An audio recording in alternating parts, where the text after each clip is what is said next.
All right. How's it going, my magnificent sons of bitches? And I'm back again today to go ahead and discuss about that A&W wrestling.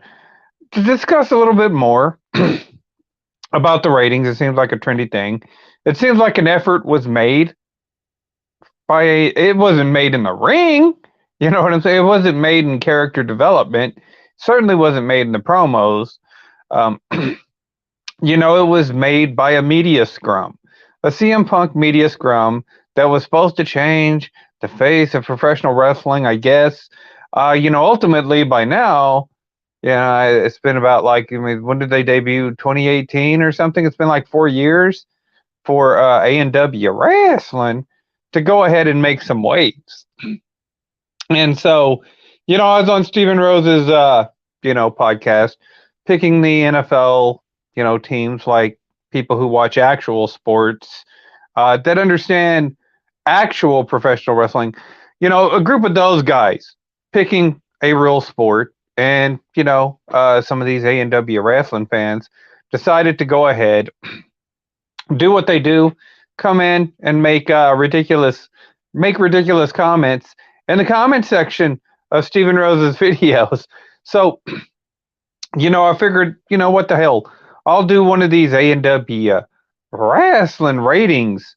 And, the ratings, boy, they sure went up to a 0.39 from that 0.38 that they had last week. And so this is how you know that the industry overall is in trouble.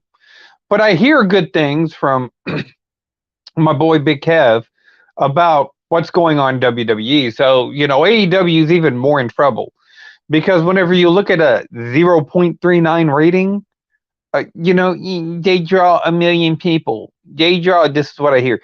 It's a million people consecutively. I hear it in the dirt sheets. And it's always about a key demographic because they're not pulling any real ratings in. So, how do they get attention? Do they do something edgy in the ring? Do they do something controversial in the ring? Do they, develop a character that people could follow and support? Absolutely not. They have a media scrum where, they're all finger pointing. And so, I don't know what the ratings for this show is going to be, but Tony Khan had a big announcement. He had a big reveal. We're going to go ahead and change the face of professional wrestling as we know it today with a big reveal. And it turned out to be Paige, actually, or Shariah, I guess is what her name is. And she kept sticking her tongue out during the whole thing. And the only reason that I saw this is because it come up on my YouTube feeds. And, I guess people are kind of excited about it. And the wrestling community that is the A&W wrestling, it's these guys on here on YouTube that come out and go, Shariah came out and, she going after Britt Baker. And this is what you're going to hear from the A&W wrestling fans. Actually, probably what you're going to hear from the current YouTube generation that watches the wrestling, today. So, I mean, I guess it's okay. I guess it's nice to see Paige back. She looks like she's been through a lot. And by a lot, I mean a lot of dick. So it means that, CM Punk is going to have a little bit of competition doing these little backstage Twitter beefs and stuff, because that's all A&W wrestling really caters to is these Twitter beefs. That's all they cater to is backstage drama. That's basically what AEW is. It's backstage drama wrestling. So, with Paige coming in now, we know that compared to CM Punk, Paige can definitely go ahead, and we've seen what Paige can do backstage. You know what I'm saying? I believe everybody has seen what Paige can do backstage, and certainly there's competition for freaking CM Punk's backstage shenanigans. She's going to end up taking over that controversial role of seeing who can go ahead and do the most controversial shit in wrestling and have it leaked online for, The only other one that could probably even come close would be maybe Seth Rollins with his little fucking leaks that he's had. But I mean, ultimately, this is appears to be the direction that AEW is going. They're going to add a little bit more dysfunction onto their roster. So I mean, it is what it is. I have no ill will towards Paige. I guess I wish her the best in AEW. But looking at it from hindsight and looking at the issues that you already have going on in your company and the marginalized fan base, the lack of interest that you can garner on this show, certainly they're not trying to invest uh, into any kind of ring presence. It's just basically for the little generic marks out there that still watch the product and think that this product is still somehow equivalent to the older products and still sit there and point the finger at everybody else. This is exactly what's going to happen with this video.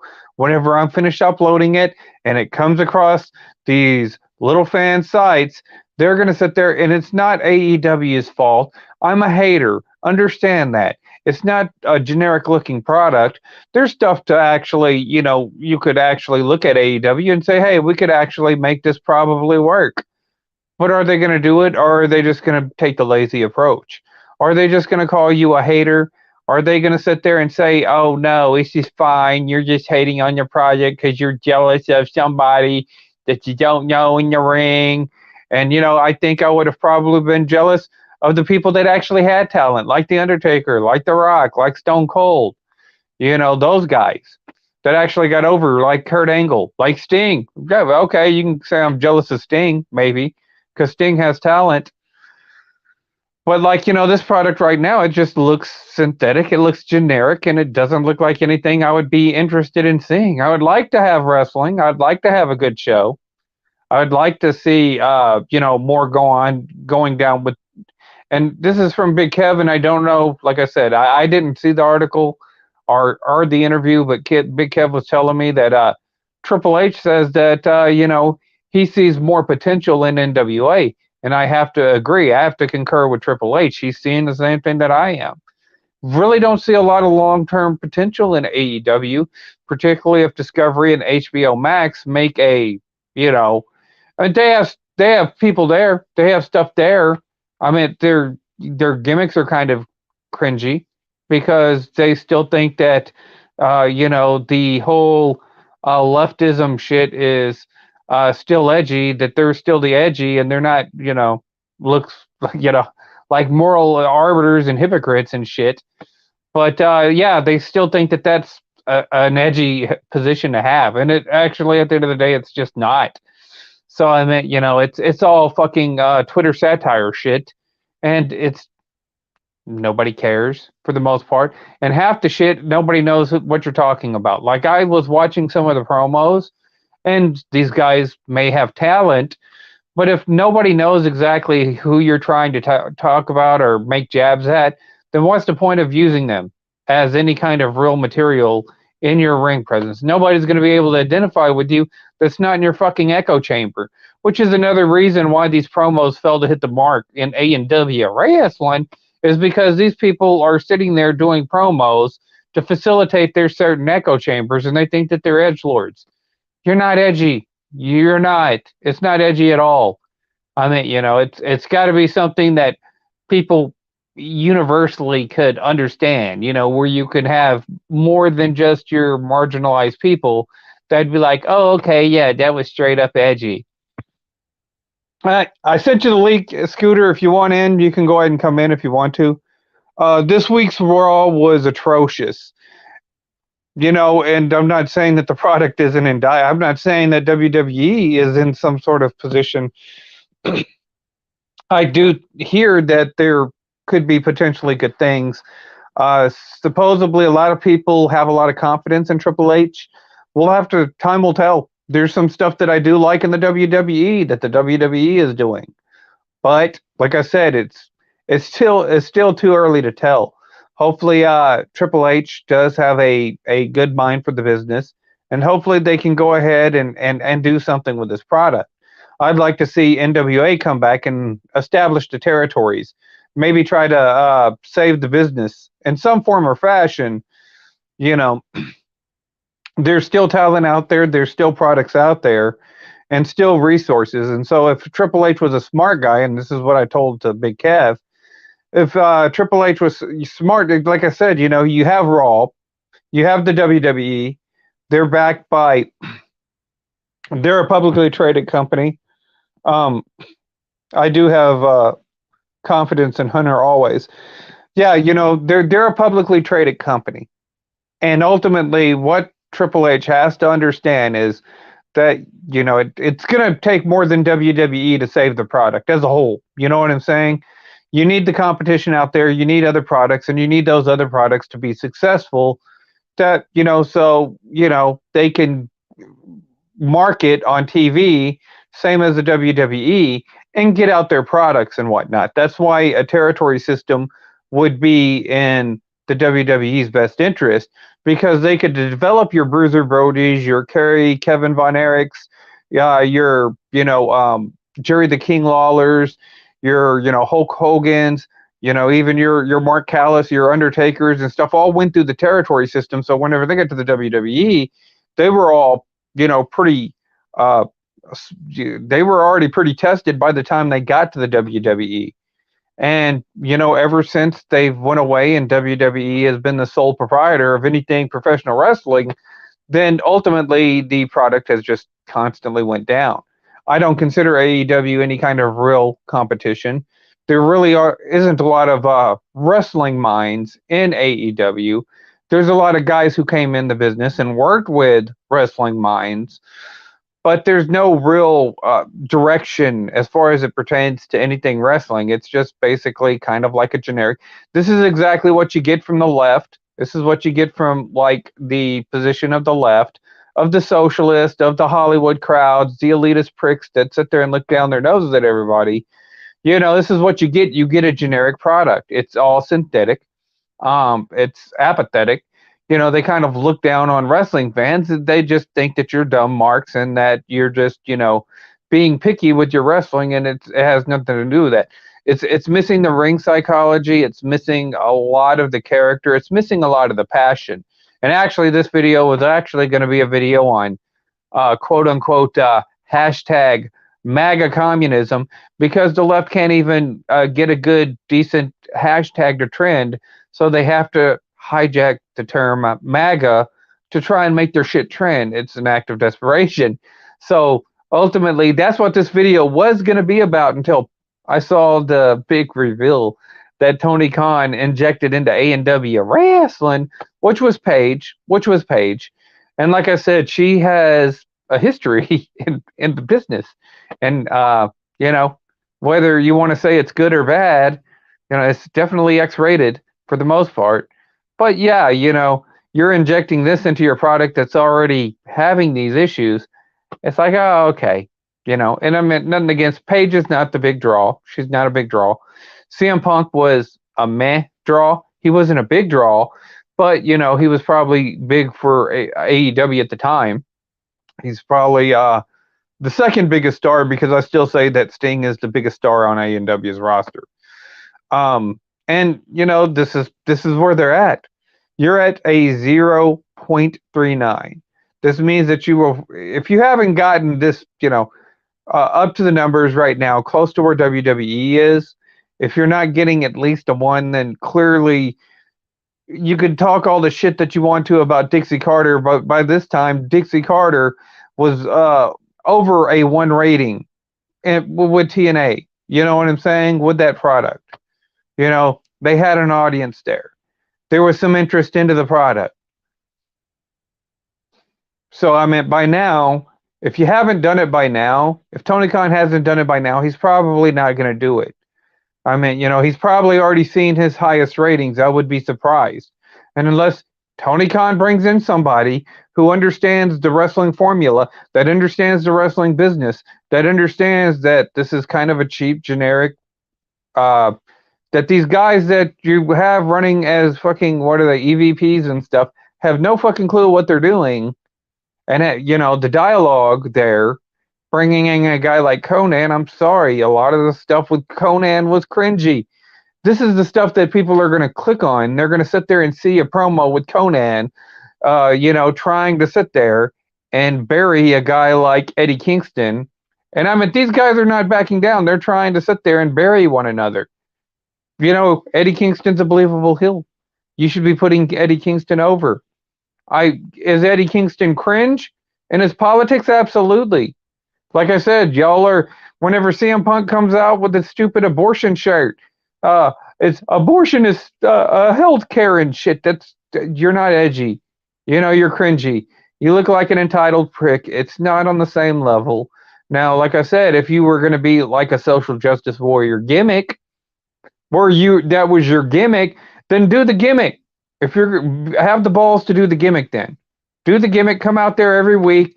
Go out there, interfere in anybody's like Scorpion Sky's match, and say, "Oh, it's not fair. He should win because you don't like him because he's a person of color." Be that social justice warrior. Be that gimmick. Don't just come out there with your creepy little shirt and you're fucking tattooed up, looking like you're in a fucking alley or something with bad intentions, and then wear that shirt and think, "Oh yeah, this is it's cheap. It's cheap to me. It's cheap." It's absolutely cheap, and it's not on the same level. So this is why you get mocked, and nobody wants to see the shit. Nobody wants to see it. Nobody cares. Your little Twitter circle cares, and this is why A&W Wrestling just marginalized base. Oh, we'll get controversy, and people will watch us. CM Punk will sit there and call Hangman Adam Page an idiot, and people will tune in now. Don't look like it. CM Punk has probably reached the maximum amount that he's going to fucking draw. Is that 1.1 million, So I can be Muhammad Ali now, according to Disney. Yeah, why not? You know what I'm saying? And it's just, it's getting to be ridiculous. And these people are like, "Oh, well, you're just racist and bigoted and all this other kind of stuff." Like the little fucking mermaid. Holy shit. Whenever I watched the trailer, because I saw it trending on fucking Twitter, which I know that not a lot of people are on Twitter, so that's why I like to sit there and take the little pictures and then put them on Facebook. And then everybody's like, "Oh, that's what they're talking about on Twitter? Okay, that's kind of lame." In reality, even here on YouTube, do the same thing. Sit there and show the fucking hypocrites that these people are. And so, I mean, the trends don't trend anymore. That's why I was going to do the whole MAGA communism video, because a lot of people don't know what MAGA communism is. It's a Twitter trend, but like every other fucking Twitter trend, nobody knows what it is. Nobody cares. But, that's one of the things is I saw the dang Little Mermaid just to see what everybody was causing about. I was half expecting Freddy Krueger to fucking come out in that damn thing, because it's so fucking, it just doesn't look like anything that you would want to take a child to see outside of the color of the fucking Little Mermaid. I mean, it looks like it was an eerie fucking thing. And so, I mean, it is what it is. I wasn't going to watch The Little Mermaid anyways, and I'm surprised that as many wrestling fans on Facebook that I know and follow were talking about The Little Mermaid and making such a big deal about it. I'm like, are you really going to see The Little Mermaid? Okay. I got to ask, because in today's fucking wrestling fan base, you never can tell, Seems like there's a lot of Little Mermaid fans in the wrestling community today. A lot of them make YouTube videos. I mean, at least whenever WJ was covering the product, and you had Cabal out there covering the product, and even to a degree Omega and Dark Horse, and you had Scotty Hall here. He was in the YWC, and various of other people. There was a little bit more. We were a little bit more edgy. We would do a little bit more. We'd put in a little bit more diversity. WJ would do his 10 reasons why A&W sucks, and then people got onto that, a little trendy and stuff like that. Everybody was waiting for the next video, and WJ, regardless of what you think of his videos, he had to put a lot of effort. He put a lot of thought into it. He put a lot of creativity. He put a lot of passion, a lot of heart into it. There's a lot of love, and I don't see a lot of that in today's modern YouTube community as a whole, much less this new YWC. They just want to complain and be entitled. That's it. That's what I see from the channels. And everything is so monotone and vanilla and shit that whenever I see a fucking wrestling video, I'm like, yeah, I don't want to watch another fucking. I don't care what somebody else thinks about AEW wrestling or what anybody thinks about the WWE. I'll just go check out the product if there's any kind of real buzz, and if it's something that's vanilla, then I'm not gonna watch it. If it's something like, say, the Brock Lesnar Roman Reigns thing, the Roman Reigns John Cena thing, where when John Cena came back, and Roman Reigns is like, John, you know, it's not that we can't see you, it's that we don't want to see you, and all that stuff that Roman, I was like, that's pretty fucking good. Roman is developing into a talent. That's somebody there that you could make money with, but it's not on the same level that it is right now. And like I said, they failed to build any kind of real, they're doing right by Roman. They're trying to build something up, but they need other guys in there. And so, clearly Scotty Hall, he has confidence in Triple H. I think Big Kev has confidence in Triple H. And some of the guys in the independent circuits and stuff like that Big Kev is associated with, they have confidence in Triple H. So, like I said, I hope they do good. I hope it does, because I want the product to be good. I want something to watch and invest in. There's not a lot anymore. The products today are cheap and generic. And, it's pretty much for everything now. It's pretty much in sports, with them taking the knees and doing stupid anthems and shit like that nobody cares about. And it's the same thing in the wrestling product. So I'm hoping that somebody can go ahead and make waves. And I totally agree with Triple H on his sentiment with NWA. I think Triple H totally understands that ultimately the success of NWA could help rejuvenate interest in the product, thus help rejuvenate interest into the WWE.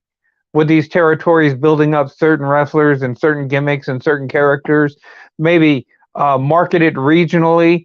There's a number of channels that could, host a regional show for their areas and stuff, and it could work, and you could develop more talent. But I don't think that A&W wrestling is definitely the answer, and it's certainly nowhere close to. It's not even on the level of Impact Wrestling, at the height of Impact Wrestling, at the height of TNA. It's not even that.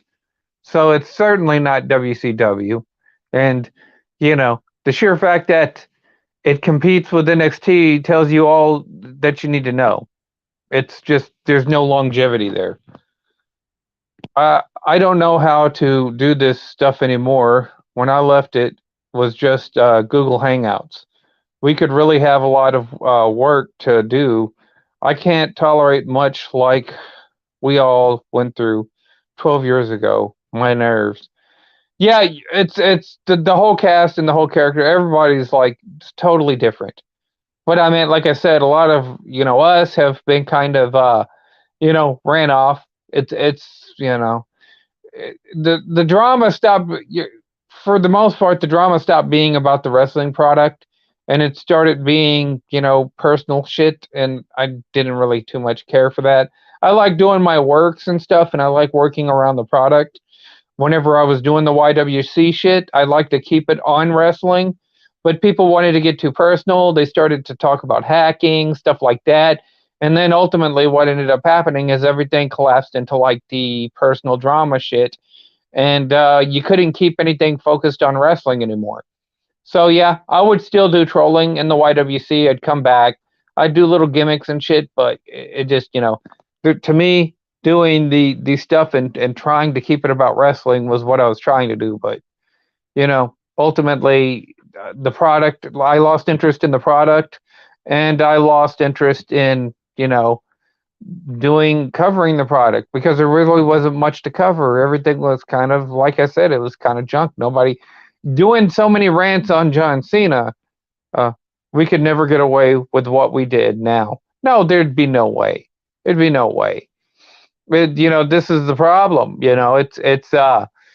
the bar had, even if we could get away with it, I don't think that they would allow us to do what we were able to do back then. Put the effort in. That's why I don't even put like the effort, like the video editing and the trolling and the shit that I used to do, the parodies and whatnot. So I don't put the effort in. Why would I put the effort into videos what YouTube would probably try to go ahead and take down, strike, and get me off? Because I mean, at the end of the day, they don't want us. They want people that they can control. So this is why your wrestling fans today will come out, sound fucking like they're singing in soprano or something. You know, if I think Kenny Omega got robbed. And like I said, they're wearing pinkish colors and wearing butterfly shit and stuff like that. That's the AEW. And they're like, oh, we're diverse. No, no, you're not. You know what I'm saying? It's not diverse at all. You're cucking. Basically, this is all cuck. It's all one-sided shit. It's all feminized, for a more feminized audience. There's no real diversity into it at all, because the fucking women that watch wrestling watch the same shit that we were and like the same edginess and like the same attitude that we liked. So I mean, feminizing the product just makes everybody else lose interest in the product. And I even know female wrestling fans that don't watch the product anymore. I know male fans that don't watch the product anymore. And whenever you have a guy like CM Punk come out there and pull the little shit that he pulls, with the backstage trying to bury the fuck out of everybody, and then you have Conan coming out there saying, "Oh, you're white and privileged to fucking whatever the fuck that dude's Tully Blanchard." You know, people are gonna be like, I ain't gonna watch this shit. It's generic. You can just fucking watch them fucking tweet and shit, and nobody gives a fuck what they do in the ring because half the shit is botches. And AEW wrestling. So this is why they can't really get good ratings and whatnot. Not a wrestling statement, but Democrats want to pass some. Yeah, the fucking that's another problem with the AEW is that they're basically trying to cater to the fucking left. They think that there's a market out there for Democrats for some reason, or leftists. I hate to say it, for cucks. You're a cuck. They still think that the market is still full of cucks and shit. And for the most part, that market is pretty fucking marginalized, and you got a lot of competition. It's a saturated market that everybody's trying to cater to. However, it's a limited market because not a lot of people want to see it. So we had freedom of speech back then. Well, what we did was promo cutting 101 on each other. How do I join your vid for a min? I sent you the link on your Facebook. If you want to go ahead and get in, on your the Facebook that you sent me, that you messaged me on, just go ahead and click that link, and then it should bring you up, and then I'll add you in as a guest. I guess I'll go ahead and share it here in the comments section too.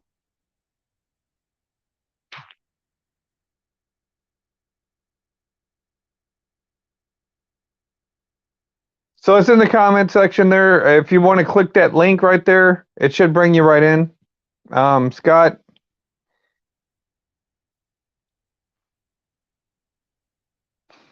And but yeah, this is where the wrestling product has went. And like I said, AEW hasn't gotten the ratings, that Impact has gotten. And like I said, maybe the whole thing, Paige comes back, she reinvents herself, and maybe AEW has some plans for her. I don't know, because I haven't seen them have plans for anybody that they've bought into the company. Tony Khan just throws out a lot of money and expects the business to just kind of handle itself. But he doesn't have the same people involved in writing the stories and building the characters and, behind the scenes working like Eric Bischoff or Vince McMahon had whenever they were building their empires. And Tony Khan's like, oh, I'll just do it myself, because it's basically nothing but the Tony Khan e-fed.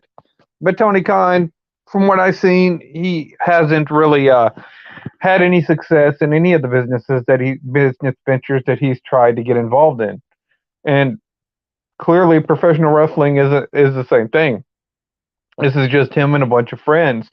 He didn't have to fucking get a fucking TV network deal if it was just going to be him and all his buddies coming in.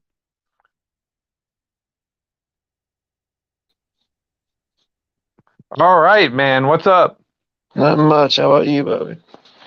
Nothing. I figured I would go ahead and do another A&W wrestling. And like I said, Peter Gilmore, you know who Peter Gilmore is, right? Oh, he's still around? Yeah, apparently he's still around. And I was on Stephen Rose's podcast doing a football video. And of course, Peter Rose Gilmore. Too? Yeah, Stephen Rose is still here. And I actually sent them the link. You know, I figured if they want to come in, they can come in. It'd be awesome. We all get in there and talk to each other like that for a long time. Yeah, it's been a while, But, like I said. Hey, just go ahead and I was wanting to hear some of your ideas, man. Just whatever you want to start on. If it's A&W video, if it's a MAGA video, if it's a Democrat video, I'm ready to do whatever you want to, Poston. Let's just tear it up. I got a video coming out, and I'll probably do it tomorrow. I was going to do it today, but I'll probably end up doing it tomorrow because the whole page thing. So this is more of an A&W. That's pretty cool. That's pretty cool. She came back. Yeah, dude, they got MAGA communism. So basically, what it is a lot of these Twitter trolls are shills. Basically, I consider myself a troll. And I don't consider anybody on the left a troll because they can't troll. They don't know how to troll. The left can't. No. And so I consider them shills. You know, they're sponsored by these corporations to come out there, facilitate, to come out there and, you know, spark all kinds of conversations on really platforms that really, for the most part, ban a lot of us. So they can't anything to have because they're trying to push communism, right? Oh, definitely, no doubt. So no, it's generic. Everybody on the left is generic. So they hijack the term MAGA and they put communism behind it, and then they get these generic people that are fucking do something. One of the dudes sent me the video trying to explain it. Holy fuck, it was boring.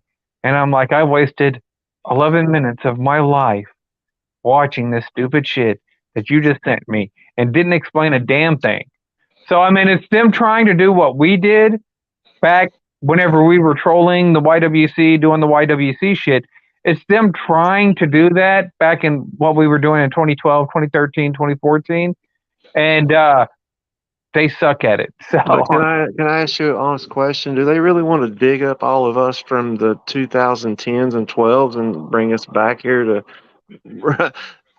I mean, they're going to shut us down anyway because it's their platform. That's how gay it is. It's just ridiculous. You can't even say anything or even have a joke or anything. Nothing goes anyway because everybody's so sensitive, man.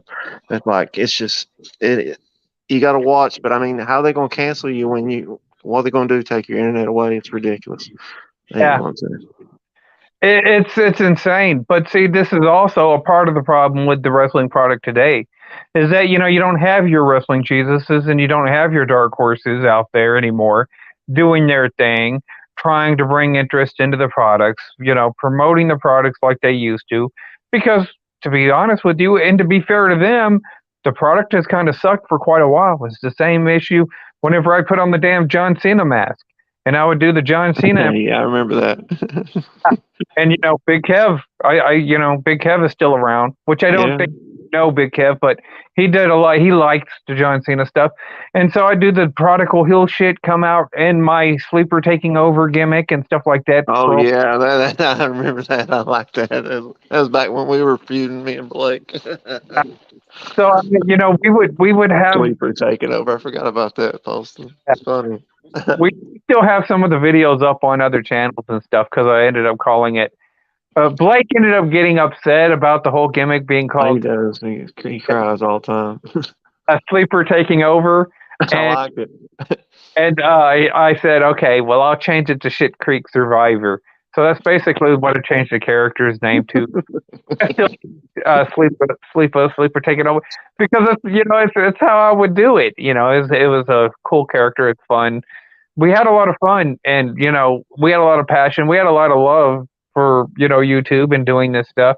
And there's no love with any of these people. They take themselves so fucking seriously that they can't No, have. I mean, we loved to hate each other back then. I mean, it's just like we had to get on there just to see what somebody said, because we had to come back to it and see what, reply to it. It was fun. It wasn't nothing harmful. We didn't kill each other. And I mean, sometimes they started, doxing people. That's when it got a little, crazy. But I dealt with it. I was like, well, if you want to come to my house and do something, go ahead. Charlie Wolfkill threatened to, uh, do an RPG on my house. Remember, he's gonna blow me up. He's gonna kill me. Yeah. But I mean, at the same time, if one of us had a problem, everybody else would come. It's the same thing. If like Cabal has an issue, me and Dark Horse will call him up, say, "Hey, are you okay?" and stuff like that. Is he still on here? He comes on every once in a while. I didn't even know. I didn't even know is Gemini still on here? I haven't seen Gemini in a while. See, those guys were in a little bit different of a social circle, and than I was. But at the same time, if there was something wrong with Gemini and Gemini needed somebody to talk to, I would come in and talk. I talked to WJ not that long ago, and me and Dark Horse, he was having issues, and me and Dark Horse, because we have that respect for each other. Yeah, we were feuding and going back, but that doesn't mean that we hated each other. I found him on. I think I found him on YouTube. He's only got like 11 or 12 videos. He's mostly just talking, like joining chats. I guess he don't make videos anymore. I don't know. Yeah, he does. He'll come back every once in a while. But like I know, find him on Facebook. What's his name on there or whatever? Is it the same thing or does he have Facebook? I think it's Cedric, but I can't never tell because he kind of I'm talking about Danielson. What's his? I know it's Dark Horse Purge, but I don't know what it is on Facebook. I'll send you a link whenever we get off here. I'll send you a link. Go ahead and talk. My bad. Sorry. Yeah, I'll send you a link whenever we get off here. In fact, I sent him the link to this video, but he's doing an investigation. He's trying to get into a lot of the whole investigating side of stuff, and we were talking about other stuff that doesn't pertain, which I don't like to go into like a lot of the stuff because if he does a video on it, and we work together and look up shit, and then I find stuff, he finds stuff and whatnot, and then he'll do a video on it. I don't want to spoil it and then mention it. That's a good thing because you got to keep some things under wraps. If you're going to work together, then say something that you'll end up contradicting or getting ahead of what he's trying to do. Yeah. So that's why I don't like to mention a lot on his toes. If he goes out and mentions it, then that's fine because it's his project, not mine. But because you guys got, they got to realize the personalities that go into this. Like you guys are two like dominant personalities, and you butt head. I say you butt heads all the time, even though you get along. There ain't no way you guys get along completely. I don't know unless you're working us all still. Who knows? No, we butt heads quite a bit. Yeah, I can tell. we butt heads with y'all. Yeah, I butt heads with everybody, but I think to a degree, a lot of us, and this is another issue of why they're trying to push off a lot of us, is because a lot of us have that, it takes a certain degree of self-confidence to come in on camera. And, like my camera isn't on this video, but, on other videos, I do my camera on. This one just so happens I was, not, decent enough to fucking put my camera on. So usually I'm being lazy. Whenever you see this picture on here, it means I'm being lazy. I'm straddled around somewhere and I'm doing a video. Yeah, me too. I was about ready to go to bed, but I saw you on here, so I said I'd hop on real quick. So I'll get on there eventually. If I wouldn't have made the debut, I probably would have put this because I was going to do this video, and I said, "Yo, Kev, was like, you want to do a wrestling video?" And I'm like, "Yeah, we can go ahead and troll Peter Gilmore." And I wasn't going to do it today, to be honest with you. But whenever Paige made that debut, I'm like, yeah, I got to do it today because clearly this is what they're going to be talking about. The AEW wrestling, which is superficial, fake, ridiculous, boring, mundane wrestling with the guys who talk in soprano that are now the new YWC.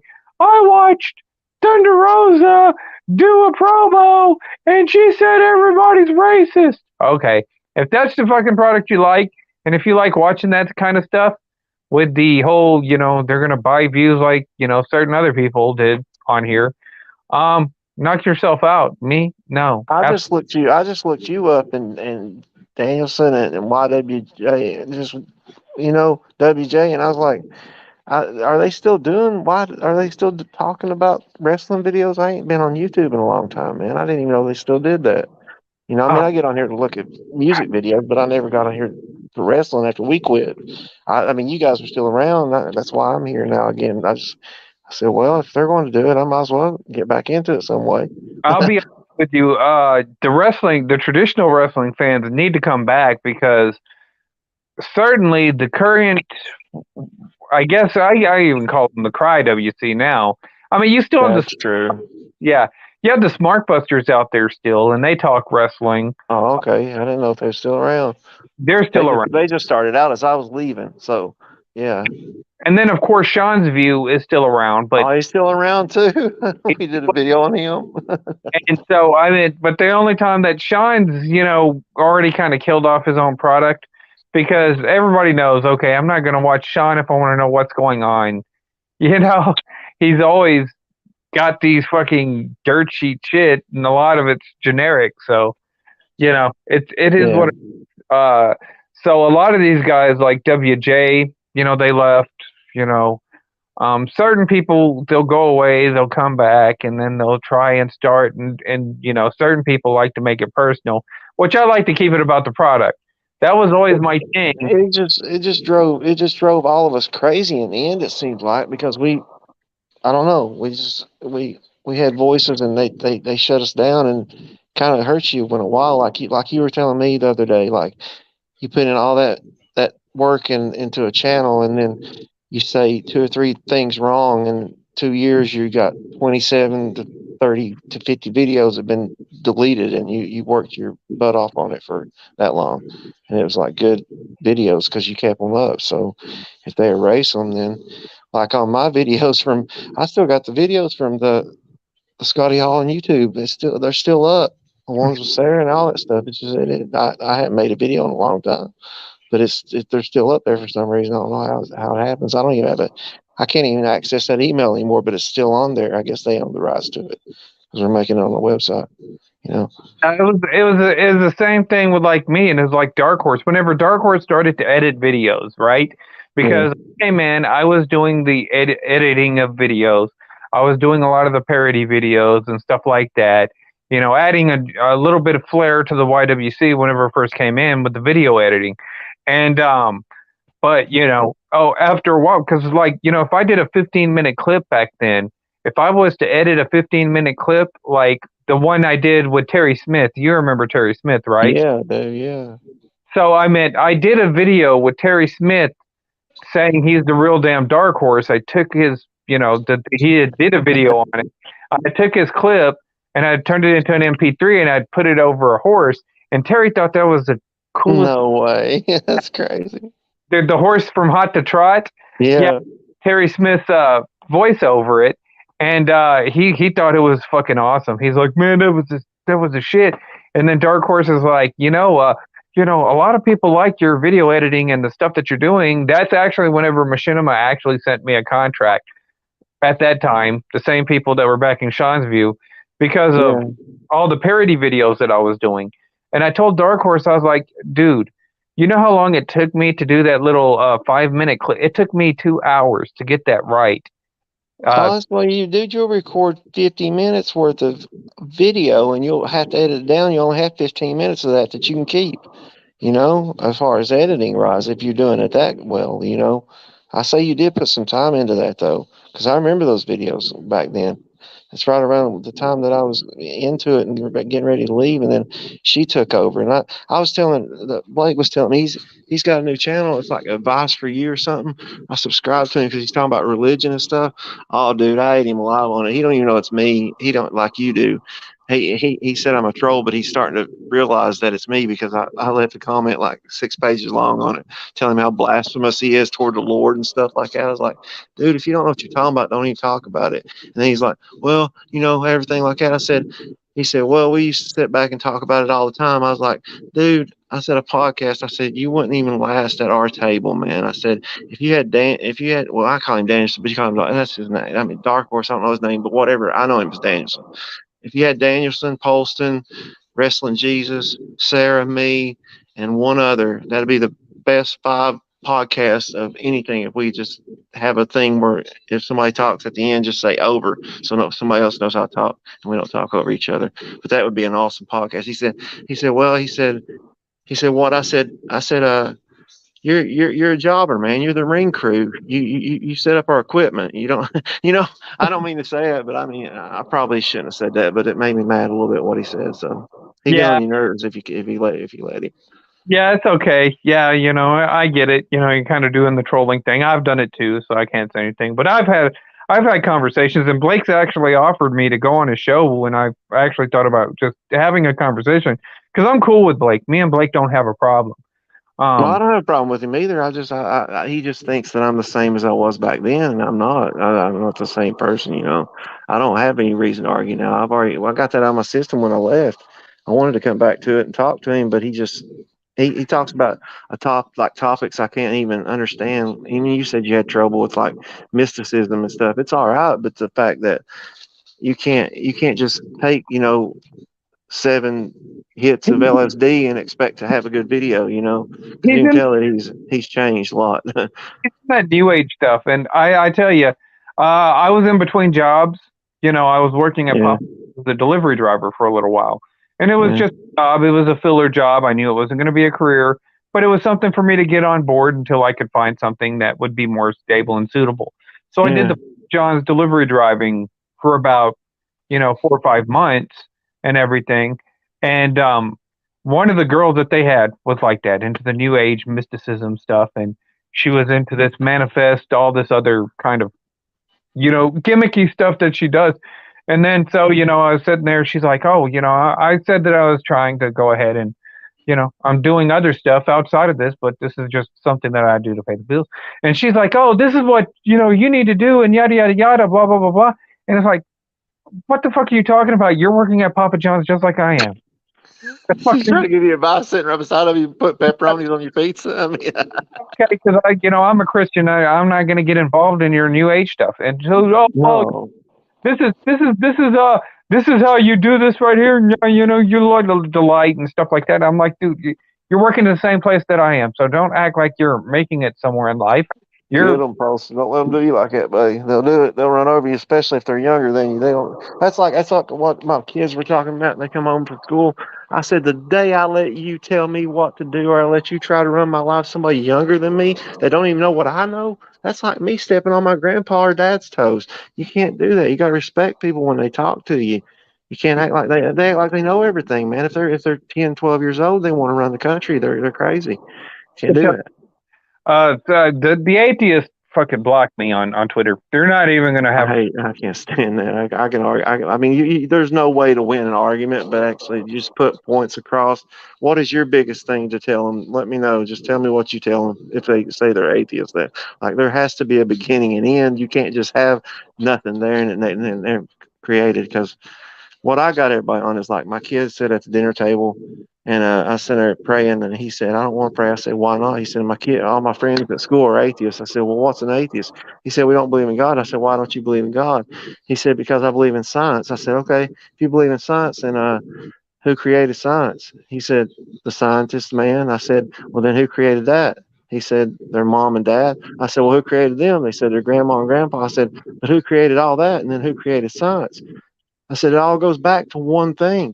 Somebody had to create it, dude. I said, science was created to replace God. I'll That's what tell it was. I'll tell you the one thing that I can usually get them on. If I get them, and I always I try to whenever I come in to the conversation, especially on Twitter, I try to bait people in. So I try to say something. Either it's either got to be equivocal or it's got to be dumb. I'll do some like misspelling. I'll do something to try to bait them in. I want Yeah. to into a false sense of comfort. You know what I'm saying? Because you're playing Yeah. the game, I'm not playing your game.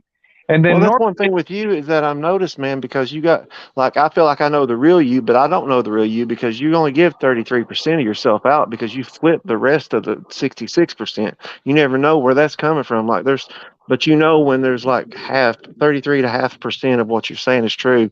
So you have to weigh it, but you're good at it, man. So you don't know whether you're telling the truth or not, but your subjects are so good that you have to sit and listen, you know? So, so like what I do, and once I get them into this false, and they'll sit there and drop all this information. And like I said, I've been through a lot of the science. I had to take it whenever I well, was. yeah, So I've went through a lot of the science and the stuff that they go over, physical science, chemistry, all that stuff, trigonometry. I had to do whenever I was going through A school in the military.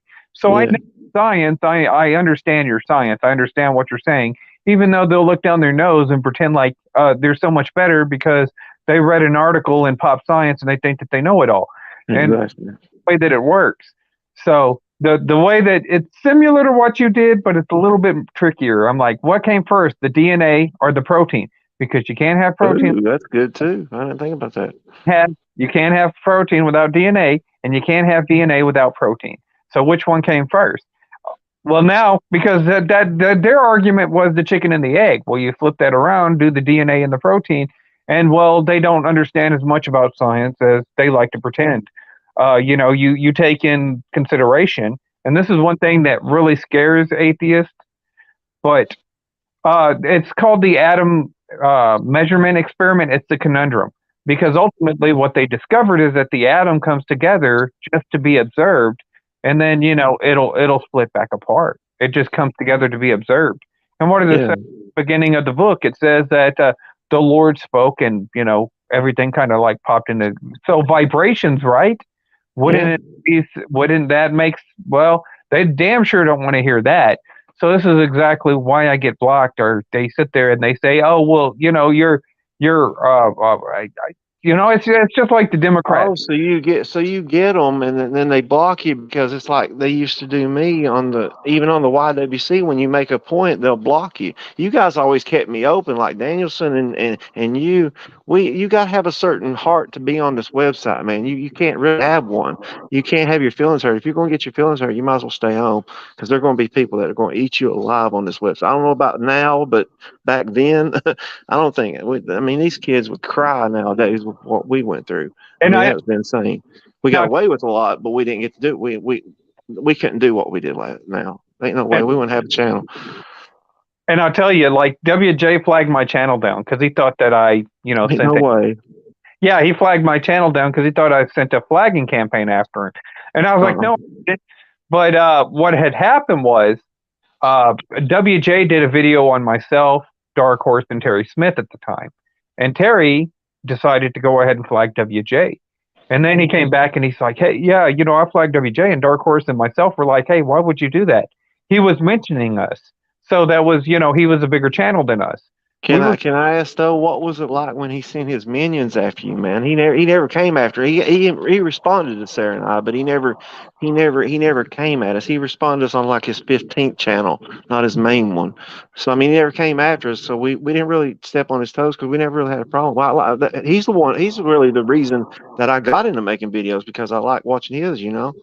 So yeah, it was unique. It was a unique experience. Like I said, he flagged my channel down, but it was okay. I created another channel and I got more viewers out of it. You know what I'm saying? I ended yeah. up more of a following later on. This was way before you and Sarah started doing y'all's videos. I know you've been there for a while. You guys have been there before I was even on it. So I know that. I mean, that's what I'm saying is that I just wondered like what would drive somebody that would. I didn't think WJ had feelings or anything, man. I didn't think he'd break down like that or whatever that they said. Yeah, Oh, I usually got the better of WJ. I knew just the right buttons to push on him. So and so I would push those buttons. But at that point in time, like I said, he had flagged, and it wasn't me that flagged him. It was actually Terry Smith. As far as like, Dark Horse and myself, we didn't want his videos taken down because he was, promoting us. He was giving our channel a plug. So his Well, whatever happened to your guys' sports talk entertainment? That was like you, Blake, and everybody like all together. But did somebody let it fall, or did it get down, or did you guys argue and break up, or I well, lost track of it. I don't actually know what happened to it because Dark Horse was the controller of that. Oh yeah, my bad. I It's do. a long time ago. Yeah, that was at the beginning whenever the BLM shit started to take off. Yeah.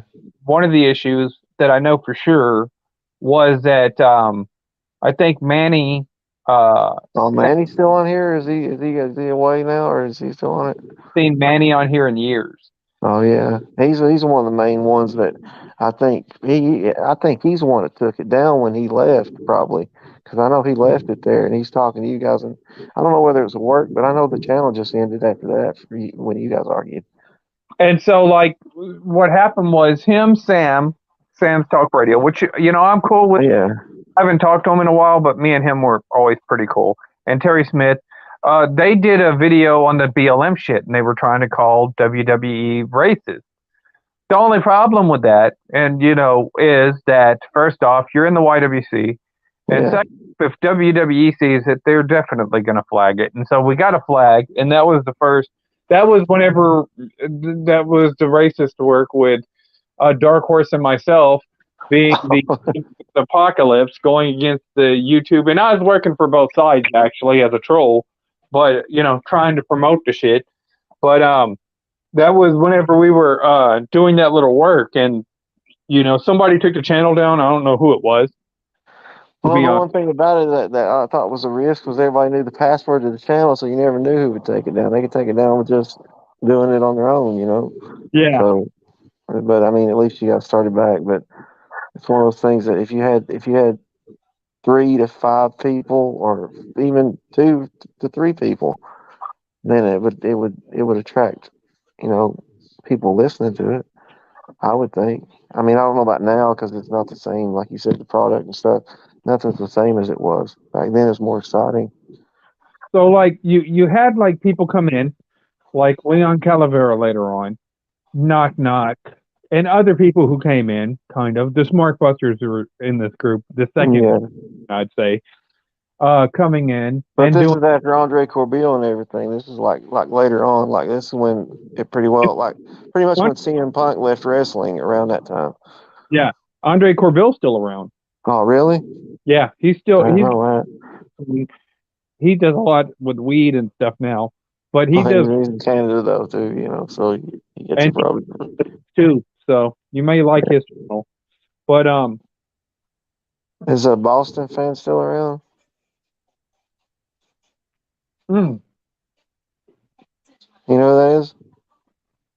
Boston fan 79. now I don't know how much truth, if it's a work or what the hell is, but supposedly Boston fan is no longer Christopher Michaels. He's Christina Michaels now. Oh, dude, don't tell me that, man. You could tell it back then, I didn't know that. God almighty. So, yeah.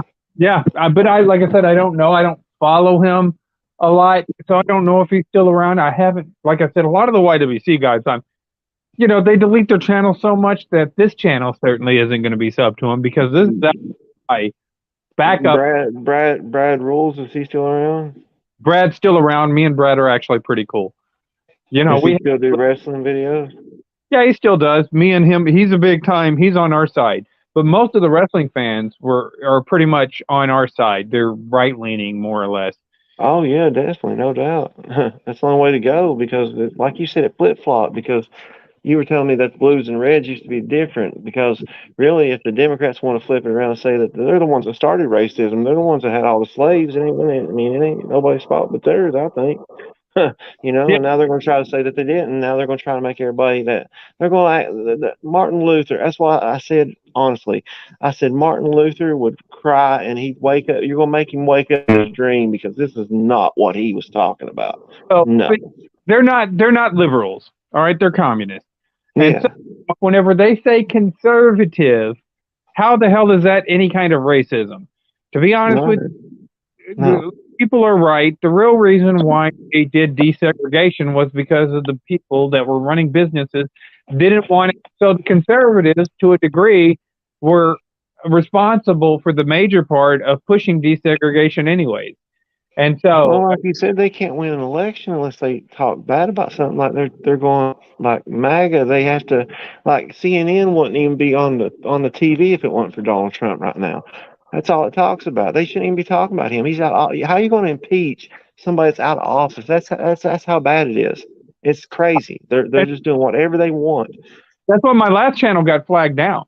That's why my last channel got flagged down. I can tell you exactly why. You were questioning the election results, even though they Yeah, yeah, I know it is. There's something wrong, man. There's no way that man got more votes than Obama. were. Yeah, I mean, but we can't say that here on YouTube because they'll fucking flag this Oh, video. I'm a good. I ain't gonna say. I'm just We- saying that I know what you're saying. You know what I mean? Don't flag me, bro. Don't flag me, because Lord knows you've already flagged me once because of I that. didn't. Oh no, I'm not talking to you. I'm saying to YouTube. And in fact, Oh, the video that I do on the MAGA communism may not even be up on YouTube because I can't even put the content up on here. Because I mean, YouTube is kind of becoming a lot. It's becoming useless for having actual conversations. I it is cannot. obsolete with freedom of speech. Yeah, it's and this is why I actually don't really watch a lot of YouTube. I keep up with Steven.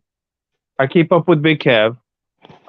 I need to keep up with Dark Horse. I don't think Dark Horse has made a video in a while, but I think I'm subbed to him on this channel, but I don't know. He'd have to drop a video and send it to me because I don't know. I thought about coming back. I mean, I ain't ready yet. I mean, I'd rather just break. I gotta get back into talk on camera. Like, that takes a lot of guts, like you were saying, man, to get back in front of it and then be out there again. But I mean, I'm not.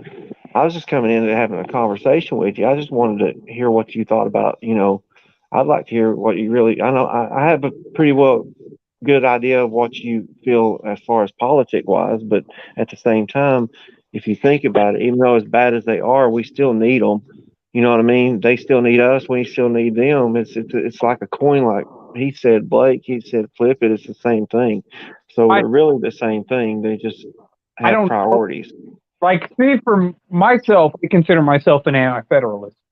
Um, I I don't can see that. Republicans right now. They've had Yeah. you've had your chance and you blew that chance. Then I'm sure as hell not going to trust the Democrats because the Democrats want to control everything. They Yeah. you And they want to murder babies all the time. it's so I mean there would be no way I could in good faith go and vote for the Democrats. That's the only thing Sarah and I argued about ever was the fact that the abortion thing. I couldn't handle it because you're not getting raped every day and you're not having incest every day. It's because you know the best birth control. I told a girl in high school, the cheerleader, I said the best birth control. You want to know what it is? They said what? I said keeping your legs crossed. They said they're trying to control our ovaries. I said somebody needs to. Y'all having babies, killing babies after a party.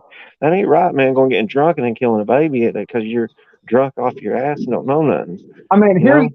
here's the thing, and this is my thing with it, is if it was in a case like that, or if it's in a case like where the mom's life is in danger and it's justified, okay, I can go with that.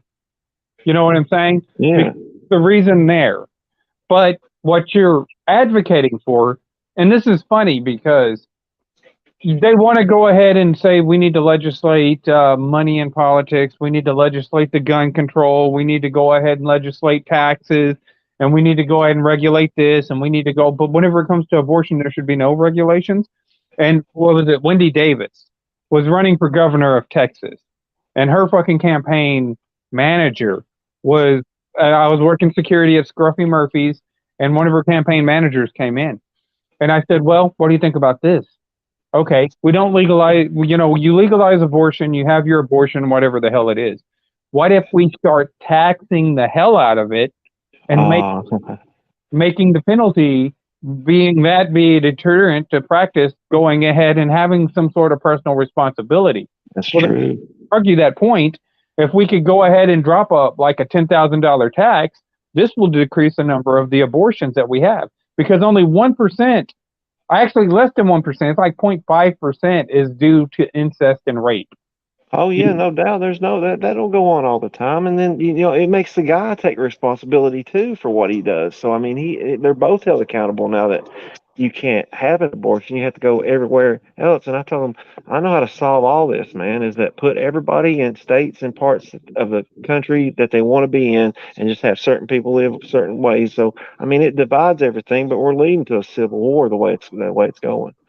Well, I don't think that, to be honest with you, they're like, oh, it's good. The left would like you to believe that, but there's no way. I've been in the military, so I already understand. Looking at these people on Twitter and looking Yeah. at these people in the media and looking at these leftists and their little fucking pussy hats and stuff, there'd be no way it'd be impossible.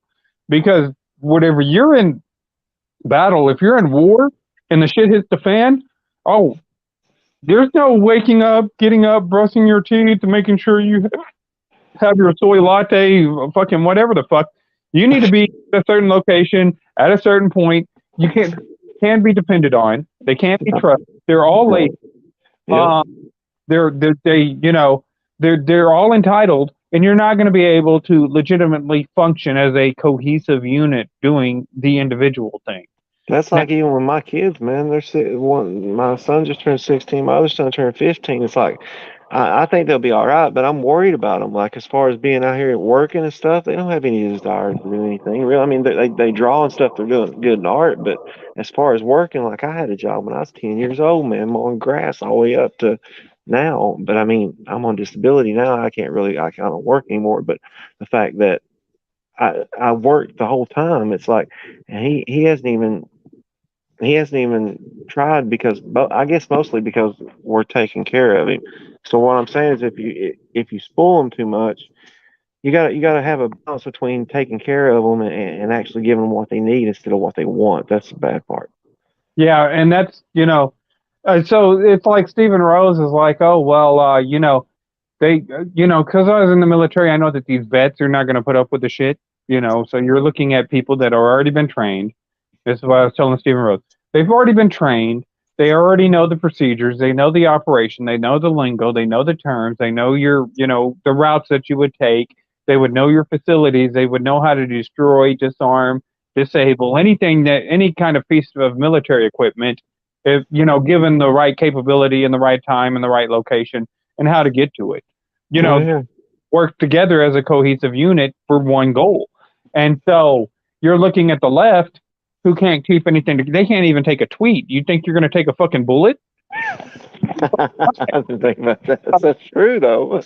I mean, I'm just trying to wrap my head around it because I've been go go go at work all the time, and now that I've been disabled for the last 3 years, it's like, I mean, I was in a wheelchair for 3 years, man. I just got out of one. I snapped both my shin bones and everything. It's like I've been through hell and back.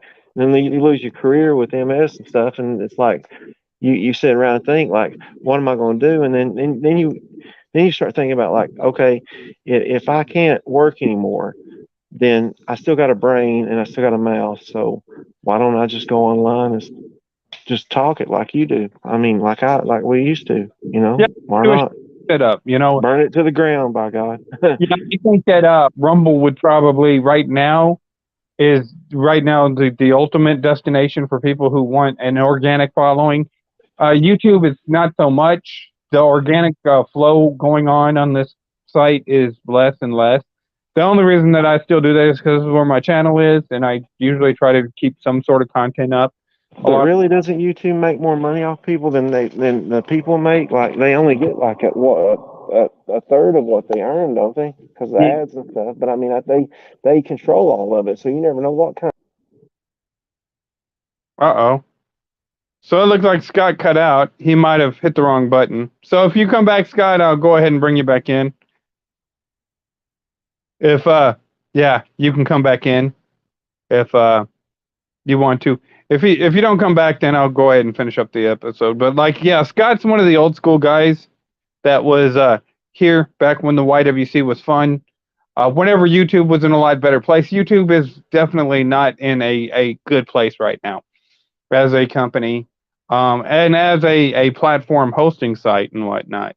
So, and his phone may have died, so that could be another thing. I don't know, but Yeah, I really kind of wanted to do the AEW wrestling thing, but I will have a video coming out pretty soon. I'll get with Scott. Maybe Scott will join in with me about mega communism that they're trying to push on Twitter. This is a new thing. Of course, you had Ultra MAGA, you had Dark MAGA, and they all come from the same. They all come from the same people. You know what I'm saying? The Ultra MAGAs and the Dark MAGAs all come from the same people. What's up, man? I I figured you might have accidentally clicked the wrong button. I got too excited talking about. You know how I get. We got emotional, but the thing that you're talking about, the MAGA stuff, is that it was such a. He threw a wrench in it. Like I was telling you back in 1991, I predicted, and I got sent to the office and suspended for 3 days for saying Donald Trump should be president. And they laughed at me. They really did. Thought I was a terrorist. I mean, I moved to another school and I said that, but still, they shouldn't have done that to me. But then it ended up coming true. But Yeah, well, I I tell, mean, you think about what you want. What if you were a corrupt Democrat, even a corrupt Republican, what would you do when somebody walks in that's got more money than you can even imagine, and like he's not in your pocket, so you would be scared, change people scared of change, especially for somebody that is able. He owns probably your house or real estate, so he owns half America pretty much. I tell you this. In 1992, Ross Perot was running. Now, I wasn't Yeah, old enough to vote in 92. Now, I was in 96, and I did vote for Ross Perot. yeah. However, in 1992, that was my guy. He almost got it too. He got close, really close. So, like, Ross Perot was my guy. And I remember, and mind you, regardless of what anybody tells you, the fucking faculty at your local schools have always been Democrat. Oh yeah, I noticed that. Like me and my history teacher would get into an argument all the time because he Like was, almost fist fight, right? I mean, it's not that bad. They're yeah, really passionate about it.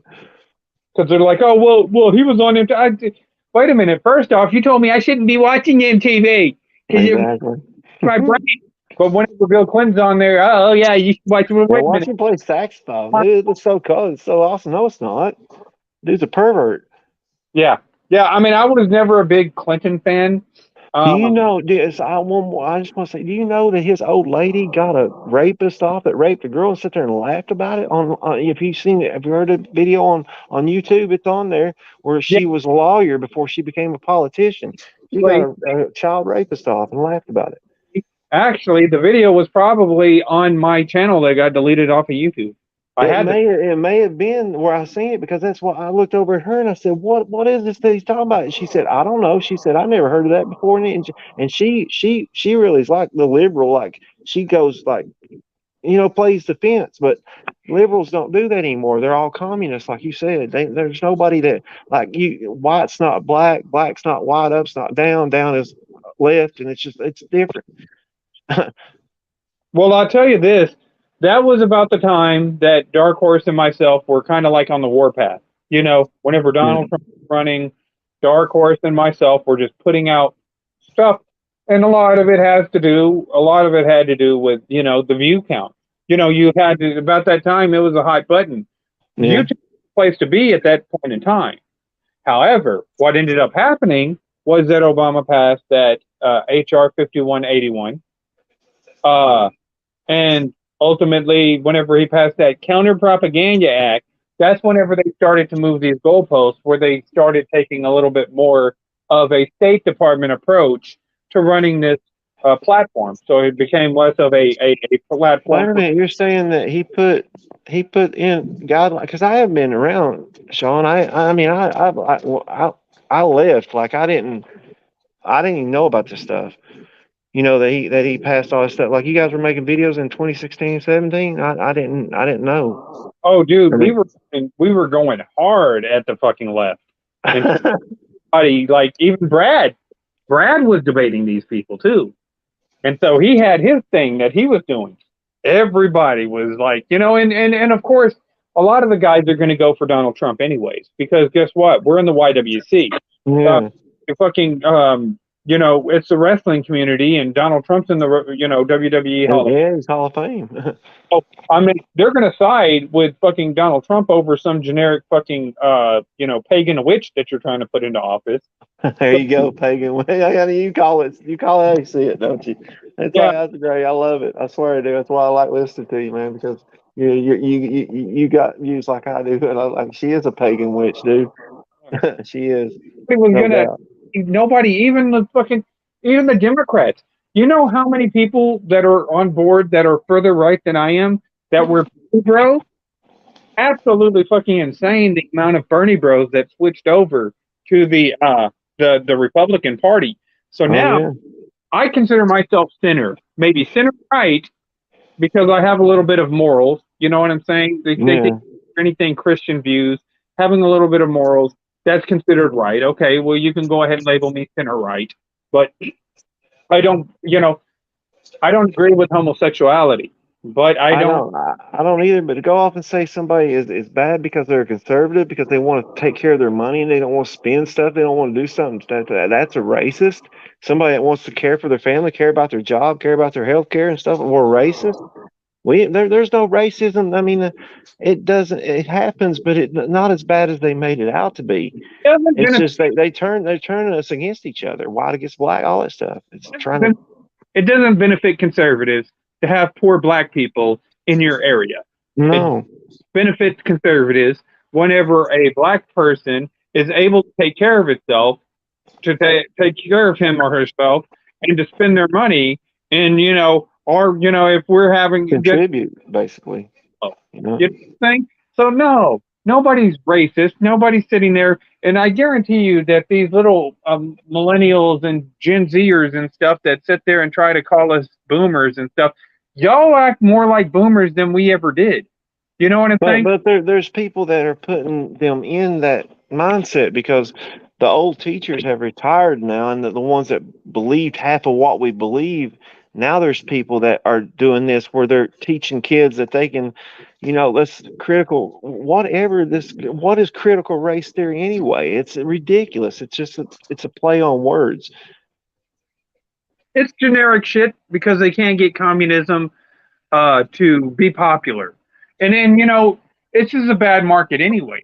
The free internet, like YouTube, which was an independent platform for independent content creators, nobody has any desire or want for any communism or actually socialism. If you make the money on being entertaining and putting in the work and the effort into your channel, say like a Nicole Arbor or PewDiePie or one of these bigger content creators, they certainly don't want to pay another fucking half of that money back into taxes. If they put in that work and that effort, it doesn't make any sense. Now they may go ahead and donate to charity, and conservatives typically do. But what ended up happening was all of these left hijacked this platform that is YouTube, and Yeah. then all of these independent content creators who would probably be closer to center, some of them may be center left, some of them may be center right, but we were all pretty center. We would all have been not more than 20 years ago been considered liberal, Yeah. in our views. Or Now at they least libertarian, something like anything, just different, but not like this. Like this is like Hitler and almost dictatorish. look at Joe Rogan. Joe Rogan's like, yeah, for the first time ever, I'm supporting the Republicans. Yeah, that's weird to make him flip because he has to be in the middle because of the guests he has. He has all kinds of guests, like he has Thing, everybody else. you know, you the left has disgusted Elon so much that he's moved to the right because That's he's true. not with it anymore. So they're pushing everybody far to the right, and I'm, you could say it's divisive, but it's certainly not equally divisive. But do you feel that way? Like back then we had a choice. We're being pushed now. It's like we're being forced. They're trying to change our views, and you look at that and you're like, what are they saying? That ain't true. They can't say that. It's not true. But I mean, I can how tell can they put that in the law when I know it's not the law? I can tell you this right here, and this would be a conversation that I'd have to do on a separate video. Oh yeah, I don't want. That's why I don't want to bring it. I got all kinds of stuff I could have said, but I don't want to get you. I don't want to get you in trouble. You know what I mean? Because I'm on your channel. So I'll let you go ahead and talk. It's just that I would have to go into such lengths to explain to you what's going on because it's all biblical to this point. Where It's can we do that at? I mean, how can we metaphorically say it here? I mean, or is there a website that, it would if the websites that you go to, are people even going to be there because they've been shunned to the, true socials and all that stuff because we can't talk anymore? I think that the flip is I think the script is about to flip. Oh, I Um, know it is. I can tell because I mean, I'm talking to you. Think about that. Think about what this is. They brought all this together. They're bringing the five biggest voices that have ever been heard. If they just to have people to hear us, that's all they need to do is have people hear us. You know what and I mean? like this is a video that I had done earlier. I didn't go and elaborate into how we got here, but this is what I said in one of my videos is that that pendulum has it swung radically left with Obama, and if Oh that yeah. went radically left to the highest point of the left that it could possibly go, well, it's going to go equally. It's going to swing right. And when that pendulum swings right, all of these people, and of course, it's still not going to be good for me, because it's going to swing too far right. And since I'm center right, it's No, I know what you're saying, Bubby. Like, I don't want it to go too far. I mean, I'm right, but I'm not. I'm not really because I used to be a Democrat a long time ago. Now, as far as that goes, like, I mean, I voted Democrat, but after Obama and all that stuff, I couldn't stand it no more. And then Trump made me go right. But at the same time, I love Trump to death. He's funny. He's a brilliant, the most interesting man I've ever seen in my life, to be honest with you. And they can't leave him alone. But at the same time, he's got protection now. He's always protected. He's got the Secret Service for the rest of his life. So he but turned on us in a heartbeat. You know what I mean? but Trump is technically left. He was still technically a Democrat, Oh even yeah, he donated to all of them. That's how Bill Clinton and them got in there. For his money. yeah. So Imagine, just one more thing. Imagine giving all that money to them for all those years, and then in 2016 you turn around and say, "To hell with you all. I gave you too much money." like I'm a Ron Paul guy. Yeah. I I like was. him too. I like Rand Paul's our senator, so I like him. He stood up to Fauci, and that's what I was gonna get. I ain't gonna get into it because I'm gonna have to make some videos if I got all that stuff, or we can do something different. I don't know what you're saying. It'd take forever. It'd take probably 2 days just to even prep a video like that. Yeah, you'd have to go through it because, like I said, it's a step by step process. And Oh like I yeah. since you're a Christian, you would understand the video. Oh yeah. I'm definitely a Christian, buddy. I'm a big time Christian. I Yeah, say amen after everything. I cuss a little bit, but I'm working on it. I went through this with Stephen Rose. You know what I'm saying? And What do you say about it? he he loves the videos that I do on this. So I mean, he's absolutely enamored by it. But it's all in the Bible. And whenever you look at where we're at today, we are way, way, way into the apocalypse. Oh The yeah, no doubt. You can see this. You can see it in the skies. so, yeah, we're way past. We're getting into that. What do they call it? And it's ironic because Hollywood, and their pagan ways and stuff, they like to sit there and put this stuff out in front of people so they can get people conditioned. That's how Hollywood works. And Yeah. so when you have the Marvel Endgame, well, let's just say that you're pretty close right now to that. You better just start looking at Revelation now. Oh You, no, no. I've been looking at Revelations for the last 8 years probably, and because it's just the signs of it, like that it's. I, what I think is people go by the Bible like word for word, but I think it's just like it's like you said, like everybody says it's a collection of stories and fables and stuff like that, but there's proof of it actually existing. That book has been around for 7,000 years, yeah, so how is it still here? You know what I mean? the It has Bible to be something. itself. It interprets itself. So it lets Yeah, you know whenever it's a metaphor and what these metaphors stand for, and it tells that's you true. this is what this stands for and this is what this stands for. So whenever you talk to an atheist, it's kind of hard because first off, let me tell you something. There's nobody that understands science less than an atheist right now. Yeah, Well, science. Now, they know the Star Trek stuff and they can probably speak in Klingon and do the whole fucking, live long and prosper like Spock does, but that doesn't make you an expert in actual science just because they watch science fiction. That's not the same. So, uh, and like I said, I've had a lot of discussions with atheists, and to cover up that it's all a placebo. It's all them just talking out of their butthole, but they don't know what they're talking about. Did And they ever flag you? oh, they've threatened to get me kicked off of fucking Twitter and saying that I was. You went ahead, you posted the tweet, you put it in there because you wanted to see what kind of responses that you would get. And whenever somebody called you out on your bullshit and held you accountable for it and asked you to go ahead and clarify on your bullshit, and you, That's what I like about you, Sean. Is you have balls, man. You don't let them. You don't let them run over you. Like I mean, I don't either, man. That's what you gotta have in this place. It's a ruthless, gutless place, and well, it's I mean, even worse now. It's a swamp. It's like the nothing. Like we're Artex drowning in the sadness. A never-ending story. It's bad. with that right there, and like I said, I did a video on Stephen Rose explaining exactly how we got to where we are. I used the Bible, I used scripture. I went ahead and said, this is what it says in the Bible. Oh, Now, you went deep into it then and actually researched it because I know you ain't gonna do a video without knowing what you're talking about. so yeah, I went on his channel and did it. But like I said, I would have to take a whole video on my own to put it up here. And like I But said, what did he reply to you? I mean, I know that you say I pretty much know what you're gonna say because if it's the Bible, I know it. So yeah. well, I was talking about, because everybody's like, oh, Obama's the Antichrist, and then it's Trump's the Antichrist, and then it's Reagan's the Antichrist. None of these guys can qualify as the Antichrist. They're not the Antichrist. The vaccine is not the mark of the beast. And, I've had to explain. No, Antichrist is supposed to come from the east anyway. So as The far as Antichrist has been here for ages. He's been here. I would think he would be to watch over it because the way I feel is I always say I made a video said that Earth is God's test lab. Are you paying attention? Because science was invented to create to replace God. Because you in Scripture it says, "Place no man above me," and if you place a scientist above him, you're going to hell automatically. So I mean, you could what do you got? What do you have to lose? What do you have to lose?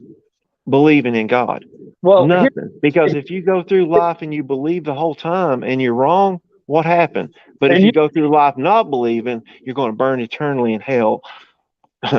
and you've read the scriptures, right? Oh yeah, I want to become a preacher, brother. I went through. I was a deacon. I was trained to be a deacon of my church when I was little. As far as like coming up in the church, I know a little bit about it. I know a whole lot actually. To say that. How long does it say that the Antichrist will rule again? It's 7 years, wasn't it? Okay. Or was it 7 or 3 years? It's either, and I know that that he comes out as a three-headed thing because what's her name? Babylon the Great is his wife, and she has to come back before all that stuff. But you're talking about like the Antichrist is going to be here for 3 years when he rules. No, he rules for 7 years now. Yeah, So, because he's got the answers to everything. He's going to be creative because I mean it kind of looks like that it would be Donald Trump the way they advertise him in the Bible. Let me ask you this: it says he will rule for a time, and dividing of times before he gets to the deadly woman. Give me a second, just so. Dude, sorry about that. All right, am I on here with you still? Yeah. Okay, I was going to look it up to see because it's tearing me up now that you said that because I usually know that stuff. For a time, and dividing of time, right? Yeah. So that's 2.5 years before he gets his deadly wound, right? Yeah. So you're right. We're right on track with what. Go ahead. I know. Go ahead. You got it. I don't have to tell you nothing. Then you know what you're talking about. Go ahead. So okay, it's a time, and dividing of times. How many days is that? You said 2.5. 2.5 years. What? So that would be 30 days because we were going by the Christian the Hebrew calendar. So it'd be 30 days, right? So that's 460 days, right? I couldn't hear you. Broke up. What was it? 460 days. How many? 160 days, right? 160 days. Yeah. Okay. I didn't hear it. I thought you said 460. 1,260 days. Okay. There you go. That's good. I got you now. How many days that he would get to rule now? But what does it say in the Bible? Whenever Jesus went out, and did his ministry, and they were going to come after Jesus, he said, you go tell that fox that I'm going to, preach for today, tomorrow, and then the next day it'll be complete. That was 3 days, but Jesus stayed out there for 3 years. So we Yeah. can ultimately understand that these days are literal years. So Yeah.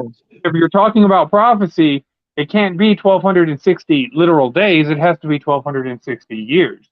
So whenever you stop and think about it, right? You look at Rome. Now, at that point in time, Rome was the epicenter, and of course, Rome, it was a beast, right? That came up from the sea. Well, Now, they're the ones that actually. I get where you're going with this. They're the ones that came after Jesus, pretty much. I don't understand how Roman Cat or Rome or the Vatican can have all that stuff when they stole all of Jesus' artifacts, pretty much. right, and so it says that the beast will rise out of the sea, which we know from Yeah. Revelation 17 that it says that the sea is a multitude of nations, tongues, and people, right? Because it Yeah. interprets itself. So of course it's a monster. It's a beast with 10 heads and 7 horns. Well, Yeah. now because 3 of the horns were subdued. It had 10 horns. 3 of the horns. It had 7 heads, 10 horns. That represents the seven kingdoms, the seven mountains, or whatever, the seven kingdoms, or something. That Yeah, all of it. Yeah. yeah. Go And ahead. so 3 of the horns were subdued. Now, whenever you go ahead and look at the beginnings of Rome, there were 10 barbarian tribes that ended up, conquering Rome at the time. They ended up overthrowing what was known as the um, Roman Empire, but 3 of them are now extinct, which I think it was the Vandals, the Arulites. There's 3 tribes, barbarian tribes that ended up, so 3 of them were subdued. And then ultimately, out of that, that's whenever Rome decided that they were going to embrace monotheism, which is Christianity. They were going to do monotheism, and they were going to hijack Christianity. And what came up? The Pope. And what was the title of the Pope? It was Vicarious Filii Dei, which, if you broke that down in Roman numerals and you took those characters and then attributed the Roman numeral numbers, would be 666. That's true. So, You ever seen the temple where they speak? It's like a snake talking. I mean, if you look at it, it's like actually a big room where it's like a head of a snake that they sit in front of. The Pope, he's the devil, buddy. He don't talk to God. And well, ain't no way. here's the thing that will He really wanted to get rid of him. here's the thing that will really blow your mind. Now, So it's hard to blow it, but you're actually getting there, man. Yeah. Go ahead. I like listening if I know that you know what you're talking about. the Yeah. Catholic Church, they're totally against revolution of any kind. You know what I'm saying? Yeah. They're against revolution. However, whenever their empire was starting to fall, this was after you had the Reformation. This is whenever you had Martin Luther King doing his thing, exposing the wickedness that was going on inside the churches, and they had the new Reformation going on. They were losing their empire. So, to be honest with you, whenever you look at the beginnings of the United States and our revolution, because at that time the French Revolution happened shortly after our revolution, and that's whenever they pretty much went to a more secular based society. That was the deadly wound that you hear about, because if you go ahead and come back to whenever they officially became, whenever the Pope was officially given by Justinian, he was given the authority to be kingmaker, basically, and he would, anoint anybody that was a king at the time. In 538, in 1798, he was taken into captivity, which this says it in Revelations. However, the Catholics were definitely invested into the American revolutions. And you go ahead and look at King Louis had sent some 7,000 troops, and there's no way that the American militias and stuff would have been closer to what BLM and Antifa are here. They would not be able to sustain a real time war unless they were getting aid from foreign countries. This came in the form of the Catholics in Spain and the Catholics in France, and so they contributed a lot of manpower, of military presence, of a navy to go ahead and secure this country and to make sure that we won our revolution, so they could have a place here going on. And so, whenever you take a look at it and you match it up and you put it against Revelations, because in 1798, Napoleon ended up taking the then Pope. That was officially the fall of the what you would consider the Pope as a kingmaker. And then ultimately he became a king again, finally in 1928 with Mussolini. He's the one that went ahead and restored the Vatican to, what it was at the. So he became a king again, but you had that time period right there where you had the deadly wound go on. And so that's exactly, I think that we're already past a lot of scripture right now, man. But if let me ask you a question. Okay, like we'll use why as an well, I can't use that like an analogy because Jesus Christ. Okay, Pontius Pilate. If you're sitting there saying, "Who's this guy that walks on water? Who's this guy that clears leprosy? I want to see who this is. Bring him to me." Wouldn't you want if you found out that truly?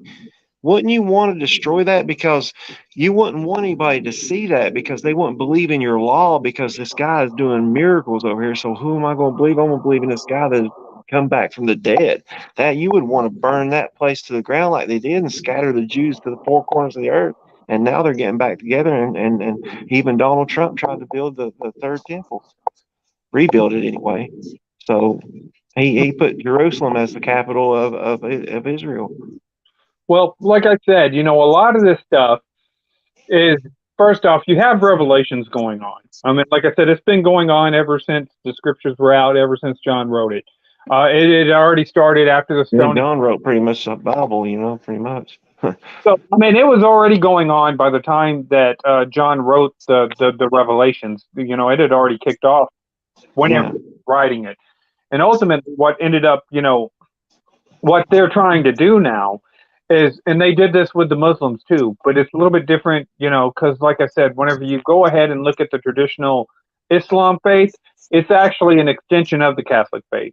And Catholics hijack the Christian faith. They hijack the Hebrew belief and the structure behind being monotheism. That's what they wanted for their empire.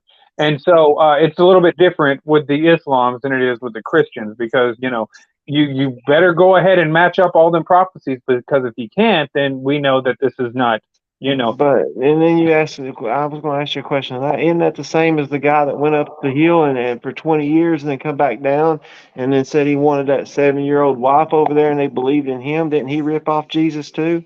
My Lord came back. He didn't die. So I mean, that guy went up in the mountains, man. I'm not going to mention his name because I don't want to get in trouble because you know who I'm talking about, the King of Islam or whatever, pretty much. That dude was con too. So that dude's a pervert. That's what he is. I mean, but a lot of that stuff was going on back then. But still, that you can't have 10, 12 wives. That's stupid.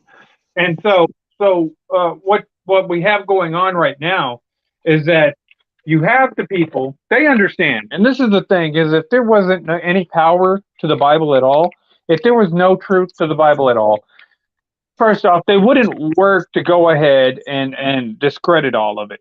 First Thank off. you. That's true. Second off is that if there wasn't any power in the Bible, they wouldn't try to copy the same formulas. And that's exactly what they're doing.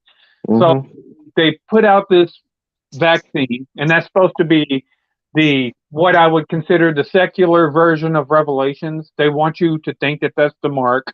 They want you to believe that Joe Biden is the Antichrist whenever he gets up there on TV in front of his little red screen and then says that he can barely talk, man. I don't believe he is. I believe that he spent what he spent posting. He spent 7 times and losing the election. Now he's president. They didn't want him as president all them years. Now he is. That's weird.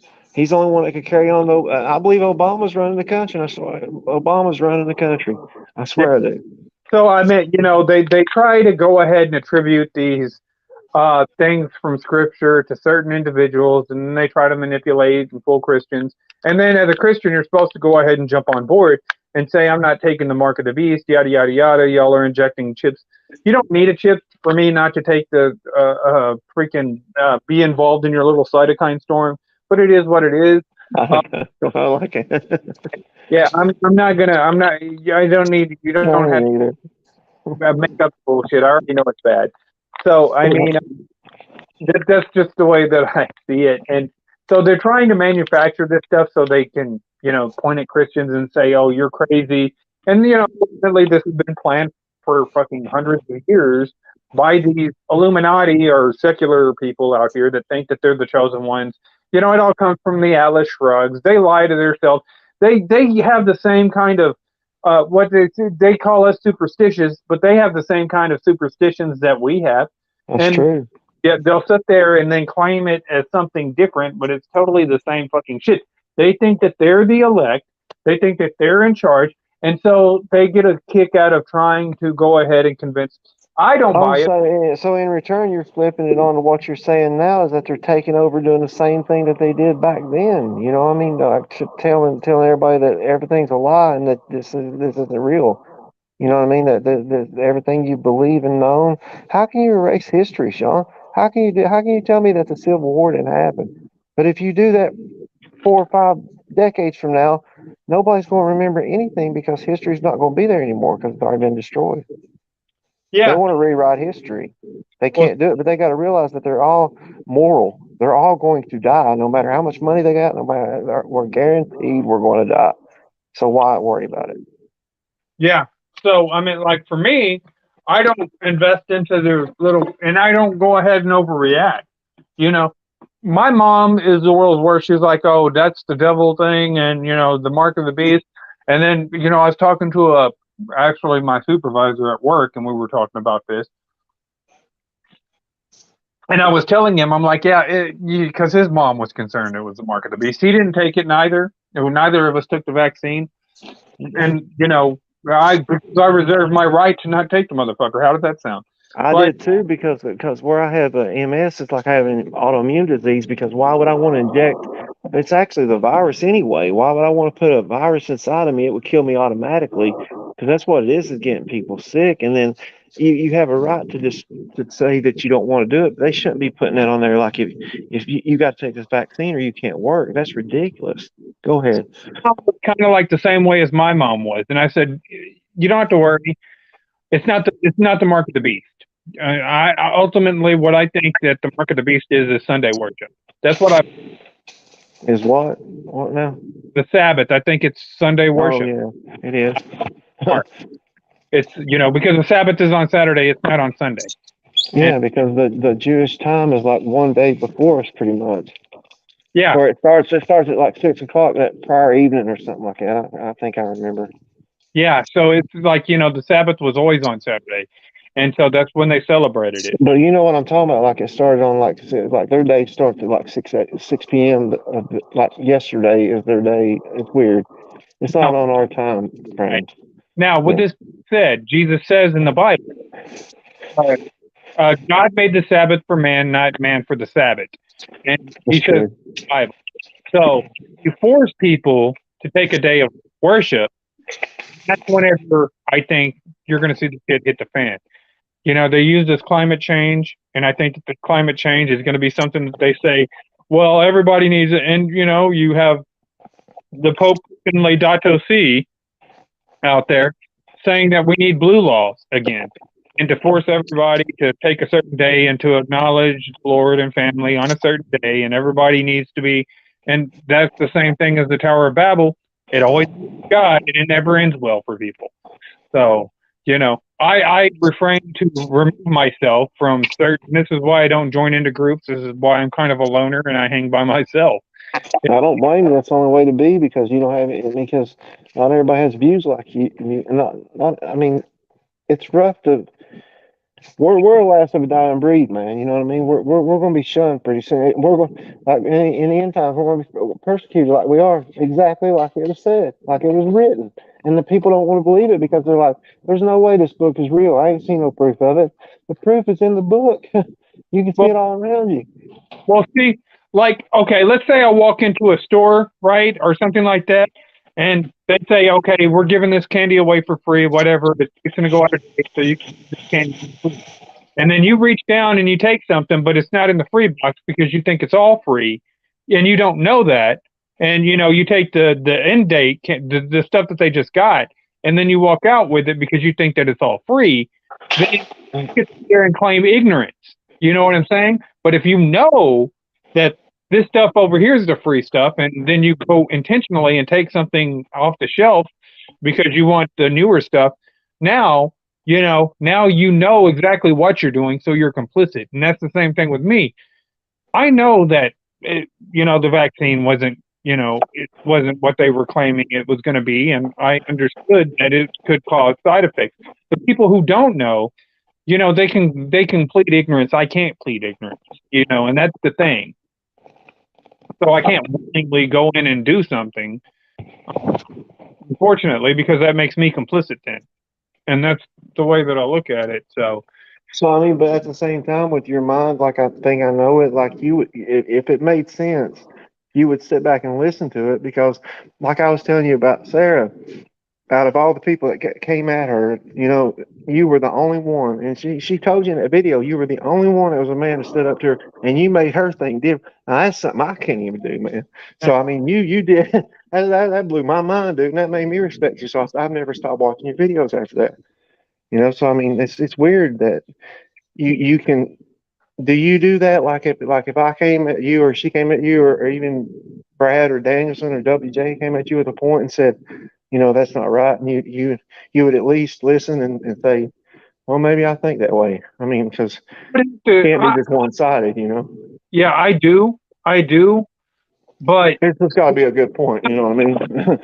I get trolled so much, and people come at me with like stupid stuff so much. It's kind of hard to pinpoint a time to where it's like, oh, okay, now I think differently about that certain subject. You know, because most people are talking from a position, especially the new. This would be after you guys, but like I'm talking about the new guys that are here now. They're talking about conceding stuff from their own ego, and it's hard for me to wrap my brain around it. You know what? It's like the communist thing. They're like, oh, we need to by the people for the people, and the people need to run it. And well, that always leads to like tyranny. You know what I'm saying? It leads back Oh to, yeah. and so I'm an anti-federalist. I do believe that we need to be more involved in our government, but I think that the government needs to go back to the local level. And I think that, we need to have a say. And like you said, I'm kind of like on the same position that you're on. That's what an anti-federalist view that you have is that you run it at the local level. And, for Texas, we do here, we may be similar to Tennessee, but California may be totally different. And if California wants communism, California should be allowed to run their state like a communist country. But Texas, if they want, capitalism and free market and libertarian views and stuff, then we should be allowed to have that, you know? We're still a red state all the way through, man. There's only like probably 10, 15 counties in the whole state that are Democrat. So I mean, And that's there are how. cities. This is the same thing as here. It's Yeah. all big cities that are Democrats. Yeah, Because, that's where it is, like Lexington and Louisville here. So I mean, it's the same thing. but like, like here, it's become overpopulated, and I know it's there too. Because, Big Kev is from Tennessee as well. And he tells me about how y'all are, a lot of people are moving to your area up there. Oh yeah, that's where we got all the horses and everything, man. I mean, it's crazy. It's like it's pretty here, but I mean, we open carry everything. It's all the same. That's why I said we was the Texas East. But I mean, Tennessee's the same. It's border our state, so we're basically the same people, all of us. Yeah, You it's know, like Kentucky and and I mean, West Virginia and all of them down to North Carolina. But around that area, we're all red still. and it's the same thing with like Arkansas, Texas, and Oklahoma. Well, Why Georgia go blue this year? I mean, is that last year? That's stupid. They it was stolen. It had to be. There ain't no way that happened. that was How can you have 35,000 people at your rally? My brother told me he went to a rally. He said he didn't lie. He said there's people outside and they're not. But I mean, you could see it on camera, man. That there's all kinds of people there. Joe Biden's in his basement. He I, wins. I can explain it, but I can't explain it on YouTube. You know what I'm saying? I Yeah, can I mean, that's the question. Let's just something up with it. because of California over there will like you said this on your video and we're gonna give you a strike because the Russians attacked the election. Trump, that's what they're gonna fucking say with their slobber coming out of their mouth and their pussy hats on. in California. The You fucking, already see it happening, don't you? yeah, I can see about fucking some blue-haired You're fucking, ready for it. I know. God. Oh my God. yeah, That guy got. I mean, I ain't gonna say. I was about ready. Never mind. I can get away. I'll yeah, go ahead. My bad. 300-pound Karen has her fucking finger right now over a button ready to flag this video because of the comments. You question the 2020 election, you Russian agent. You know what I used to do, dude? And you was Why can't we? We're Americans. We should be able to question. We should be able to do everything we want as long as we're not killing nobody.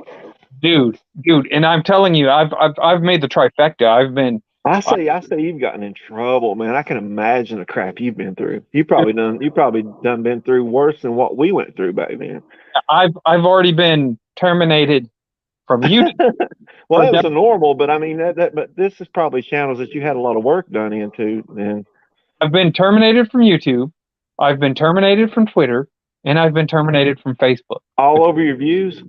Yeah, and I tell you, dude, whenever I was on You're Facebook, not doing anything wrong. I don't know why can't see that's the problem is that why can't we have a platform to say stuff? You know, we're not spewing hate or anything, not more than they do by going out and doing stuff that we don't want them to do or we see wrong.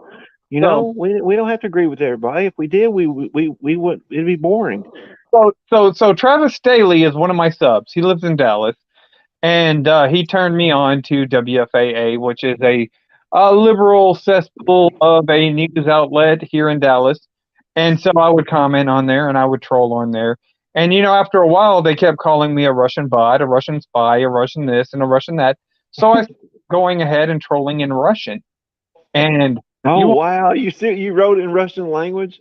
yeah, and so you you prick. from Russia, and I told you you're a Russian spy. I see you doing elsewhere. I could see it. I know what you did. I was trolling in Russian, and boy, they would get mad as hell. Well, mostly because they didn't know what you were saying and they had to look it up. Yeah, I had to go look it up, and so yeah, do that. I used to do that on Facebook, and I did it on Twitter too. Only you would think of something like that to troll somebody in Russian, man. That's good. That's classic. I might use that next time. They were going on about how I'm a Russian bot, and so I said, okay, I'm going to start doing shit in You're the Russian. furthest thing from a Russian bot, buddy. Yeah, but I don't have anything against Russians. I kind of actually prefer Russian females, to be honest with you. Well, But they with are nice. Well, that's what I was going to ask you about. I can't say that about Ukraine. Well, I don't want to. No, let's make it go ahead. Make it a good video. Just go around it or whatever. But yeah, they do look good. yeah, yeah. So I mean, I don't have anything against Russia. I'm not a Russian guy who's going to be like pro-Russia, wearing a Russian flag or anything. But I don't have anything against Putin. Putin never did anything to me. So why would I, be against Putin? I certainly like Putin a hell of a lot more than I say if Putin was running against Joe Biden. I'm voting for Putin because I just, That's true. I mean, I would do that too because anybody better than I mean what we got. So I mean, yeah, I would vote for Putin over Hillary Clinton or any one of these people that you have coming out, Nancy Pelosi, whatever the fuck, Kamala. It's a joke right now, and nobody can take you seriously. How Ultimately, in the world? I mean, can I ask you? How in the world did Kamala and all of them hate each other, and now she's vice president, and they're laughing? She can't do anything, man, but laugh every time she says something. There's nothing that funny. well, And I then can't even Hillary laughed about it too. They're seriously. psychopaths. I can't take anything going on in DC seriously. So whenever they do their little stupid shit where they're trying to pass a law, your Inflation Reduction Act, I guarantee you, and this is one thing that I've made abundantly fucking clear to the people, is whenever the people, start to understand, whenever these prices keep going up, whenever the gas, because to be honest with you, I've made these predictions. They're not really predictions. I understand it. I see the patterns. I know what's going to happen. And so I did these videos saying that this inflation was coming 2 years ago. Whenever they took over Congress, they started, even further inflating it. So we know that we have 6 more years of inflation. It's going to happen. If So are the you talking about like stagflation that we're going to have to deal with pretty much?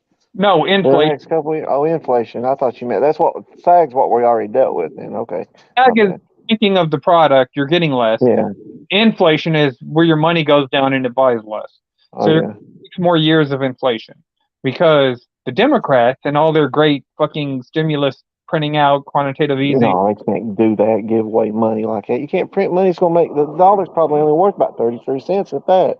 Yeah. So I meant, ultimately, you're going to have 6 more years of inflation of prices It's going. awful. Yeah, and so this is if they do the 8.3 every year. It's going So to you're saying even if a Republican gets into office, that he's still going to have another term just to even see what he's doing instead of rewrapping what has already been done. So he's going to have to deal with what if they Biden put us through. if Biden had a fully functional brain, he would just suspend the income tax altogether.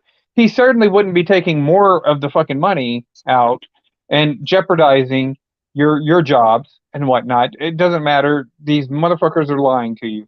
So I mean, ultimately, you're going to have 6 more years of inflation. This is going to happen regardless. On his first day, I about suffocated, man. He cost all them people at jobs on the pipeline, shut it down his first day, man.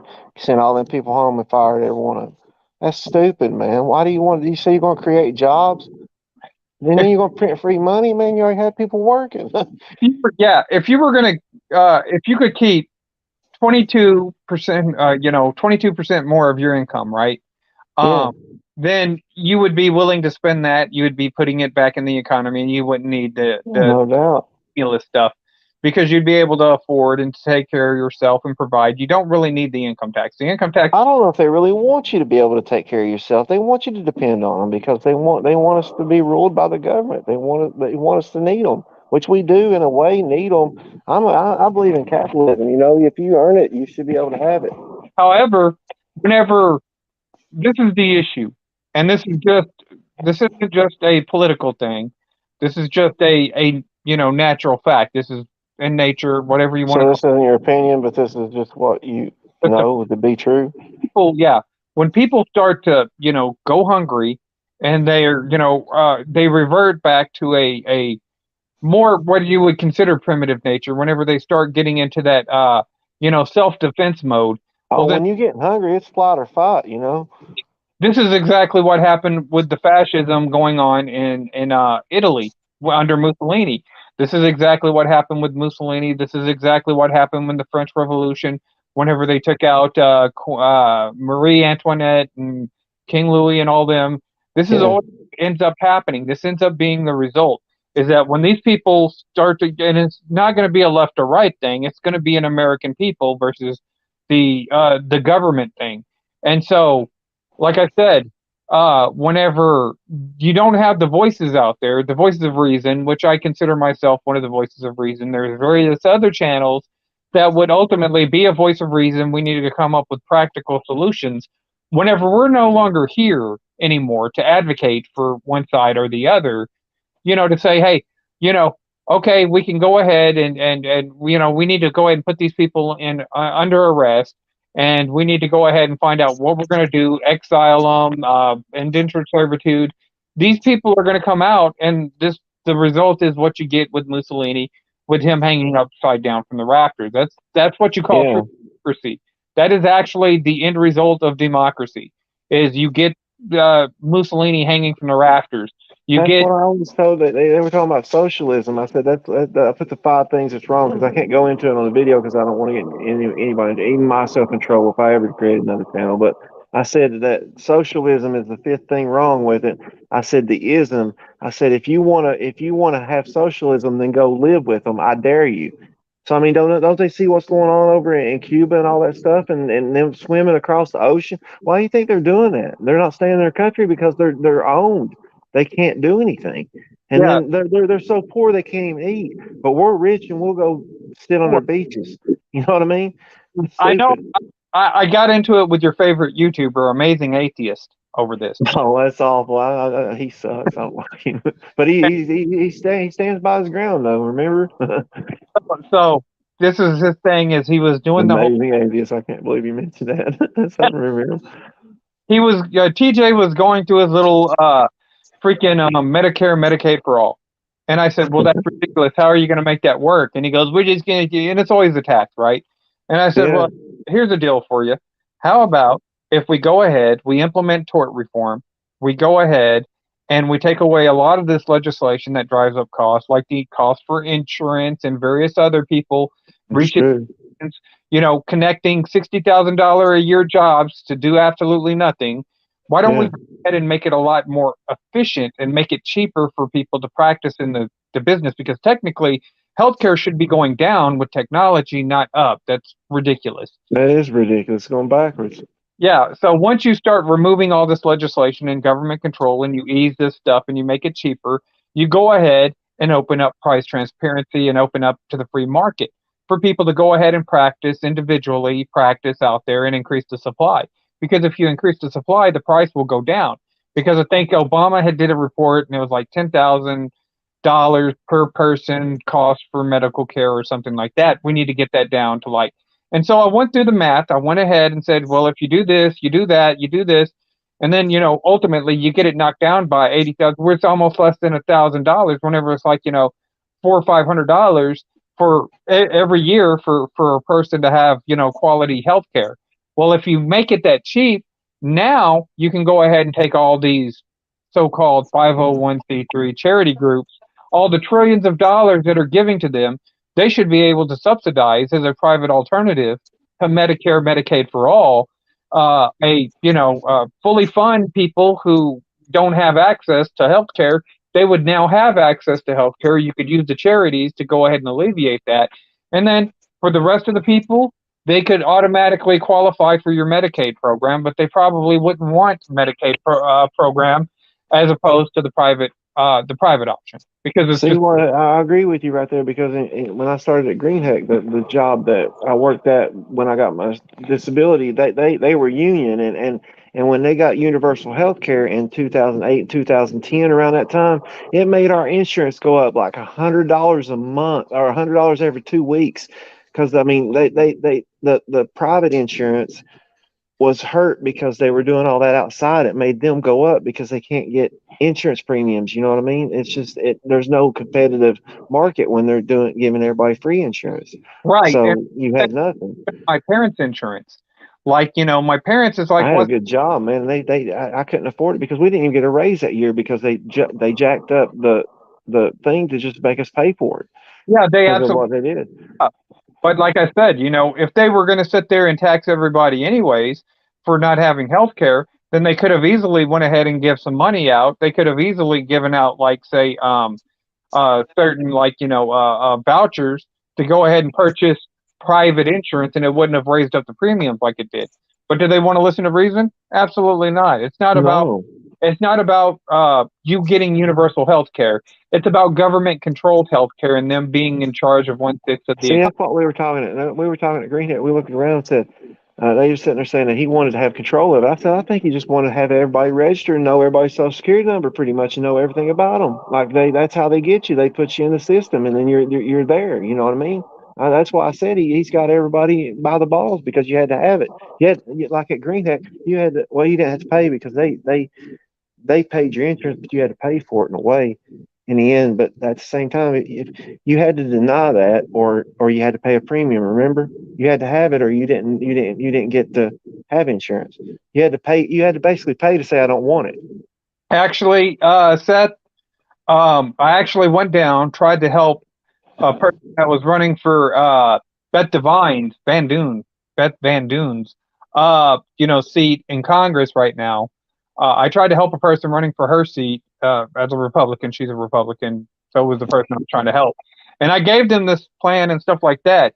And that's what she said. She goes, "You ought to run for the seat because you could probably." And I could have destroyed Beth easy, but Well, I however. thought about doing it here in Kentucky, man, running for senator or just some kind of commissioner or something. Get over to the Capitol where she's at, and we could start like if you get in Texas and a couple people get in Tennessee, we'll be set up. Yeah, that would be nice if we could get Oh a. yeah, have 2 years worth of ruling. That'd be good. Not ruling, but I mean being fair and fair balanced elections. But like for like me right now in the swamp, they would Kennedy my ass. That would be exactly what I happened. could see, I could see, man, you got like, I could see you doing it. I really could. I could see you being a mayor. I would, somebody would sit there and say, oh, okay. Like, mayor's a little bit different. Here you'd have to worry about, like, especially here right now. I wouldn't want my town to grow anymore, but because it's getting like crowded right now. But Well, I that mean, that's one thing that I love about what's his name? What's your guy's governor's name? I forgot about it. What's his name? Greg Abbott. Greg Abbott. He's actually dispersing. He's if they're coming across the border, he's sending them to the Democrat cities where they should be. If they want them here, then send them or send us some help to get rid of them. But They Scott, send us them. you're missing something here. Our problem isn't from the border. It's not from the Mexican border. It's from California. That's where our immigration crisis is actually coming from. So it comes from the Mexican border. I mean, over there. No, no, I mean, you're Oh, always they're coming from California because it's too rough to live there. I right, guess. right. Okay, I get it. Too high. They're coming from California. That's why our population is growing so fast. So it's domestic Yes, immigration, pretty much. it's domestic immigration. The problem isn't from, the Latin American countries because they come in and they go and then they come and then they go. And it's kind of like a revolving So door. that's been there since history's been there that they've been coming up. Because my ex girlfriend that lived in down there at El Paso said her dad she remembers seeing them swim across the river there and drown and stuff, man, trying to get over here. Yeah, So I mean it's been going on forever. But you're saying California, even Joe Rogan left California. yeah. So like that's where a lot of the population growth is coming from. I think that the border thing is something that like people like Ted Cruz and Beth Devine, they jump on that and try to say, oh well, this is an issue, but it's not. It's not from illegal immigration from Mexico. It's all from California, and I guarantee I you. didn't think about that, but you live there, so you would know. See, because I mean, what happened with all them people under that bridge, man? There was like they were down there for like almost 3 weeks before they actually got it cleared out. Think that a lot of that stuff is fake. I think it's scripted. Whenever you look at some of the stuff, and I've taken a look and I've studied some of it, it doesn't even make any sense. You'll see people over So there. you think they shopped it up and like gave people the right to come in there to make it look worse than what it was? Why the hell would Haitians come over here and migrate?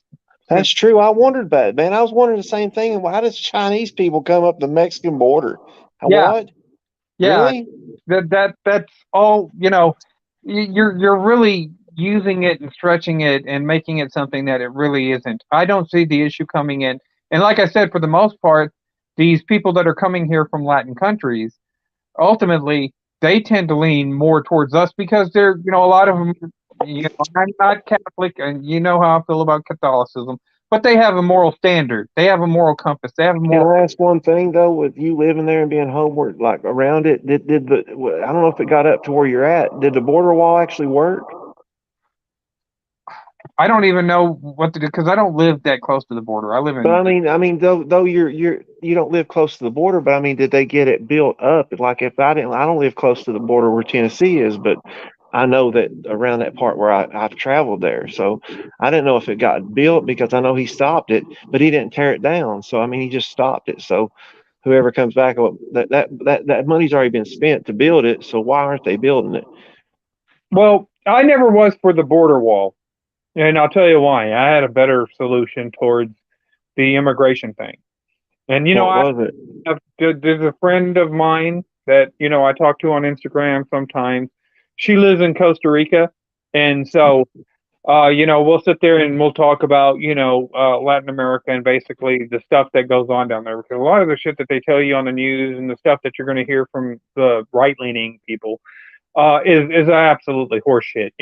They have a pretty decent quality of life. It may not be exactly what you expect as a dude, but they're happy down there. You know what I'm saying? Yeah, Like I said, Costa Rica. Now Venezuela may be a little bit different. They're all different.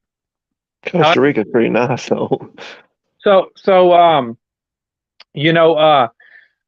whenever you sit there and you look at this stuff, this would have been my solution, and this would have worked. And this is another one of those plans that I went ahead and laid on her desk. She wasn't going to go over it, but the lady who's running for Congress, you would have built that pipeline from Canada down to Texas, would have refined that cheap Canadian oil. Then you would have built another pipeline from Texas into Mexico, refine the oil because they have oil and stuff like that. Work with these countries instead of trying to undercut them and stuff like that, and keep the drug cartels in business, because that's ultimately, they want the drug cartels so they can have these crises. You send guns to the people and stuff like that all the time, and then you want to take them away from us. So you would have built this pipeline, take out the drug cartels. Then that would have probably generated at least $6 trillion to our GDP a year, just refining this oil and selling it to the Asian market, to China's, your India's, and stuff like that, trying to industrialize. You could have That made would have gave us more in our reserves too, wouldn't it? and so you could have easily went ahead and balanced the budget. You could have easily went ahead and used some of that money to go ahead and send into Mexico. You could have easily went ahead and used this to go ahead and bring up the quality of life down there. The immigrants that live here would probably want to go back home and be around their own people, be around their families. Oh yeah, they do. They just come here for opportunity. They come here for opportunity. If they had the same opportunities down home, They'd now stay home. I believe it. Everyone I've talked to. Yeah, you have the education, so now they're sending money. Like I say, a lot of people in Texas send money back to Mexico and wherever they're at, like to help their family out, because that's what they did at Greenheck, selling it back to the Philippines and everything to help their families out. Hey, let's say that Mexico starts becoming an oil dude and they become a first world country. That's going to bring up the peso. We can invest in the peso and make some money off of it. You know what I'm Don't you think it was great what he had, the Mexican, Canada, like all of us, just our continent is the only thing we really should have to worry about. I mean, and then they take care of their stuff over in Europe and all that stuff. We should all take care of our own, Right. Like what you're saying. You're saying going all the way from the top of the Canada all the way down to like what, Mexico, or Yeah, maybe even into South America if they have a place like Colombia and everything. Yeah, we can go ahead. That's really getting down into drug cartels thing you're talking about. You can go ahead and take all of them, because I ain't got no use for no drug cartel. What the fuck is the drug cartel does for me besides create more fucking issues? That's it. I don't have for the motherfuckers. And to be honest with you, okay, well, you don't have the drug cartels anymore. But we could effectively go ahead and bring Mexico up to their standard of living up to us. And then you have all these people here that went to school here, that were trained here. You would bring up their infrastructure immediately. It wouldn't even everybody would win. And everybody would win, yeah. And ultimately, you would be there making America great again, because the United States, believe it or not, is not the only part of America. Canada's a part of America. Mexico's a part of North America. We're all North America. Yeah. Pretty much. So, yeah, we could go ahead and, help them out with their own economy and help them. And, like I said, if Brazil and Venezuela and all these other countries want to get involved, yeah, so be it. Yeah. We'll go ahead and, you got Costa Rica down there, great tourist destination, Cozumel and all this other stuff. And, this would only help. Well, you got Cabo and all that stuff too. It's nice down there, Yeah, you wouldn't have to worry. You could go down there for vacations and stuff. So that was my solution.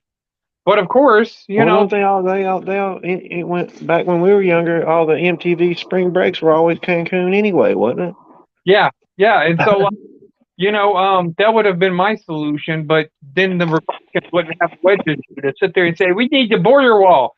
I don't know about you, but I want Hillary. You're saying. I get what you're saying now. Not a border wall. You're saying that we should be allies with these people that are on our continent. We shouldn't have to worry about them. If they're making money, they won't be killing us as much. Right. Yeah. And so I don't know about. I get it now. Yeah, I don't know about you, but I don't want Hillary to accidentally become fucking president and then have a wall between myself and the only escape out of here to get away from Hillary.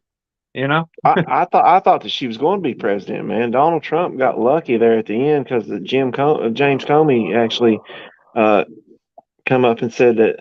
I think he was just doing that to make up for the Russian collusion thing, to try to make Trump feel better. But I mean, he did his job at the end, But then when they try to come out with this Hunter Biden laptop, can you imagine? This is what blows my mind. I swear, I think they're doing nuclear experiments over there in Ukraine and expecting people to do this war to throw everybody off, and they're sending money down there to start, like they're building nuclear weapons over there. I can Nobody's knowing about it. tell the Democrats right now that if you start World War III with the Russians and the Chinese, then you can fight the war by your damn self because I'm Exactly. I ain't touching none of it. you over there. You go in, I don't care if it's Ben Shapiro, Steven Crowder, they're sitting there supporting this Ukraine escalation stuff, or if it's freaking Don Lemon and the fucking Brian Stelter guy. Don Lemon, the worst lemon I ever seen in my life. He sucks, man. They're all corrupt, man. They got all fired. Chris Cuomo and all of them's doing the same thing, sitting there with a Q-tip, sitting there laughing on screen. Now he's fired. Even that one guy that I love Gutfield. I love watching Gutfield. He's sarcastic, but he makes fun of Brian Stelter like it's going. And Brian Stelter got fired. All of them's gone. Yeah, and I'll tell you, they can go ahead. You can join the military, and you can go ahead and fight for protecting your own shit. Because I'm not going to do it anymore. Because every time I try to come up with pragmatic solutions, we always have to listen to the fucking Democrats spew some sort of horse shit like fucking. See that comment you just said right there is that we have to listen to. You and I and everybody that we know can't put up with that. What are they going? I mean, if they don't arrest us and kill us over what we say, we're going to run our mouths. We're just that way. We got to watch what we say, but we're going to say some way anyway. So they spew and expect you to line up and listen to them, but when you come back, you're saying they don't want to listen to you. Yeah, they don't want to listen to us. So you go ahead and you defend it then. You want to go ahead, start the war with Russia. You want to get involved with, the BRICS nations and get involved with telling them how to run their country and what they should do and the deal with Ukraine. Then I tell you what, shut the hell up and then go over there. Stop hashtagging you stand with Ukraine on Twitter. Go sign up for the military. Tell them that you want to go fight for the liberation, which That's is ridiculous that they would stand with Ukraine. Why don't you stand with Chicago and people are starving to death up there and are homeless? People in New York and all the people. I mean, they're not all drug addicts that are homeless. There's people really starving to death in this country, and they can't even help them. And they go off and okay, if you got enough money to send Ukraine, why don't you send something to a homeless shelter? Help them out. You don't even know where the money's going. yeah. You get a T-shirt and a wristband. You think fucking what's that dude's name? I can't stand him. That's why I asked you about the Klondike thing. Or you said Klondike. I said, would you sell your soul for an ice cream bar? He gives them an ice cream bar, and he's made of gold. As far as CM Punk, you give them little like even printing money and giving them what is it called, stimulus? That ruined everything.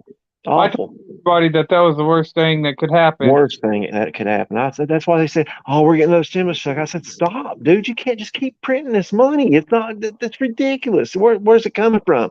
A printer? Well, how are they going to replace that and replenish it? We're already on reserve notes. Don't you realize that ain't worth nothing anyway till we pay it back? We're on borrowed currency, brother." Yeah, and I tried to. It is hard to explain it to people. They just don't want to. They refuse to listen at this point in time. And so, they call me a conspiracy theorist. That's their big argument. That's it. That's just what they're going to. How can they prove it though? I mean, because there's nothing. It's just like they were saying, like Rogan and all of them said, if you have any different opinion, you're a racist, you're a bigot, you're a communist. I mean, you're all those things that you're nothing as. All you are is what you used to think as American. Yeah, and that's it. That's all I'm guilty of, is being an American. And to be honest with you, they don't really have the numbers on their side. They have the illusion of it, and that's what they really rely on, is the illusion of people being edgy, of being popular. But like I said, and this is what gets them, because I look at the algorithm. And I look up to see how many likes and dislikes they have, or how many, how the reactions are for their tweet, and whatever it is. And so that's what I look at. That's what I generate. I don't go off of these media polls because they're useless. If you only got for like MSNBC or anything, they may only have like 1 million, 2 million people watching any given time. So there's only like 1 million or 2 million people actually interacting with their polls. You're not going to get any real kind of, but whenever you go and look at a YouTube video, or you go look on a Twitter, Facebook, and look at all the reactions and see if people are getting ratioed like they normally do, well, then I can take that and use that as a reliable metric for the population as a whole, not just cherry pick your audience. You know what I'm saying? So, yeah. like, the Young Turks do polls, and they say 70% of people support Medicare and Medicaid for all, but that's not even remotely fucking close. It's It not. can't be. It cannot be. And so, you're talking about 70% of your audience, which is not even close to being 70%. It's not even 70% of Californians, much less 70% of the United States citizens. So, and I meant, you look at these generic polls and stuff, and that's why they're so upset that they don't have, because it's a little bit different for us. You know what I'm saying? They try to mimic everything. They try to copy us. It's like a carbon copy. They try to copy the formulas and the stuff that we used to do. Well, hell, me and Dark Horse was doing with Manny and Sam and all them, the BLM stuff before the BLM stuff started to kick off. You know what I'm saying? Yeah. With of YouTube domination and the anarchist, which is considered to be close to the Westboro Baptist Church at the time, and they ran with that storyline. So it's not like they didn't steal from us whenever we were doing our stuff on YouTube. Now they basically center everything is pretty much patterned off of what we were doing in the YWC. And it is honestly, if you think about it, it's just a watered down pussy version. I mean, I'm sorry, but still, that's what it is. Yeah. And so they took our formulas and then they implemented it into the news cycle. And so that's ultimately where you Can I ask you, don't you think that Triple H and all them people, WWE, because they would make comments about, and there's wrestling Jesus signs in Raw, on Raw, man. So they're watching us. So they can hear us. So they know that we're here, no matter if they're going to give us any credit or not, because they're not going to name drop us because that'll make our channel blow up. What's up? You know that. We got Cabal in the house. Yeah, it's been a while since I've seen you or even heard from you, brother. Amen. Yeah, I took a hiatus. I'll probably take another hiatus after this hangout right here. But yeah, what's the topic? I just saw you were live. I figured I'd come in and just listen and soak up some Go knowledge. ahead and let him talk to you, Sean. I'll listen to y'all. I'll stay here though. Go ahead, Scotty. Right now we're it's like a miscellaneous thing. We're talking a lot about left, right, politics right now. I'm all over that. I'm right there with you. I'll talk all day about that. Is that Big Kev? No, that's Scott Hall, man. That's Scotty Hall. You remember me, man? It's been a while. Scotty Hall. Hey, man, please have a seat. I thought it was Big Kev. Man, I haven't heard from you. No, it's been a long time, brother. It's good to hear from you. He told me he was on here. No, I'm actually happy I joined. No, I haven't heard from you in a long time. I'm an old, like what I was telling him, like we're old school, man. These people nowadays push us for what we've been around and done. I remember the first comment you left me. You're like, "Oh, you're like the YWC Dave Chappelle," and like it's true. That's my favorite comedian of all time. So it like really kind of hit me. I was like, "Oh man, that's like." It's true though. But I mean, yeah, it's good seeing you, man. He told me that you're into talking about this stuff too. Yeah, like the like you just don't want to get shut down like politics and all that. Yeah, I mean anything, just wrestling, politics, just something to talk about that we ain't gonna get, canceled for or whatever. Yeah, me and Project, we got a lot of similarities. Movies for one, and then sometimes political beliefs as well. You talk movies, Sean? Yeah, actually, technically, I was supposed to go on. Well, you were talking about Little Mermaid, so I don't know what I'm talking about. Yeah, well, yeah, it's probably one that I wouldn't see. I just think it's kind of funny how the reactions from the wrestling community. Oh, they just don't like the Little Mermaid and I'm like, are you really going to watch the Little Mermaid? Well, no. But then shut up because I'm not going to watch it neither, so I don't have an opinion. I told you in the comment first, and I told my brother today. I said, so I can be Muhammad Ali by Disney standards. So I can be. We can have a white Muhammad Ali. I'm not being racist or anything, but by that logic, if we're going to redo all the people, even Annie and all that stuff back and giving somebody else, what about the Mexican? What about the Hispanics? What about the Spaniards? What about the Romans? Why don't we give them, those things?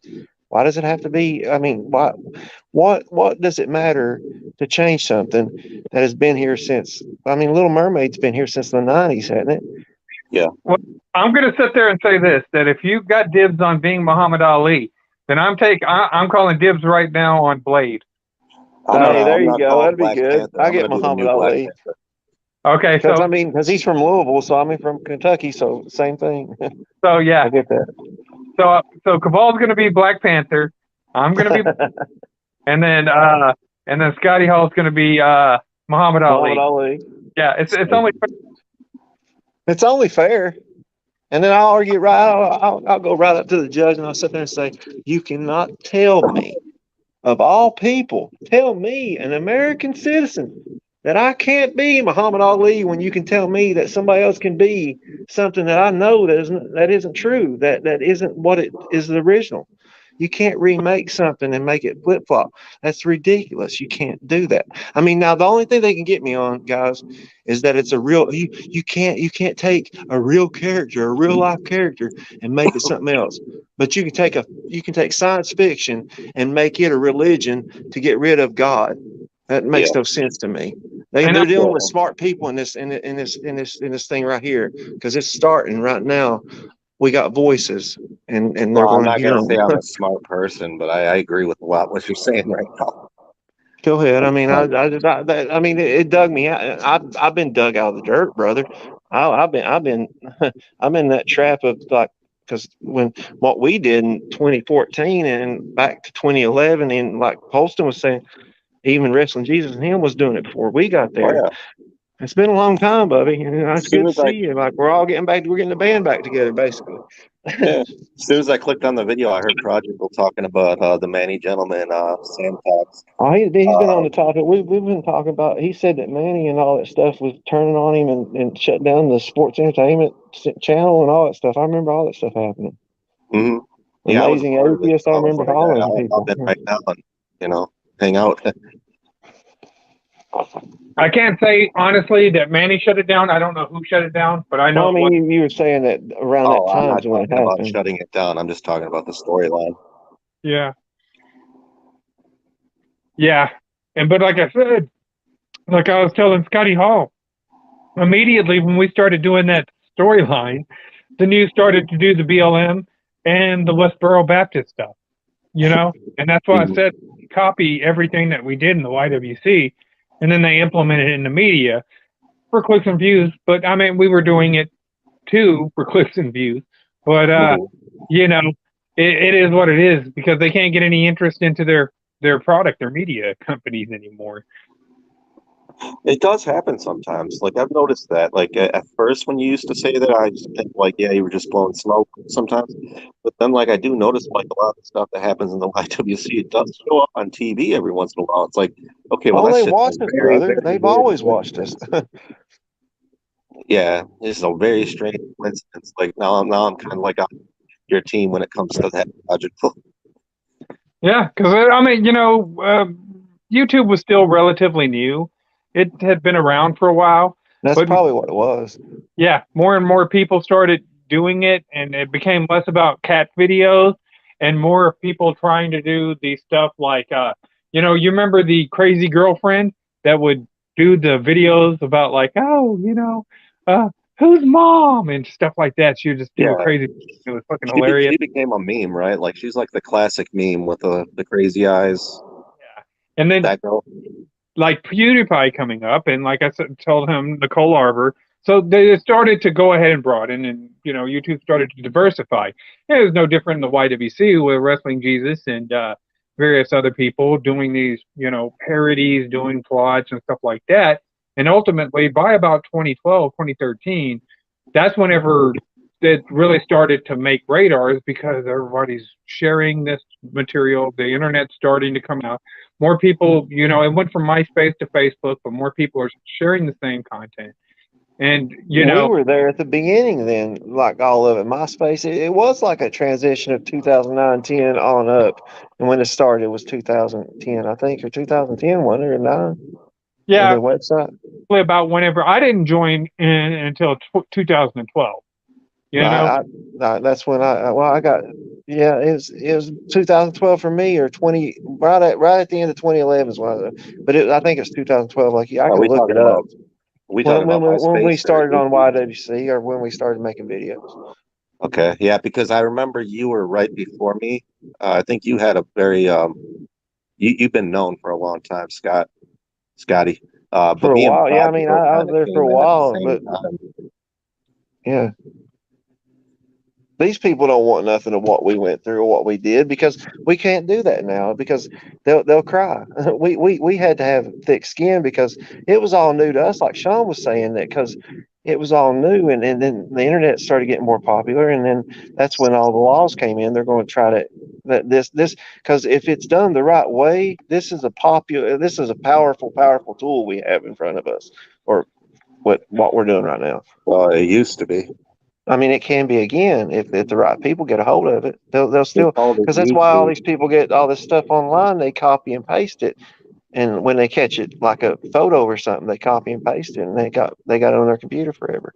So Yeah, I'm just saying the name YouTube. It came because it was about you. It's about you. Now you see all these celebrities with YouTube channels like Will Smith. It's like, yeah, we're no longer, we're losing our power oh, advantage. dude, I never thought about that, Cabal. You're right, man. We were because it's meant for us, like YouTube. Not they've already got a camera. We just now got one. Now they're taking our camera Yeah.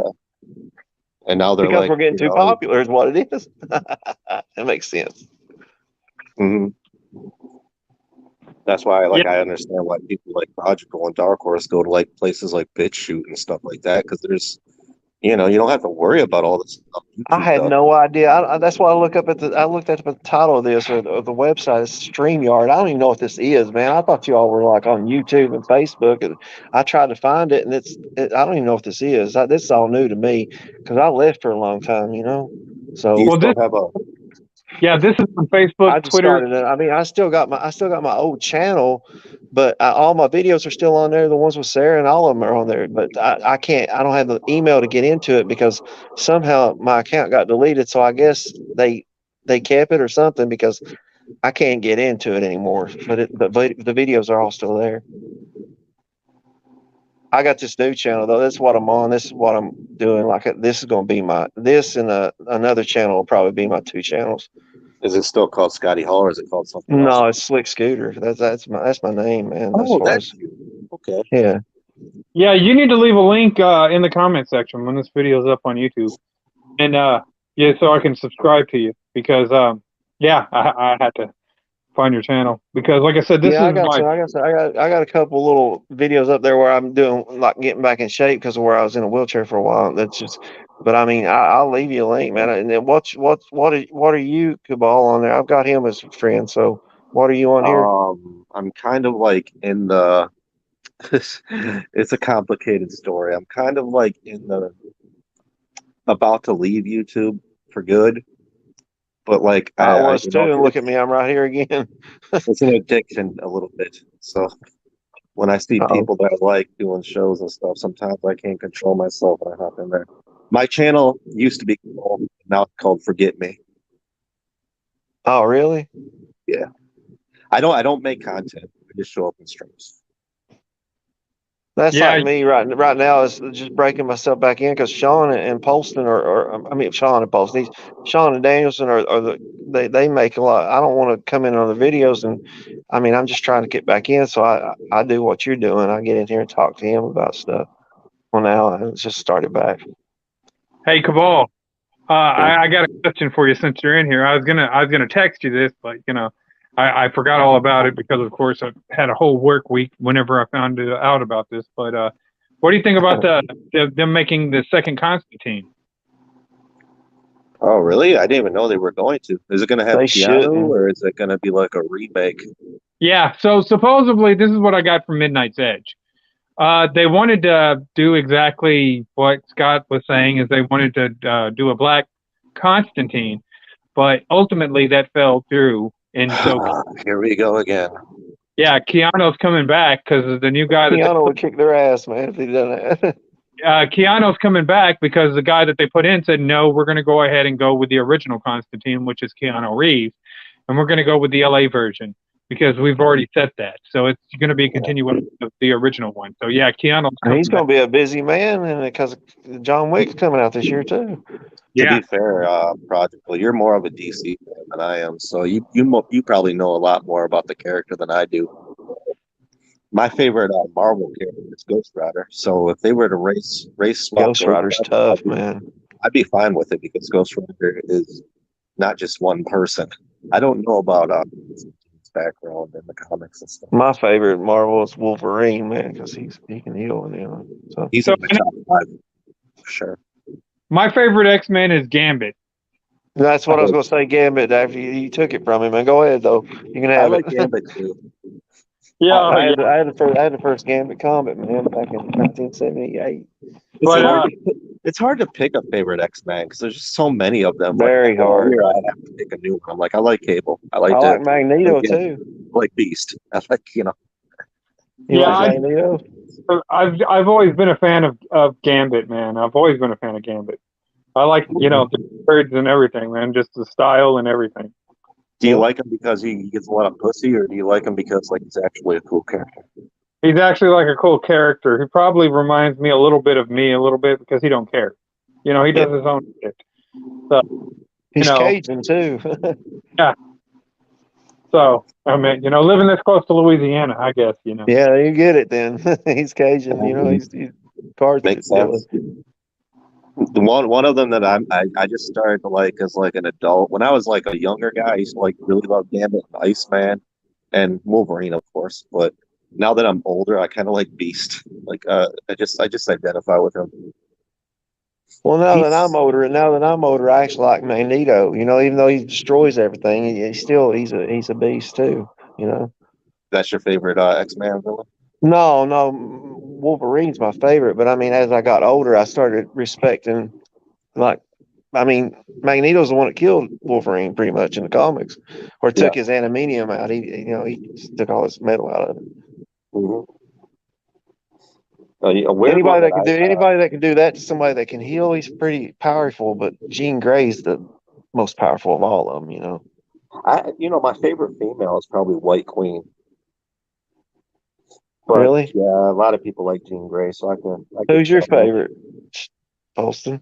I'd probably have to go with Storm. Oh, she's good too. like you said, you can't pick one out. Well, it's Halle Berry, so Well, yeah, that's true.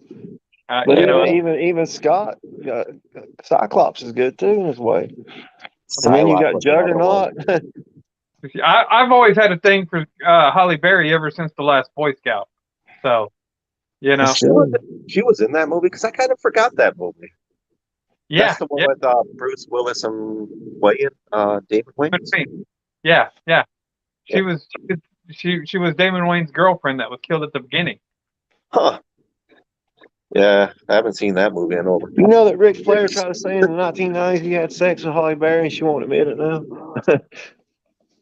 Who's that? I said Ric Flair actually tried to say that. I mean, Ric Flair actually said he had sex with Halle Berry back in the 90s and she won't admit it now. Huh. You guys into stand-ups a lot?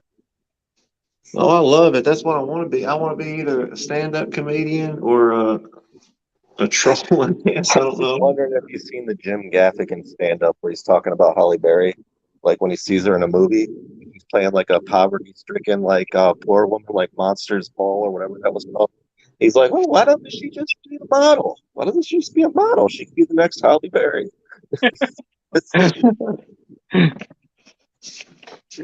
Yeah, I do know. Though. I love Halle Berry, man. Yeah, Halle Berry's. Yeah. So yeah, that's why it's kind of like. I like my women like I like my coffee. Amen. But Jean Grey was hot in the movies too. Oh yeah, she messed up, man. Have you seen what happened to that woman's face recently? No. Johnston or whatever. Look, Google it. Google it right now if you feel. She does not look nearly as hot as she did. She got so much Botox, weird shit done with her face. She looks like. Dude, she was beautiful in the Phoenix, the last one, man. Oh my God, it's awesome when it's all about her. Now she had so much plastic surgery done that she looks like a mannequin or something, like some weird Muppet. Yeah, I don't think Mystique was a bad one too, man. Oh, John Stamos' old lady. You're gonna be surprised, Project, when you look it up. You're gonna be like, "Holy shit!" But did you like Mystique too? Yeah, I'll have to look. I'll look that up for sure. He's a shapeshifter, and then you got Nightcrawler. There's so many of them, man. You can't even think of how many there are. There's another dancing Jensen Femke. She used to be a big crush of mine back in the day, but now, oh my God, unrecognizable. Is she really that bad? Yes. She's one of those celebrities that got too much work done, and now she looks like I'm not lying when I say that she looks like a So you Muppet. can't tell when she smiles or when she blinks, pretty much. Pretty much, dude. God, it's awful, man. They ruined a beautiful girl like that, man. Well, she Yeah, ruined why do herself. you think that? Why do you think she doesn't show up in any movies anymore? Wow. It's like those girls that go to tanning bed so much that they end up being look like rubber, you know, Yeah. or Ugh. leather. Leather, I guess, is what I was trying to say. Not rubber. Dude, I saw a Roddy Piper movie. Hell Comes to Frogtown. Oh, I thought you were gonna say I They know that Live. one.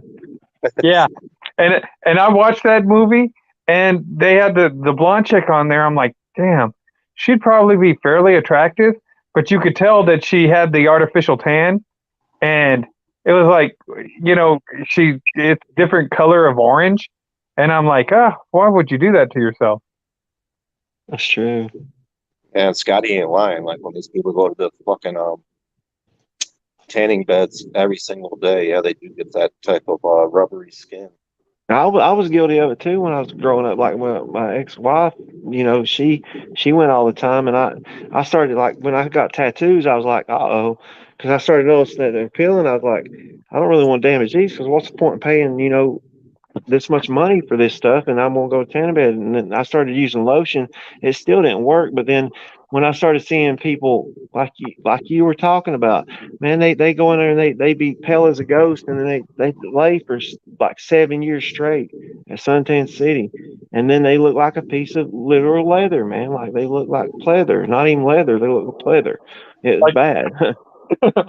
Like you can see the lines of their skin, and it's just you want to go up there and just pull it back together for them. Yeah, they, and they're like in their late 20s, and they look like they're Oh 80. yeah, they ain't even in their 30s yet, and they look like they're 80. It's yeah, like the mother from that movie, Something About Mary. Remember the mother?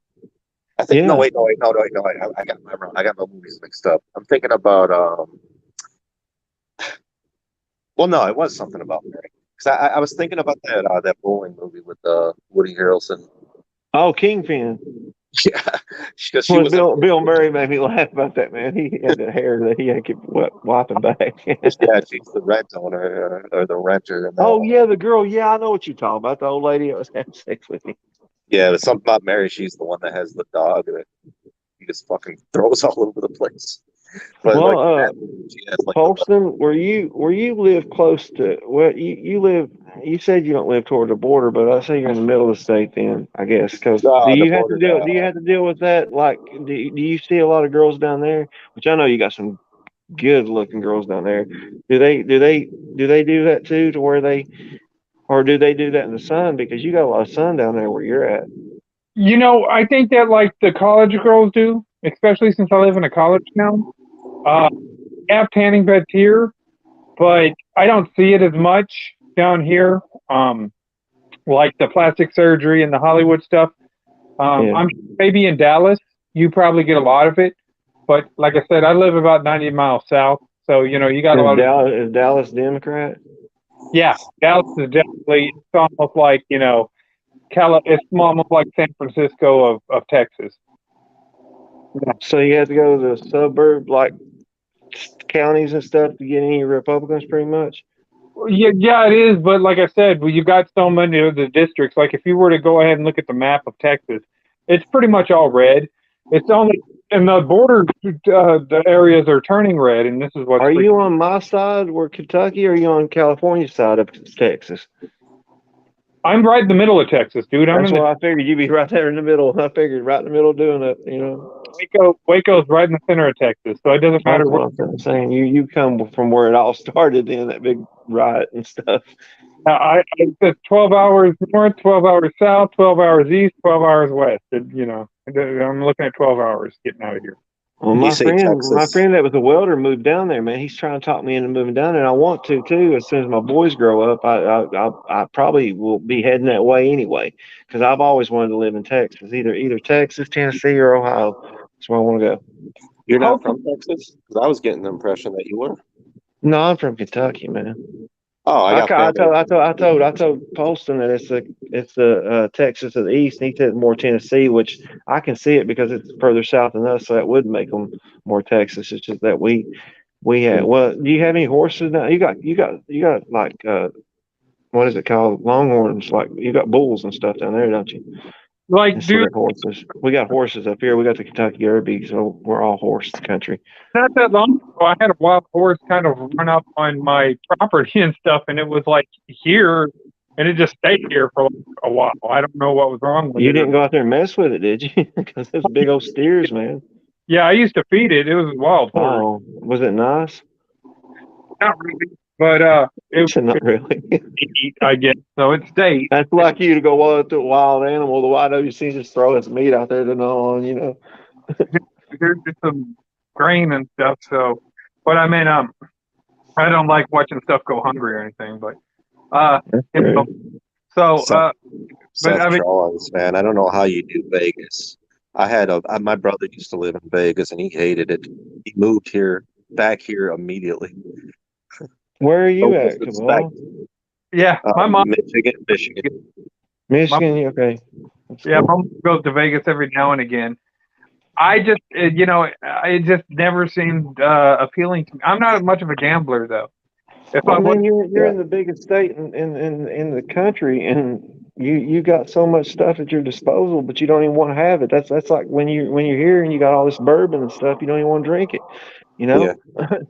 I That's heard why- Vegas is like eating pizza every single day. It's like, yeah, it's good at first, but after a while, you're like, I kind of don't want pizza anymore. It's like no, you can't. There's only so much whiskey you can drink and actually maintain. So I mean, it's bad here. That's all it is bourbon everywhere. I would That probably and herb. the places that I would probably like to live in and go to if I had another choice, Colorado in the Rockies, Oh, that's true. I forgot about that. like your Dakotas, your South Dakotas, anywhere in the mountains, and then like Alaska would be mine. Those you know would where be I want to go? Ever since where- I was a kid. Yeah, I want to go to Japan just because I just love their nerd culture. I feel like kind of would could- like to go there too, man. I don't want to get in China, but I like to go to Japan. I go to Tokyo or someplace like that. Mhm. That would be huge, man. Can you imagine? Imagine how many people they got there. Well, in my 'Cause younger days, they were like, talking they like I love mean American honestly men as well. Like they women. have 1.6 billion people. So basically, there's like 3.5 or 4 United States in one area. Imagine if we had that here. We'd be shoulder to shoulder with everybody. Don't they like sleep in like pretty much drawers in Japan? Yeah, I guess. I mean, they sleep wherever they can. I saw them on that bridge asking Donald Trump to free them, and then the pandemic happened. Next thing I know, people are dying. Did you see that, Sean, where the people were on the bridge, riding pretty much against the President Xi? They didn't really do much to it. I mean, they were on that bridge begging for Trump to come get them and help them, but they never came or whatever. We can't help them. They can't help themselves. I do know this. I know that the Japanese prime minister was assassinated. I think it was the Japanese. Was it the Japanese? No, one of them was assassinated. I forget which one it was. But Nobody's backing up. Was he on the Clinton kill list? I could not tell you that, to be honest with you. I remember you told me about that years ago, and ever since you told me about it, I started looking into it myself, and I'm like, oh my god, the list is just growing and growing. I know Tupac was. I know that much because Tupac was messing around with a lot of shit, and I do believe that. Yeah, that was a Clinton kill count that I'll give Clintons. And everybody's like, Tupac went to Cuba. No, Tupac was assassinated. I can tell you that because he was trying to start a black party for not just black people, but like white people as well. Yeah, for black people. I've had this conversation with my friend. I'm sorry for cutting you off. I'll let you finish. But I'm sorry to go Kanye on you. But I told him the reason they took out Tupac is because he was trying to improve race relations. It's like the song changes. I see no faces on his. but like it seems like he was just trying to put out like, a lot of positive rap, and I don't think the whiteys in the political party really like positive in the black community. They want to shut that down immediately. They want us to kill each other. They want us to Well, hate each other. I agree. well, like I said, he was trying to start a party for black people, for, minorities, for Asian, for whoever wanted to. And, he was against Proposition 206, which that was basically what the Clintons were pushing to go ahead and secure the Democratic vote and trying to get all these minority votes into the Democrat Party. That wasn't going to work, having a black party run by Tupac. If he was going to be on the other side of the table and say, this is what we want and stuff like that, that wasn't going to work for the Democrats. And the Democrats were in charge at the time because he died under Clinton. And so, yeah, from what I am to understand, and this is from a buddy of mine, so take it for what it's worth. I don't have any evidence, but I believe what he tells me. And, I didn't have to distrust the man. But he said that actually one of the people that killed Tupac was one of the guys that beat up Rodney King. And it was a hit. Oh yeah, I heard that too. See, But this is some why I Johnson said guy, I'm the here guy to that beat up soak Rodney the King. knowledge. Sorry, Scott. Go ahead, man. I'm just here to soak up knowledge. Like sometimes, I do like to listen to Prodigal and other people when it's hang out. No, what was you saying the Tupac thing? I didn't mean, but I heard that too. Sean, is he Oh, in here? yeah. Oh, Okay.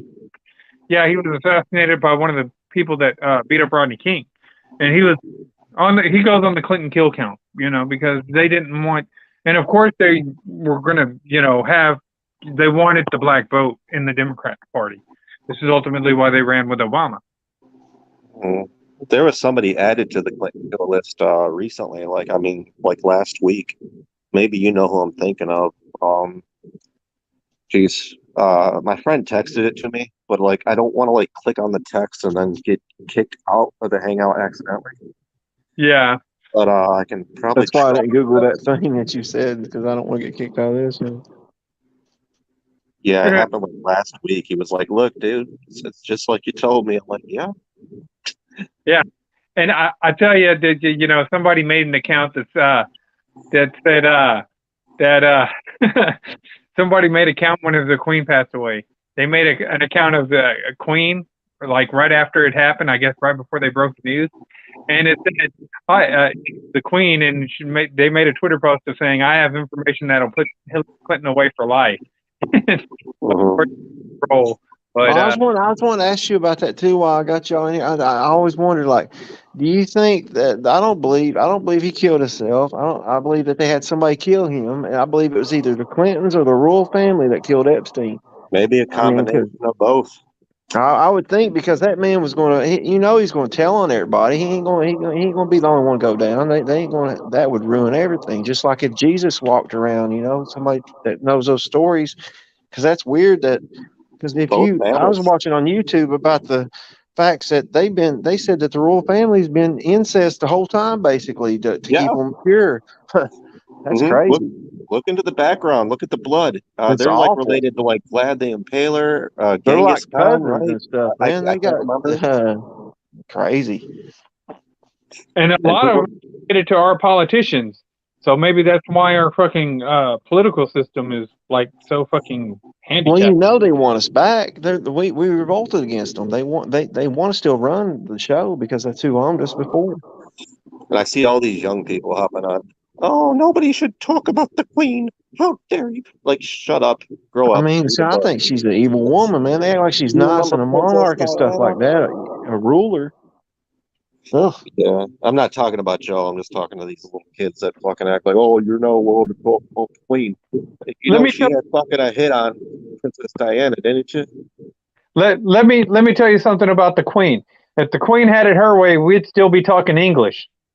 Oh yes, didn't you hear Sarah when she's sitting there seeing? She said if in on the video during the YWC, she said if the Queen had her way, she said if England had their way, we'd still be sipping tea with the Queen.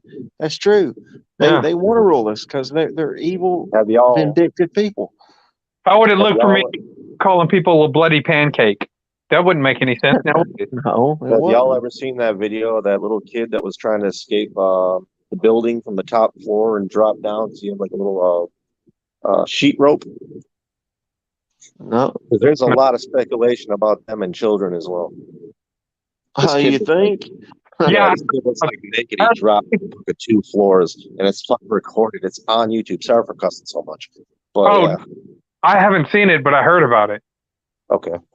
I don't know what y'all talking about, but I mean, it sounds interesting. Maybe I'll shoot you a link. I mean, I started watching that thing that says they will kill you because that's got all the things on it that they even had when the royal family goes wrong. It's like they got those videos online where they do like a top 7 of like kind of like a what is it, Ask Mojo, but it's about people that are evil and killing people and stuff. Like about the Queen, they're evil people, man. I mean, because they wanted the bloodline to be pure. I mean, why? Yeah. They don't want anybody. I guess they don't want anybody mixing with people that they don't think have brains or whatever and think different than they do. So No, you're right. That's why they didn't like that. and then what's her then name? that's why I was wondering because they sent 3 or 4 of them. They sent 3 or 4 of them to the mental institutions and didn't even. They're part of the family. Didn't even send them money or nothing because I guess that's when they messed up with doing that incest thing. They come out and they're not.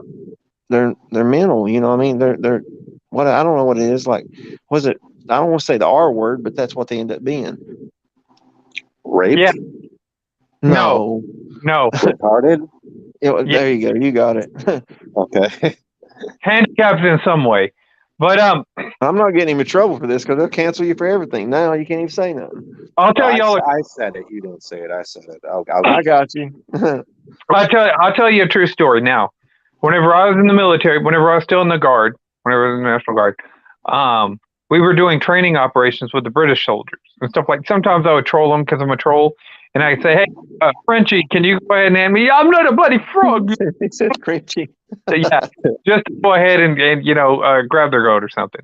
However, we were training these guys on op fours. You know, the little. Have you ever seen like Heartbreak Ridge with the little beeping things, the Miles gear, where they were shooting at each other, but they go beep beep beep beep beep beep beep.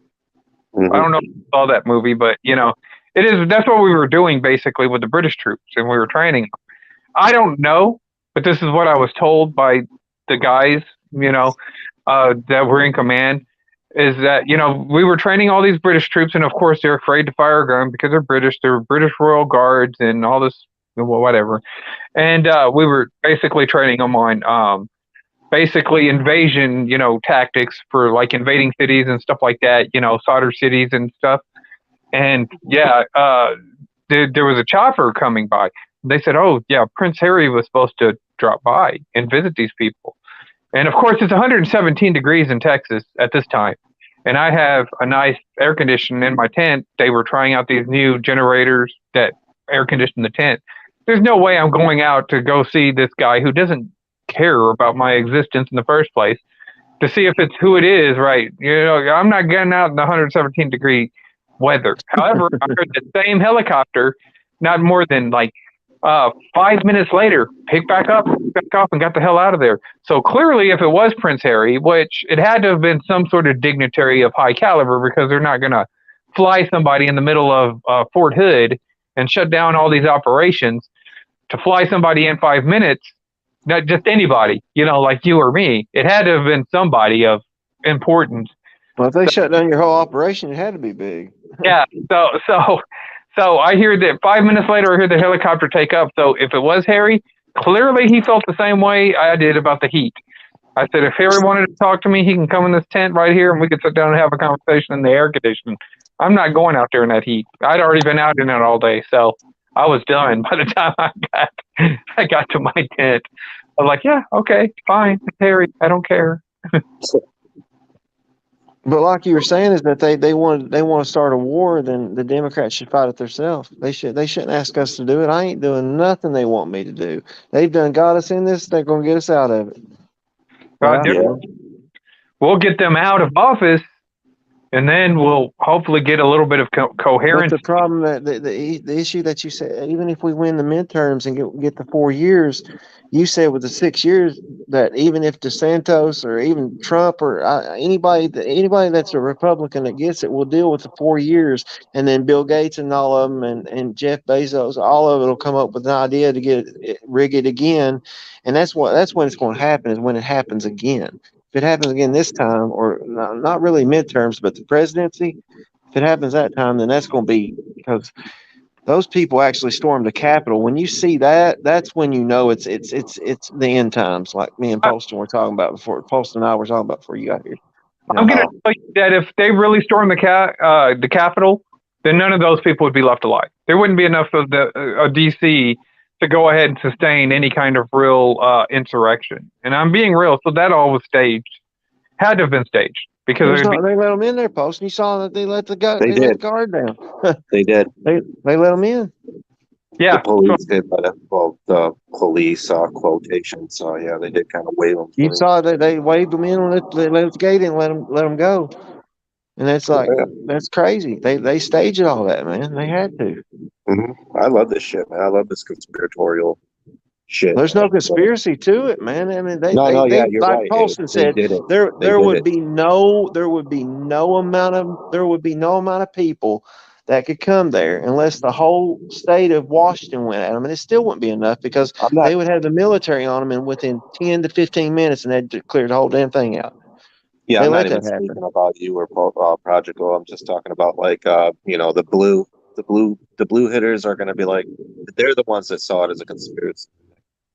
The best thing that could happen for the Democrats at this point in time, right? The people, this coup that is currently in office, the best thing that could happen for them is that the Republicans win the midterms.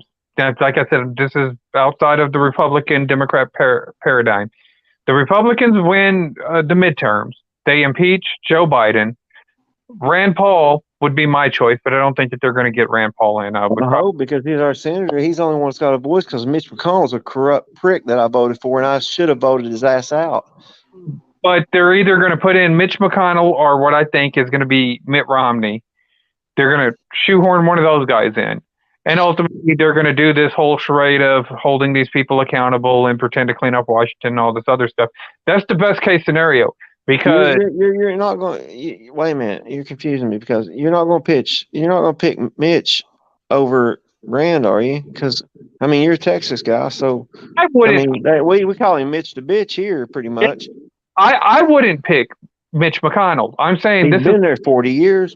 Yeah, I would say this is what they would do, because okay, my bad. I was like, this is the best case scenario for them. They're going to shoehorn in either a Mitt Romney or a Mitch McConnell, because they're reliable. They're one of their guys, so they're not going to be held to any kind of real justice, just pretend justice.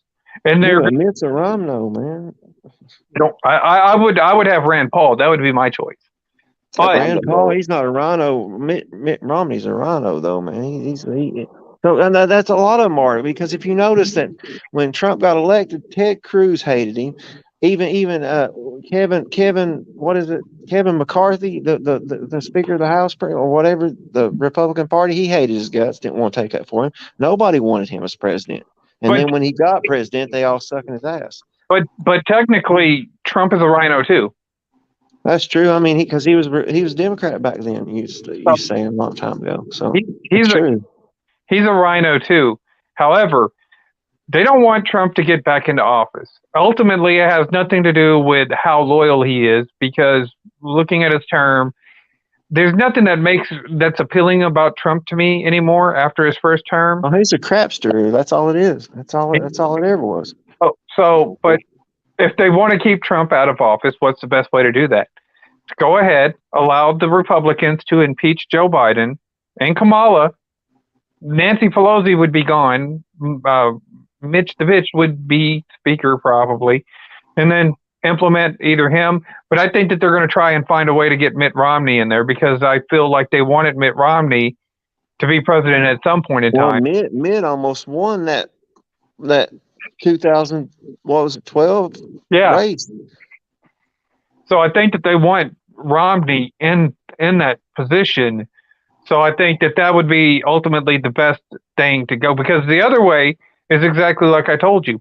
It's going to be Mussolini, it's going to be King Louis, and it's going to be Marie Antoinette. All of these politicians are going to end up that same way.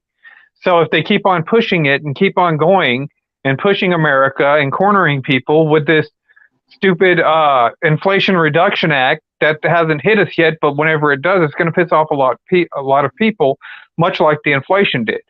So that's going to be the ultimate. Is going to be the reverse, which is a possibility. This could happen, but it'll be the reverse of the French Revolution, where instead of the secular side taking over the aristocrats and the more of the Catholic rule, it's going to revert back to a more theocratic movement taking out the secular government. So basically, you're saying we're going back in time like we are with the movies, because there's never been a new movie come out. They're remaking Jason and Freddy Krueger and ruining all of it. We're just going backwards. And like Disney's going to remake the Never-Ending Story in 2024. Really? You're going to ruin that for me too? I can't have that. I can't have this crap. Last time I heard about Jason was where LeBron James wanted to direct it. Then I haven't really heard anything about that since. Jason Really? being oppressed black kid. Yeah. I can't be out here in the woods I haven't anymore. heard about that either. I heard they were going to make him Kevin Bacon. Yeah, Kevin Nash is wanting Randy Orton to play Batman. He said. I was also going to say, like, we all need to vote for a third party. We need to get Kanye West in there as president. dude, I tell you, there is somebody in here. Corn Schuler is her name. Something Schuler. Cord Schuler. I can't tell how many people's are there people watching it. I only see me and you and him, and then this anti-Seth Hawkins filth. That's all these people I see. I don't know. I can't see it. I can't see their count or whatever. I guess I'm on YouTube. Yeah. Well, I'm on 3 platforms. I'm on Facebook, Twitter, and YouTube. So this is on 3 platforms. So wait a minute. And I'm not on YouTube. I'm on your StreamYard, I guess. Yeah. Are you fairly new to the streaming? Scott? What? Are you fairly new to like joining StreamYards? I don't even know what this is, Cabal. I've been gone for so long that when I left, like I was telling him, I left and it was Google Hangouts. You know what I mean? That's the biggest thing it was new. Identify with you. It took me a while to like learn how to do stuff. So how many are there posting? You said there's more sites like this? You could click on the bottom and it says chat. You click on that, it won't kick you out of the Hangout, but all it says is you're in the show. Everyone can hear you. Do I back out of that? Well, see, I backed out. Okay, shit. Yeah. He did this earlier. I had a feeling he was going to do that. But yeah. Join back, man. Join back. Yeah. Yeah, just click back on the link, Scott, and then I'll let you back in. It is taking a few minutes. I can't carry the show with him. He knows a lot more about politics, and you know more about politics than I do. So please come back. I'm just here to listen. And I tell you, there's one person that I say that we should all get behind and just say, fuck it, we're going to vote for this person. And that's Gail Cord Schuler. It's a great channel. She has a channel on YouTube. Holy crap, dude. This would like totally blow everybody's mind if everybody started a Gail Cord Schuler movement just to fuck with people in DC. It would be hilarious. Who is that? She's a YouTuber, and she does this thing where she's like the president of the world right now, right? It's almost like a fanfic thing, and she says that she works directly for Jesus. She's married to Data from Star Trek, and she I heard that guy's a big pile of work. Yeah, she has all these plans and ideas. A lot of it's like pretty close to what we believe in. Everybody should have their personal freedoms, right? Pretty easy stuff. But it's just funny because like it's all out there, pretty way out there. Like you think that Trump was out there, this lady is definitely would trigger so many people in DC that it'd be funny. Yeah, Scott, if you can get back in, just click back on that link. Yeah. We're still watching. Can you send him like a fresh link? Because I mean, I know there's a lot of activity in the chat section. I don't know if he can still see the link that I. Oh yeah, it is still there. Yeah. Never mind. Talking too much. Yeah, I'll go put another link. But yeah, you know, I was supposed to do Stephen Rose was supposed to do a movie thing. Oh my God, it kicked me out. Okay, I put the link back in the comment section. Yeah. I'm sorry, Scott. I was trying to teach you something, but then I kind of had a feeling that it was going to kick you. Because that used to happen to me all the time when I was trying to learn the little bottom bar when you go join StreamYard. I still get kicked out of my own Hangout sometimes. Mm-hmm. I'm gonna bring Scott back in real quick. No, I'm glad he's still here, man. I didn't know he was still around. He's probably one of the first people when I first came to YouTube that I met. I'm not doing that anymore, guys. I'm not looking. I'm not backing out anything. It kicked me out. I can't get there unless it's a link. I'm just gonna stay right here, and then we'll figure it all out when I get used to it. So, yeah. You do a podcast, and you wanted to start a podcast, like you said, like this. I always did. Yeah, we should get us, like you said, just get like five to 6 minds that can actually hold down a conversation, because I mean it'll take time. We got a lot of stuff to talk about coming up next year too. Yeah, you hear me? Yeah, you there? Yeah, I was saying that there's a lot of topics that we can talk about. Yeah, my audio gets kind of cruddy right now. It's cutting back in and out. So, yeah. Understandable. Sometimes when I join Hangouts, like I it's all crystal clear when I'm talking to people, but then like I go back and look at it, it's all like breaking up and stuff. I'm like, what the hell? Like when I was talking, like it was crystal clear. These StreamYards are freaking weird. Yeah. Does this site have a lot of people on it? What's up? I said, does this site have a lot of people on it, like as far as like streaming and actually doing? It's like a streaming service.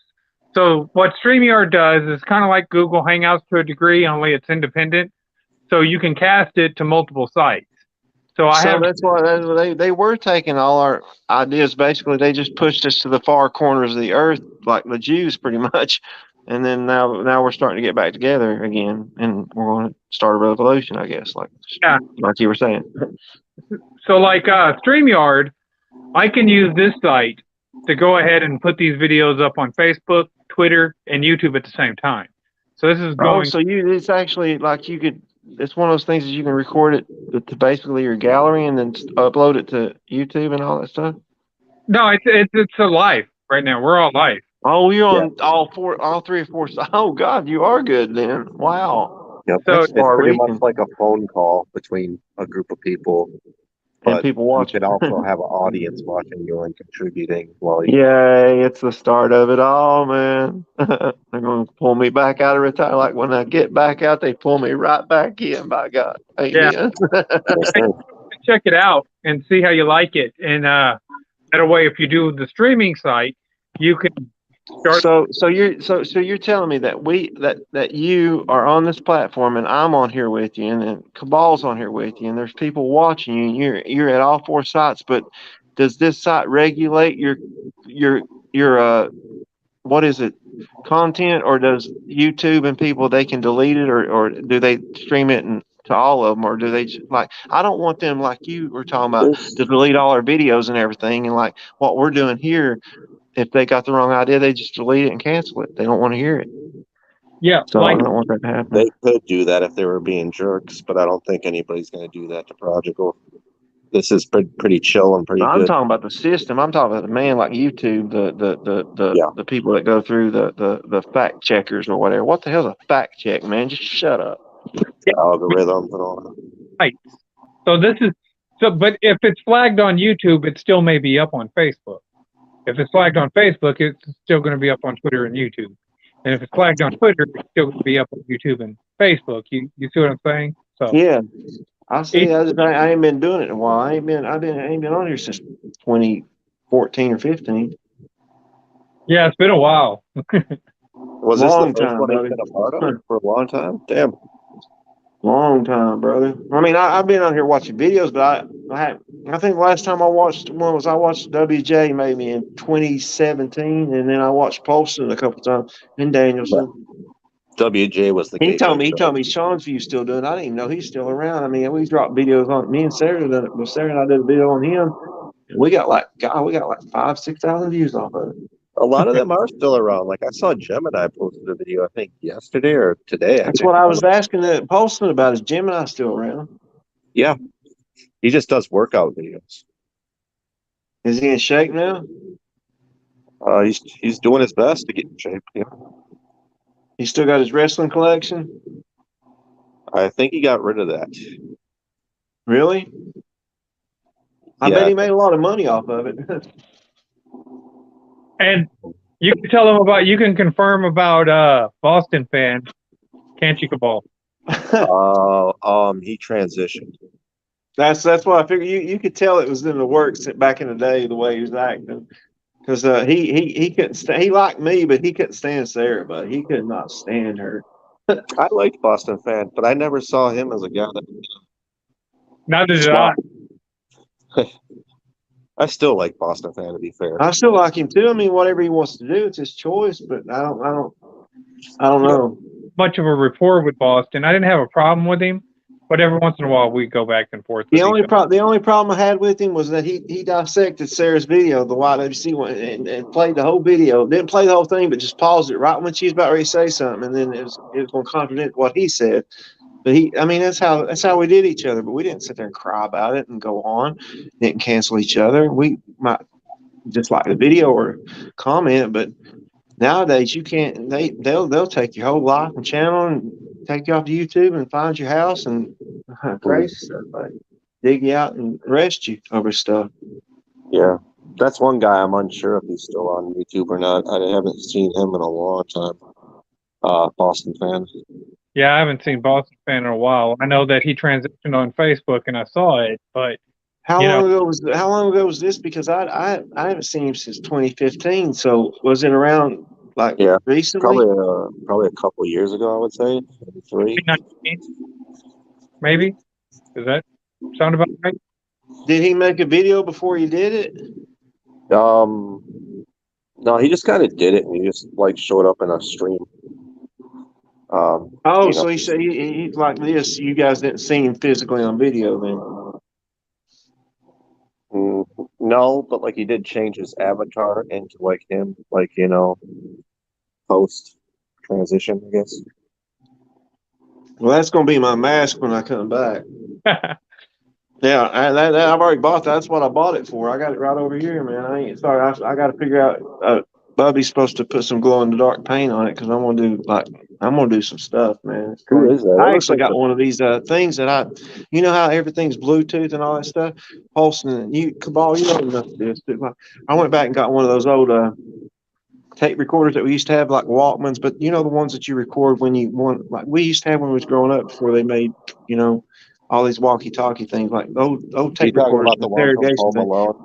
The Kevin McAllister. Yeah, I mean, I got one of those with a mic, and I'm going to record my audio on it. And I was figuring that they think that they own it, but I'm going to send all the tapes off and get them copyrighted, and then it's mine. But then we're going to have to fight over it because I was wanting to ask you about that, Poston. So if I was to do that on, I don't want to give away what I'm doing. I'll do it, and I'll ask you about it later. Okay, I ain't ready yet. I mean, it'll be a minute, but I was wondering if I recorded on it. If I recorded on my stuff. And I got the tape and I copyright it, then if I put it on their profile, then do I submit 50% of it to them then?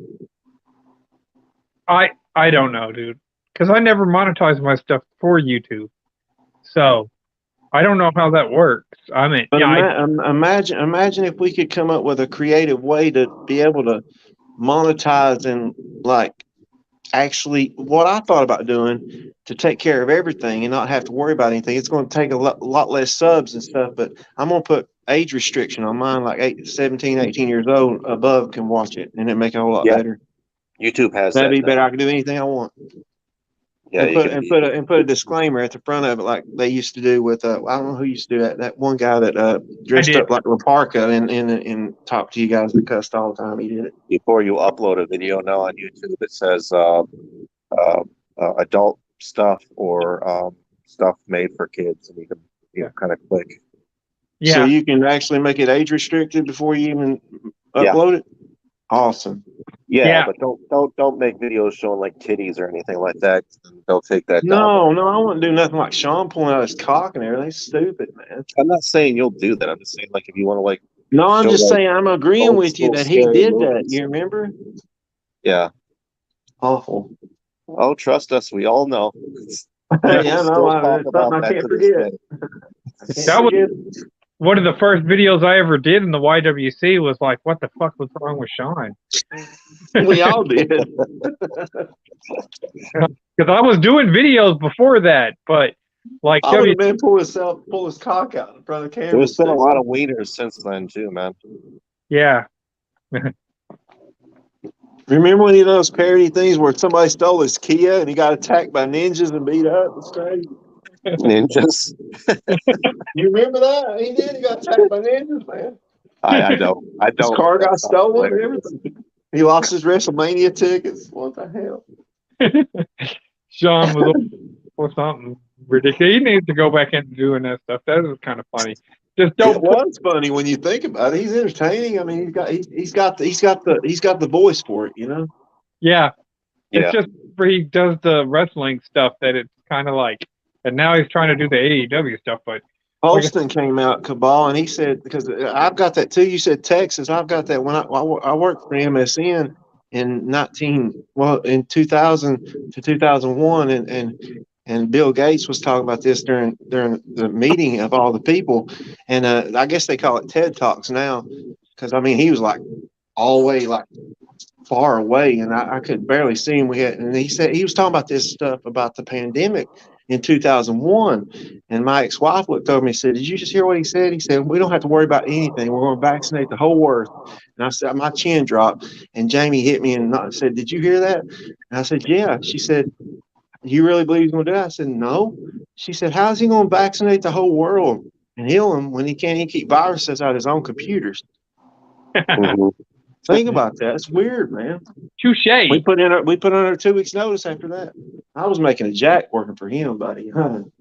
Not working directly for him, but the company MSN. I never met him, but I've been in like a meeting when he was in the building, like the arena or whatever. Yeah. Those, Who are you talking about? Talking about dial-up networking in 2000. Like my ex-wife and I worked for MSN and worked for Microsoft, so I worked for Bill Gates for a little bit. Oh, okay, cool. No, it wasn't cool. Because he's saying this stuff because if you guys know that him and Fauci in 1993, maybe Paulson knows about, they got kicked out of India because they were doing experiments on polio for those kids. They were giving all the kids that were born in India, like third world, they was giving them polio vaccines and none of them had it.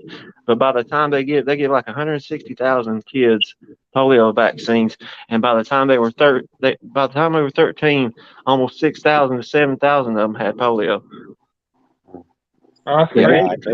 maybe it's not cool, but like I was just saying, like you probably got some good paychecks working for MSN. Oh, I got that, dude. That's a lot of money I walked away from. She did too because I couldn't be a part of none of that. I don't know. You could tell the evil in him, man. He wanted to rule the world, and he's doing it now. So I mean, he's always ruled the world. Him and Jobs and all of them. They're all Rockefellers, man. Yep, Rockefellers, one of the most He's got the blood in him. Don't he post them? I will tell you this. I had a buddy that was a big Bill Gates guy. Liked him, and I work. I mean, he paid good. That's the only reason I stayed. But when he started talking stuff like that, I just said I couldn't be a part of it because that's weird. Because he was sitting there saying that they wouldn't have to worry about any illness or anything. I'm like, there's no way, man. You can't play God, dude. You can't do that.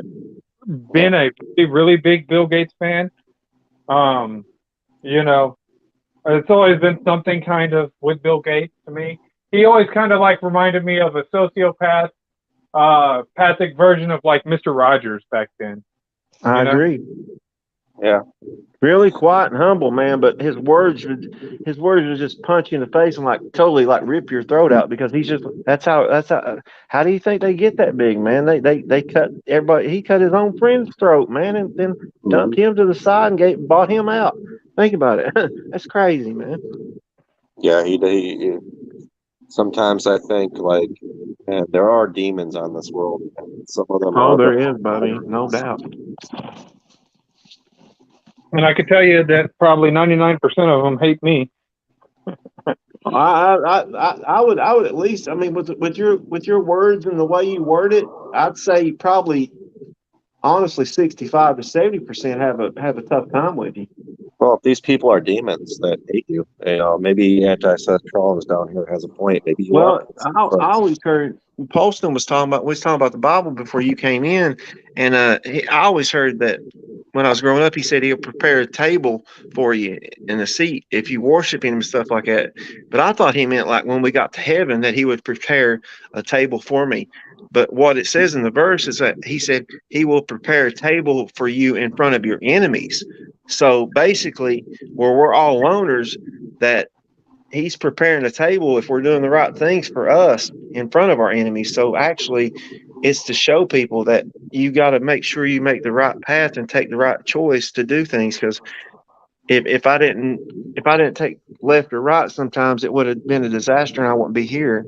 So you got to make sure you use your brain when you're like I walked away from him, so I don't have any ill feelings about it because I wasn't a part of his scheme or whatever he has. I wasn't going to make him any more money. Is basically what I'm trying to say. Not off my brain anyway. I make my own money. I respect that, man. That's some knowledge that I want right there. Stuff like that. Yeah, buddy. I mean that helps out because I can bring my ex-wife on here and tell you because she was right there with me. She was in advanced class. She was smarter than I was. So I mean that's hard for me to admit, So, but I mean, still, it's the fact that it don't matter any kind of amount of money, man. You can't sell your soul. That's where it basically was leading to. And see, that's why I think that a lot of these leftists are so miserable, and why they, come out and try to make everybody else miserable as well, is because, especially like in Hollywood, they sold their soul essentially. They sold us all out. They have no economy, and they're going to come back and contradict and virtue signal and explain to us that what we're doing is supposedly bad, but you're the one that sold your soul. I didn't sell your soul, so. Ultimately, I can back up my cause and tell you exactly why I do the stuff that I do. Oh, well, you're just callous and don't care. No, I, have plans. I just can't implement them because ultimately you made the mistake of selling your soul. So now you're out there and it doesn't matter. These, certain people, the gatekeepers, the people in the media, you have no autonomy. So they label everybody else as bad as they are, but it's all projection. It's all the stuff that you're doing. Why are you trying to put this on me? So you're basically saying that you're trying to buy their soul back that they already sold, and then you're wasting your time that you could have been talking about something else instead of helping them get back to where they were before they sold their soul. If you think about it. On top of that, misery loves company. Oh yeah, definitely, no doubt. Yeah, well, I can only be company for like maybe an hour or so on Twitter, and then I'm done in company. All right. Right? I gotta go. I tried it for about probably about a month, and I got off of it. I didn't understand it because it seemed fake to me, like it's a bunch of fake accounts to me. That's what it is, basically, right? That's all generic and fake accounts. Back in the days, it was more organic and it was more real.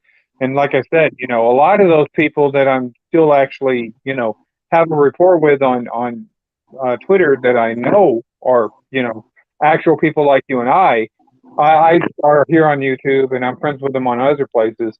Like Big Kev is one, Jasmine No Thanks is one, and a couple of other guys I know that they're actual people. But like for the most part, yeah, they're mostly stock accounts and fake accounts trying to push propaganda.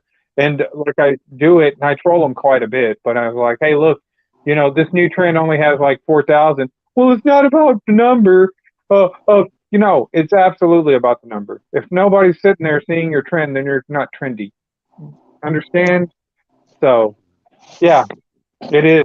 That's why I said I was going to do a video on the MAGA communism, because now they're trying to use the MAGA term to push communism because they've, I guess, used up all their resources to try and promote communism. So they got to actually use Donald Trump to try to help push communism now, I guess. Fucking crazy. That's stupid that they're reversing it to argue the point that they were arguing the whole time he was in office and saying we were wrong about it. That's stupid.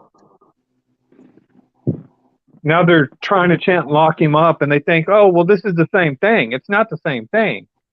Yeah. It's not. You can't sit there and claim that this is somehow the same thing that we did to Hillary. Whenever we knew that Hillary, we've been chanting fucking lock Hillary up since the fucking 90s. Yeah, when the fuck is the FBI going to go to their house next, now that they're all about invading politicians?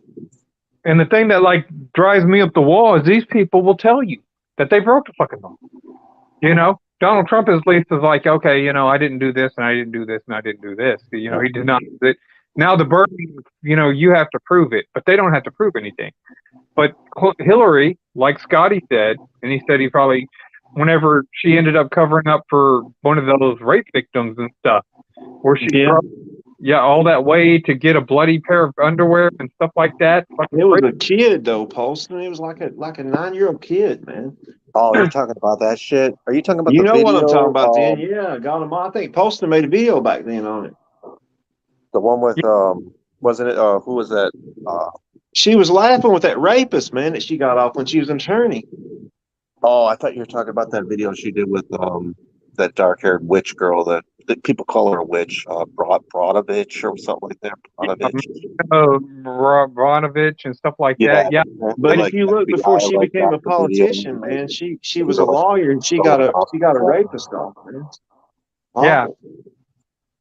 And then Joe Biden pretty much comes out and ultimately claims that he did all this backbilling with the Ukraine and the energy and stuff, and now you see what's going on. But see, how does an old man get to sit there and sniff a little girl's hair, man? They let him by with just saying that's Joe. But if any common other, if Donald Trump went up there, they'd arrest him and lock him up, man. They wouldn't let him about that because he's an elite. That's what they want. These Democrats. That's the way they like it. Yeah. So that's why, I disregard anything that the Democrats say now. I mean, there's ultimately nothing, and this is exactly why I don't listen to any of the Trump stuff. Myself, I don't trust either party at this point. I don't either.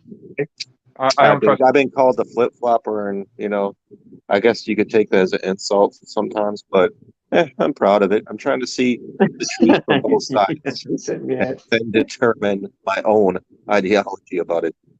I don't trust either party, but I can't take the Democrats seriously at all. Anything, it's like the boy that cried wolf. You know what I'm saying? Yeah. So, at least to a degree, whenever the Republicans, say, the libs of TikTok, drop a video, and this is one of the things that I tried to even explain to the leftists. Okay, the libs of TikTok drop the video on these teachers trying to teach your kids some of this pedophilia stuff. They're grooming children, supposedly, according to the libs of TikTok.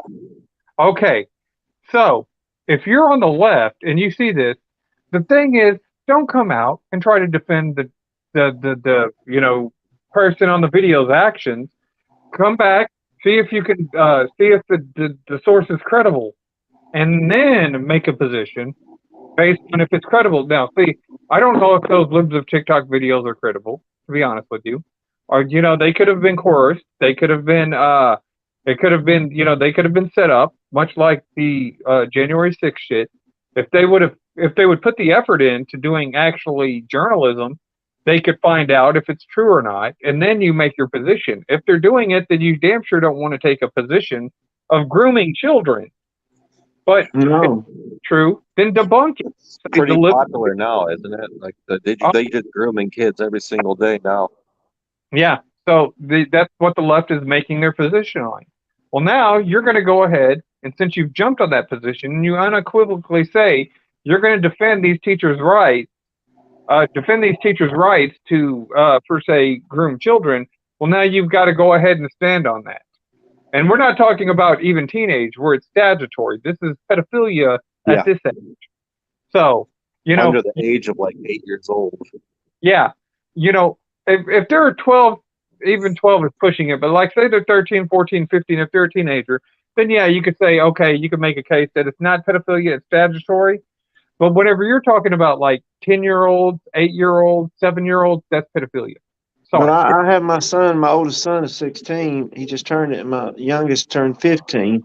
They both are in 10th grade. They come home and tell me, said, why, Daddy, is it different when we were in 6th grade or 4th grade? They were telling us something different. And now it's totally different than what they told us before. He said, I don't really like this education thing. He said, because I asked them a question. If they were teaching them anything in school, I asked them about syntax. They didn't even know what that meant. I said, why? You're in 10th grade. You don't know what that means? What is it? I said, what are they teaching y'all? Nothing. They're teaching you about chopping your. I ain't gonna get into it.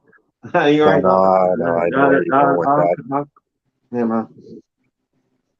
Yeah, they're teaching the wrong things. I'll speak for you if you don't want to fucking say that stuff. Transitioning people, kids at the age of like 3 years old. Yeah, they're trying to erase history. They're trying to make people who they are. That pisses me off, dude. That pisses me off a lot. It does me too. You know what I was thinking about at 3 years old? Not if I want to be a man, a woman, or a dolphin, or a fucking goldfish. I was thinking about Teenage Mutant Ninja Turtles, hanging out with my friends, Nintendo, playing video games. Yeah. And now these kids, they're putting it in their head though. They're like he said, they're molding them and training them. Basically, it's like somebody kidnapping. Like when they kidnap the victim and they keep them 4 years in a basement and they finally train them to be who they want them to be, and then they finally escape and get back out into the community and realize that they really didn't. That's like they fell in love with their captor. Yeah, it's like the teachers are the captors now. Do you notice that these parents do? I'm sorry, Project. I'll let you talk in a minute. You notice that these parents, they're always like on TikTok and stuff. They're all about just the subscribe counts and the clicks. Yeah, maybe if I do this to my kid, I'll get a lot of clicks and views. Yeah, you're gonna do that, but give it 10 years when you're booking him into therapy for PTSD that you put upon him or her at a young age, making them. It's true. Yeah, it's called Stockholm Syndrome. That's what you're talking about, Scott. Yeah, that's it. That's what I couldn't come up with. I was just mad about saying it because, I mean, it's all they're training people to do is basically be who they want them to be instead of be all you can be. Mm-hmm. And we can't do nothing about it because they're saying that we're pricks and we're just racist terrorists and stuff. No, I said I told Paulson before you got in here, I think the only thing I'm guilty of is being an American. I used to be able to say stuff that I can't say no more. I used to be able to do things I can't do anymore, and I never hurt anybody. So I'm not killing anybody. I'm not beating anybody up. I'm not stealing and taking from them. I'm living my life. I should be able to go out here and say, hey, man, you can't do that. Walking down the road with your ass hanging out your crack with your cock hanging cut off. And you're a woman now. I don't understand. It's bad, but I'm glad that we're older because my kids and their kids are not even going to know if it's a man or a woman. And even Sarah told me a long time ago, she said, in 100 years, we're all going to be the same color and one race, which I can believe it now. Yeah. If we're even able to multiply, because they're going to get rid of it eventually. I just don't like seeing it happen to little kids. Like if these are like teenagers, like you said, they're kind of like getting into the sex game and they're trying to figure out who they are. Fine, I guess. Like as long as they're at that age where they're actually starting to think about it. But under the age of 8, they're not thinking about sex. Yeah, but man, like you said, I wasn't even thinking about chicks or girls till I was 10 years old. I wasn't even worried about that. But now they're trying to tell you that you have to be this, or you can't be racist and all this stuff, or you have to have a mold, or it's all right to be who you want to be. That kid don't know whether he or she wants to be a man or a woman. They don't even know that they are what they are. A lot of them are very easily impressionable, and they look up to their parents. So if their parents are pushing that into their face, yeah, they're gonna get into it, even if they're not truly into it. If that And makes then you sense. got to send them to school unless you private school them. Is it bad? I mean, because in Texas, that's like I don't want to have it. I don't think it'll get that bad in Kentucky. It ain't that bad in Tennessee and Kentucky yet. But I don't know how about now Michigan. You probably got a lot of trouble up there with their. She even had a fake Oh yeah, kidnapping from the FBI. The governor did, didn't they? yeah. We're a blue state, so Oh yeah, I got a know. lot of My hipster nephew liberal from Kalamazoo, people. man.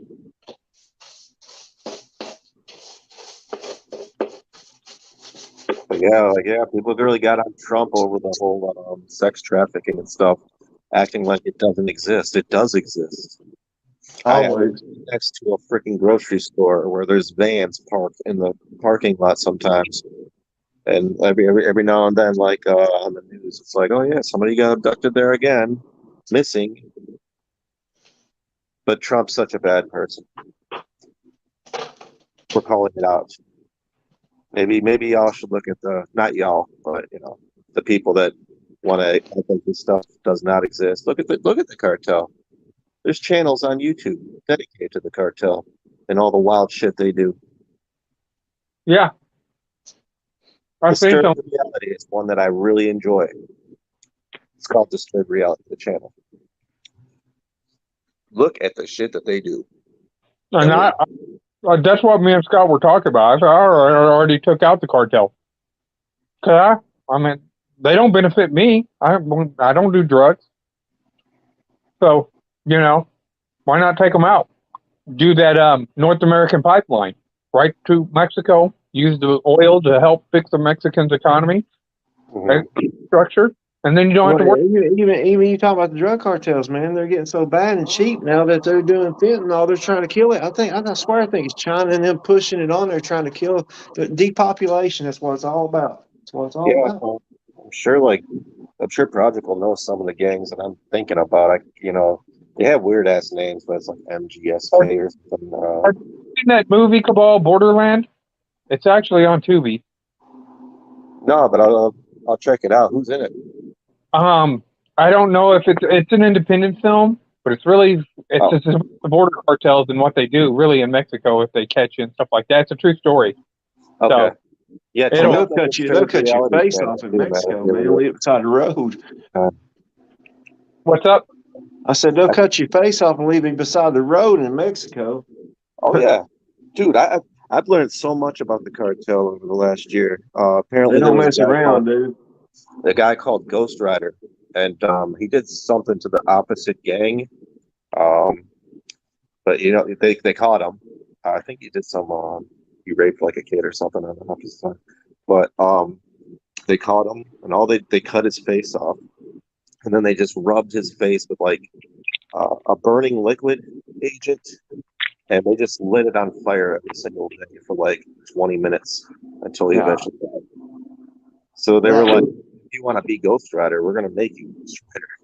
That's why I say demons do exist on this fucking planet, because who the hell would do them? That's stupid to say that they don't, man. Like, I mean, Post and I was talking about, he was talking about that he studied because he ain't going to do a video unless he knows what he's talking about. He went through the Bible and done the verses and everything that he needed to say to this guy. This guy just backed out on him and didn't even do it or something. I think that's what he said. That when you bring points to them, they delete you off YouTube. They block you. They don't even respond to your comments because they can't stand when you come at them with facts. I love that stuff, man. I ain't gonna get on here unless I know that I'm pretty well at least 15% chance that I might mess up. But I usually can, if I can't take care of myself, I ain't gonna make a video basically. Yeah, it was really hard for me. Probably back in like 2016, 2014, and Dark Horse knows this. Because I was like working 2 jobs. You know what I'm saying? Trying to make ends.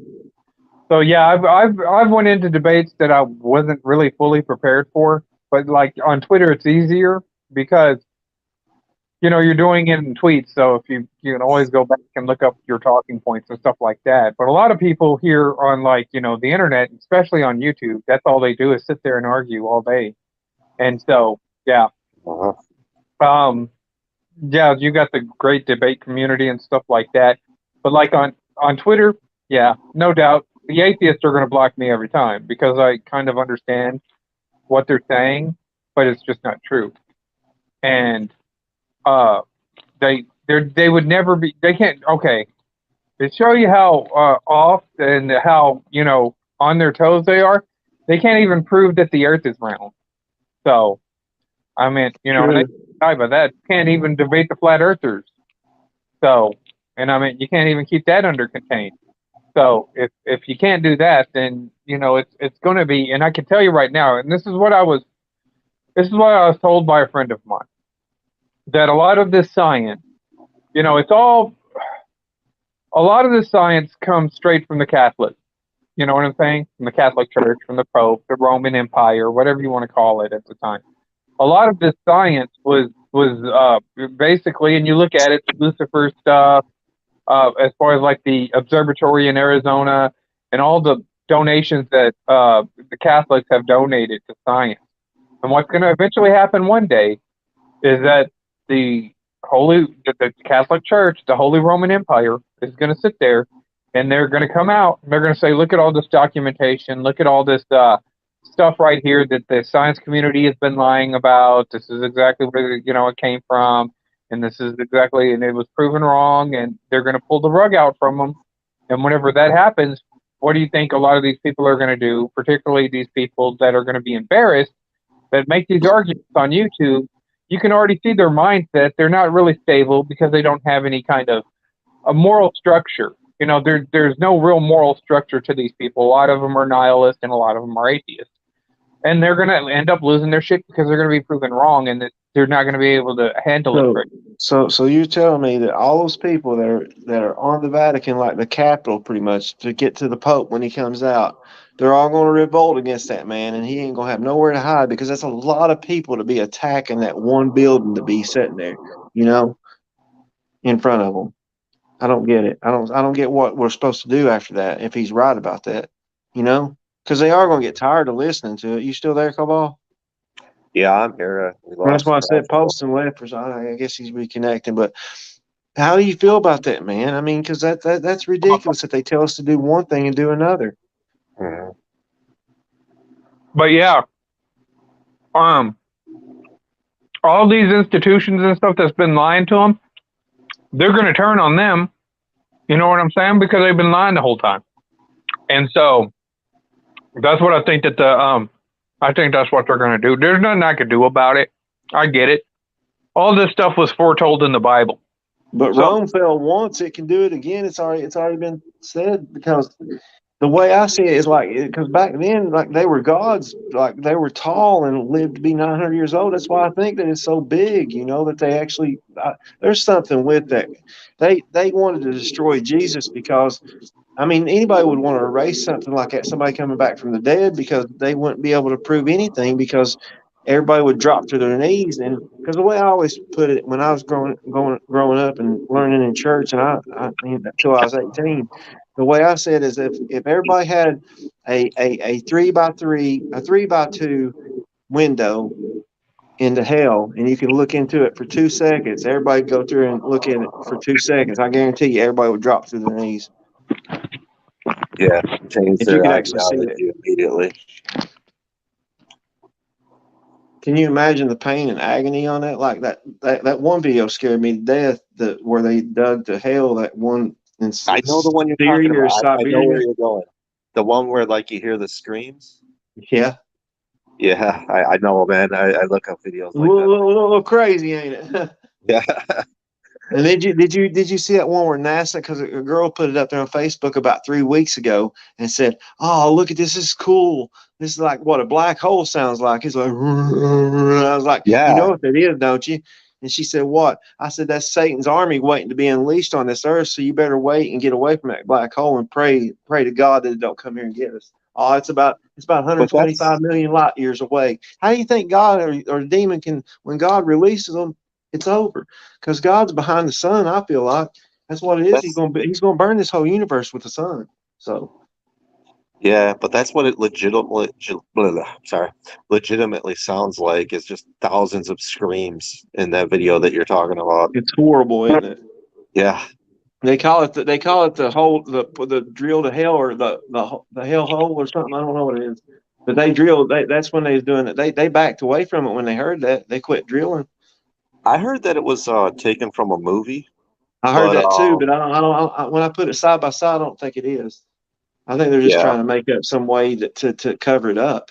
to cover it up. Yeah, Yeah. Wouldn't you it could want to be right. cover that up if you heard that? Because I mean, those scream. I mean, Cabal, we've seen some evil stuff, and you posted, man. That was just agony screams. They just scream and scream, and he was like, "Oh!" Oh Like yeah, you can hear thousands of people screaming, "Help me! Help me! It burns! It burns!" I'm like, God Almighty! I didn't even hear that. I just heard I tons of still people get just chills yelling. about it, man. I heard if you slow it down and analyze it, it says the same thing. It's crazy, man. You know, If you another haven't weird heard it, one. Paulson, look it up, man. It's awful. Oh, You ever you're see talking the? about. Oh, go ahead. Sorry. Go ahead, Prodigal. My bad. It's in I was gonna say, Syria. I've heard the audio before. Yeah, that's bad, man.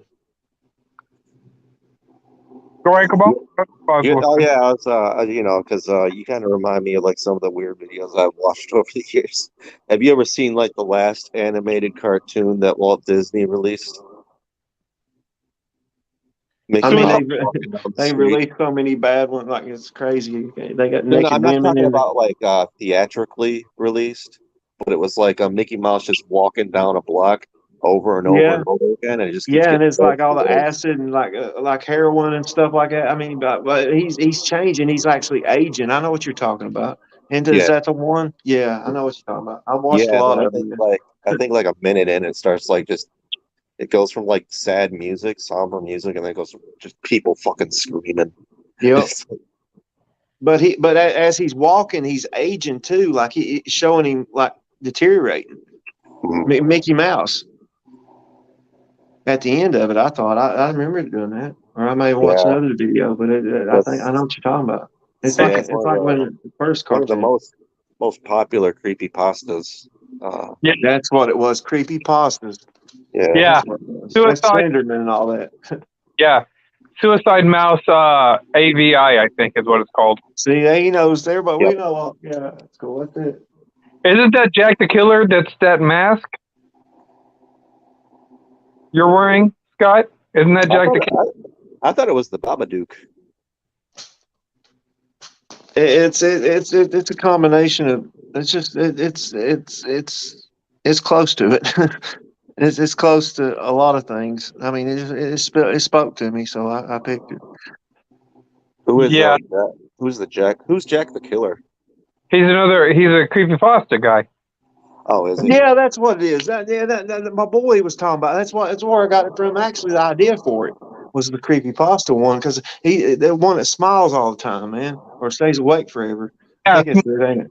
or yeah, She's Yeah, got. I mean, yeah, that they just smile. The smiling dog too. That could be that one too. You know, have you seen that one? You look at yeah, the smiling dog. It's supposed to be. It scared me to death. I told him to turn it off. I said I can't handle it. And then I kind of got looks used like to it. that. But That looks like that girl one too. The Momo or whatever her name was. Momo, that was the one I was going for too. Look, there's all kinds of things in that mask, man. It's pretty creepy, honestly, Yeah, she was like because texting little the eyes kids are to kill wide in it, and themselves. I can see through them.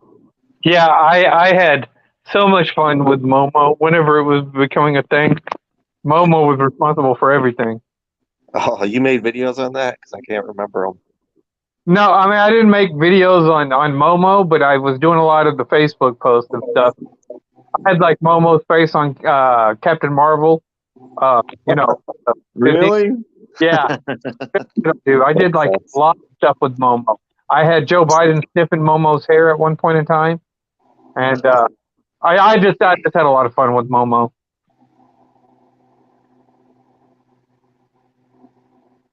You had Joe Biden sniffing Momo's hair. Yeah, I did. I did. That'd be classic. I like to see it. It'd be funny.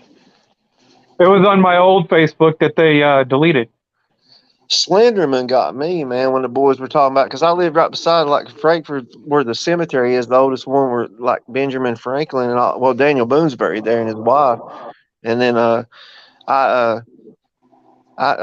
lived close to that cemetery, and it was scary walking out there, walking outside there, man, living side of it, it wasn't scary at first, but I got used to it for a while. But you just hear noises, man, and all the deers that come out of there just seem like they were possessed souls of the dead people. You know, You live there were next like to hundreds of deers there, man. a cemetery? I live next to Frankfurt Cemetery, where like the Daniel Boone and all the Confederate soldiers and stuff are buried at. Oh man, I couldn't do that, man. Oh, I lived right there I don't beside even of it, believe in man. ghosts, but I'd be too much of a bitch to live next to a No, they were cemetery. hellhounds and everything, man, that happened there, man. They'd be howling out there and go out on the porch. I had a camera of that. I actually recorded that. I was up on the top. I had the top patio and the bottom patio, and Sarah would hear it when she got there and smoke. And then the boys come back and said, "Daddy, there's something down there last night." I said, "Dude, you're all right. I just locked the door." And I didn't believe them because I was down there playing PlayStation with them one day. And next thing I know, I hear something howl. They said, "See, we told you." I said, "Well, you all right sleeping down here?" Said, "Yeah, as long as you lock the door." I locked the door. And then I went back upstairs, and it was snowing that day. Come back downstairs, and they opened the door at 8 or 9 o'clock in the morning. Said, "We heard something." Come out, and this is the craziest thing in the world is that there were footprints on the porch, but there were no footprints in the tracks in the sand or in the snow to go to the woods. So how did those footprints end up down on Yeah, right there in front of the door, scratching on the door? I've That's had weird crazy, stuff. man. I've had weird stuff like that happen as well. My last house I lived in had a like electric people like my mother and father used to say there was electrical problems, but like sometimes I'd come down to take a piss and we had like motion censored lights when you enter a room and it would be Yeah. like lit up. I'd be like, okay, well my dad must be in there or something. So I'd go sit next to the TV and I'd be like, all right, well he's been in there for like he must be taking a fucking big ass shit. And then the light would be off. I'm like, oh my god. And then Well, it was the same with my living room as well. Like we had It's like an scary electric stuff, fan, man. yeah, and a light would be on The sometimes. haunted is real. how much do y'all know about the Bell Witch?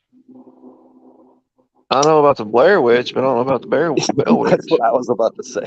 I don't know which. No. Yeah, Well, what's the Bell Witch do? that was they made a movie about it and had Donald Sutherland, and basically it's a true story. I like And those. yeah, and so it's I if had you, one of those Seth Trollins. I had one of those Ouija boards. but Never got anything from it though. yeah, but if you go back and watch the movie, and you may be able to catch on Tubi or something. But basically, it was this witch that actually, it was this feud, kind of like the Hatfield and the McCoys, but they were feuding. It Well, was that hits home. yeah, I it might was look into it then. actually, technically, that's what I mentioned in the comment. Where were the Hatfields and McCoys whenever the Bats and the Bell Witch were having their little feud? But it's like I said, it's a true story. And Kev actually, Big Kev, you were talking to, actually knows one of the descendants of the Bell Witch, and he the descendants of the Bat, and they were talking about doing a movie together. But that would be interesting, doing a video of them, finally making peace because they have a lot of bad blood. But yeah, if you go check it out, it's been a while since I've seen the Bell Witch, so Yeah, I I'll definitely check it out. Donald Sutherland, so it has to be a pretty good movie. yeah, But I can guarantee you that when the shit hits the fan, sorry God, that they'll be knocking on the door asking us for help because we're the ones that's going to be like even posting and even you, Cabal. Like I mean, that there's certain people that only know what to do when the lights go out. They should have been planting a garden and stuff like that, and Yeah, you don't need like electricity to live. All you need is water. That's all you need. It. like the Walking Dead. It's gonna Yeah. become like that very We're quickly. going to need CBs. The best communication is what my dad's got, base stations and stuff. We can at least get out because I mean, in the end, they're not going to cut off our electricity because the politicians need it until they get into their underground bunker. But we'll still be able to talk to each other on CB until we get blown up. yeah. Oh yeah, I kind of want to get some of those. If they weren't so expensive, I want to get some of those rations that they have. You can Oh, buy online. MREs, yeah, Yeah, MREs. Yeah, Oh, they are. Yeah, I had one of those too. Like even if they spoil, they're still good. oh yeah, they Not last like spoiled, but I over mean, if 10 they years. last forever. But I mean, if they go out of date, like they He knows about it. If he's in the military, they give them away sometimes. Yeah, I was in charge of supply, so I always got my choice of MREs.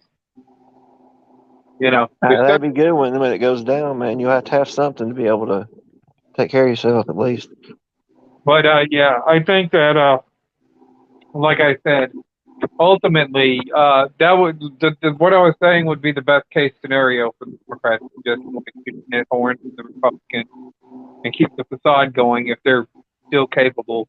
Because, like I said, and what these media people don't understand, and these people who sold their soul in the Hollywood and shit like that, is it doesn't really matter at the end of the day. You know, they want the Civil War so bad, but it wouldn't matter either way it goes. The people that are pushing the propagandists, they're going to be the first ones targeted, regardless. So let's say, you know, we have this Civil War, right? It's hypothetical. It'll never happen. The left can't sustain itself. But let's say that there's a left and a right Civil War. So let's say that the right wins. Well, these people are going to be held accountable. They're going to sit there and go to trial, maybe, if they're lucky. This is if it's not just lynch mob justice. And then ultimately they'll be found guilty, and then, you know, ultimately they'll have to face the punishment for that, which we all know what it is. And then if the commies win, then they're a liability. You know what I'm saying? They would be a liability to them, so they would no longer be necessary. So there, yet again, those people are the ones that have it the worst. So I, you know, like I said, the stuff going on today is absolutely fucking crazy. It makes no sense. Why anybody would want to pick being fake and superficial and push all this bullshit out there and tempt their own fate, because that's ultimately what they're doing. They're just mucking up the waters, mucking up the waters. Yeah. I think. Sorry. Yeah. What's the best way? What's the best way to do anything was just to create a diversion over here, but yet whisper in somebody's ear to make them do it, and then say that they're the reason that they did it, but you're the one that told them to do that. That's the crazy part, is that they put it in your ear to do that, and then they'll tell you it's wrong. Like, you know, Black Lives Matter, then why? Of course they matter. They've always mattered. It's like, we're not racist as they make us out to be. They're trying to go back to segregation, not like the 1960s, and put the whites in the corner now. You know, what did we do wrong? We're actually accepting the way people think. It's going backwards, like Poston said. We're going back in time. Oh, you're right. Well, history tends to repeat itself. And that's the thing, is that, you know, clearly none of these people have learned anything from any. History was like one of my favorite subjects. Oh, mine too. And so, like, you know, I'm good at science, but it's my favorite subject. Science was mine as well.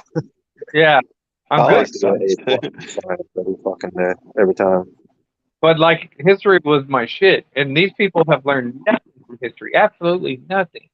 And so, you know, they're over there, and they're, you know, basically, I could probably go to Twitter, and I probably got like 11 mentions or something on something stupid, but like a good old chill says, I have hatred cold, yeah. But yeah, that's exactly what it is. You know, they're repeating the same mistake that they did in the French Revolution, that they did in fascist Italy. They're doing that here right now, and we know what the outcome's going to be. I'm not a prophet. I can't predict. I don't have a. I'm not a clairvoyant. I don't have a crystal ball. I'm not. But you have a conscience, though, brother. I know you do. I can tell you do. What's I up? think Seth. I said, but you have a conscience, man. You. That's one thing about it, is you got that. That's one thing about it, that everybody is instilled in their body, as from, not even from birth. It came with you. It's like good and evil, because basically this is the earth's play. The earth is the devil's playground, because it's his place. I mean, it's beautiful and everything, but it's still his place. And God puts you here to see if they get the temptation is what it is. If you don't get tempted by him, then he doesn't have any more power than what you give him. You know, Yeah. because it's easy to sin. It's hard to be for the Lord. You know what I mean? Yeah. Yeah, it is, and they make it so easy. But yeah, you're absolutely right, and this is what you can't get the atheist to understand, is that this is exactly what this is. This world is for. This is what this reality, whatever you want to call it. This is what this life is meant for. It's to prepare you for patience. It's to prepare you for faith and to be, a better person. Amen. That's Yeah. what this whole No life doubt. to be about. It's all a journey. Stuff that to happen stuff. So it's to build patience. It's to build, it's to build faith. It's to dependable, better person. This is what it means to be Christian. Is I'm going to be, I'm better today than I was yesterday, and I hope to be better tomorrow than I am today. And that's Yeah. what true Christianity is meant to do. Get you ready for the next step. Right. And so that's what it is. And, we're here to judge sin. That's exactly what it's meant to do. There you go. That's what I'm saying. He puts us on earth and he gives us a conscience. And the one thing about it is that everybody always sits there and gives God a hard time. But it isn't God's fault because God won't affect your free will. That's one thing. That's the only thing God can't do is He cannot affect your free will. He only accepts you. That's why He won't come to you. You got to come to Him. He'll give you a little bone here or a little crumb here every now and then, but still He doesn't. He's already put you here. This conversation was written a long time ago, thousands and thousands of years ago, that this would happen. I mean, think about it, because it all happens in a reason, and we're all here now. But the fact that it happens because it's divine interventions. Basically, it's what we're meant to do, is conversate amongst each other, basically procreate. But they're trying to stop that. So basically, God's going to have to intervene here pretty soon. I don't know whether it's going to be soon, like Poston was saying. We're in the end times, basically. Like we're about a third of the way through Revelation. Yeah. A lot of these. Go ahead. I was going to say, it's not long now, and it's going faster. Yeah. Go ahead, Kamal. I was just going to say that. Oh, no, a lot of these people that you're talking about, what are they called when they don't believe in God? Atheists.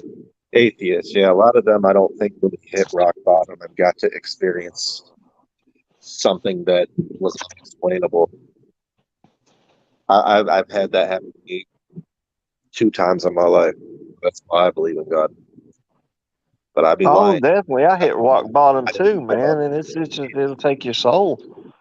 There was many times when I was thinking about being atheist, but when I was at rock bottom, something wild would happen, and I couldn't give myself props for that. It was something else, intervened. So, well, if you don't believe in God, I can explain to you where I've been. I believe explained in God. 3 years of it. 3 years of what happened was I got diagnosed with MS in 2015. So I've been sick the whole time, basically, and then I finally started healing up a little bit. But that took my career from me, because it took my legs from me too. But I got them back. But the fact is that I fell in 2019 when I got took off work for MS, and then I fell down my stairs and snapped my shin bone in half. Oh my And then God. I had to I broke my foot too, and had reconstruction on it. But I got one shin back together, and I made from metal I made of metal from my knees down to my foot on both sides. And I mean, it's rods and stuff and pins and plates, but still I broke my leg on that. And then I come back from that the next year, like a week after it healed. It didn't even heal really, but it's still 9-10 months. Come back from that, and I broke the other leg. It's the same way, done the same thing on the stairs again, broke both of them. So I was in a wheelchair for 3 years. I ended up getting 312 pounds. But make a long story short, I had a halo on my leg and everything, where they, those things when you get a car wreck and the neck thing, those big black things they put rods in to keep you still. They put all that in there too, and I had to dial it up. But now that I've gotten back walking and everything, I was sitting there blaming God. Like, I said, why would you do this to me? And I was like, God ain't like you to question God. Well, He did this to me, and I was like, why would He do this to me? And then after I slowly got there and said, I was like, you said, I heard a loud pop, like everything, you could hear them fighting over me. And I was like, oh, I get it now. It wasn't God that made me fall down the stairs. It was you, Satan, because He was right there with me every day saying, go ahead and kill yourself. Don't worry about it. You don't need this. No, my kids need me, and I'm not going to listen to you. And after that day, man, look at me. I'm back. I'll send you pictures of it. It's awful. It's horrible. I mean, my Sorry. legs. My shin bone came out of my legs twice, about 2 inches on each side, was snapped in half on up and lower. It was awful. I'm sorry to hear that, man. I'm glad No, that it's you all right. It's my cross to bear. You know what I mean? But still, MS ain't no joke, man. My brain and spine are deteriorating as we speak. uh I definitely, I don't understand, going through what you went through, but I definitely I know just that know that God, life like could be like a you talking battle. about the rock bottom thing. I agree with you, man. Go ahead. Yeah, right now I got a family member. I got two family members. One's going to die in the hospital, and the other one is just getting uh, worse and worse as like days, as months go by. And I just see everybody around me is vanishing, man. And it's just, man, it's so hard to. That's why, like, when I said I got to get off of YouTube for a while, that's what I kind of meant. Because like I got to focus on my own mental health at the moment, and YouTube is just not good. The No, if quality, you want mental, struggle. no, you got to get off of it. I had to do it too. It gets to you, man. You start taking it home with you, and that's when it comes home with me, I don't want it no more.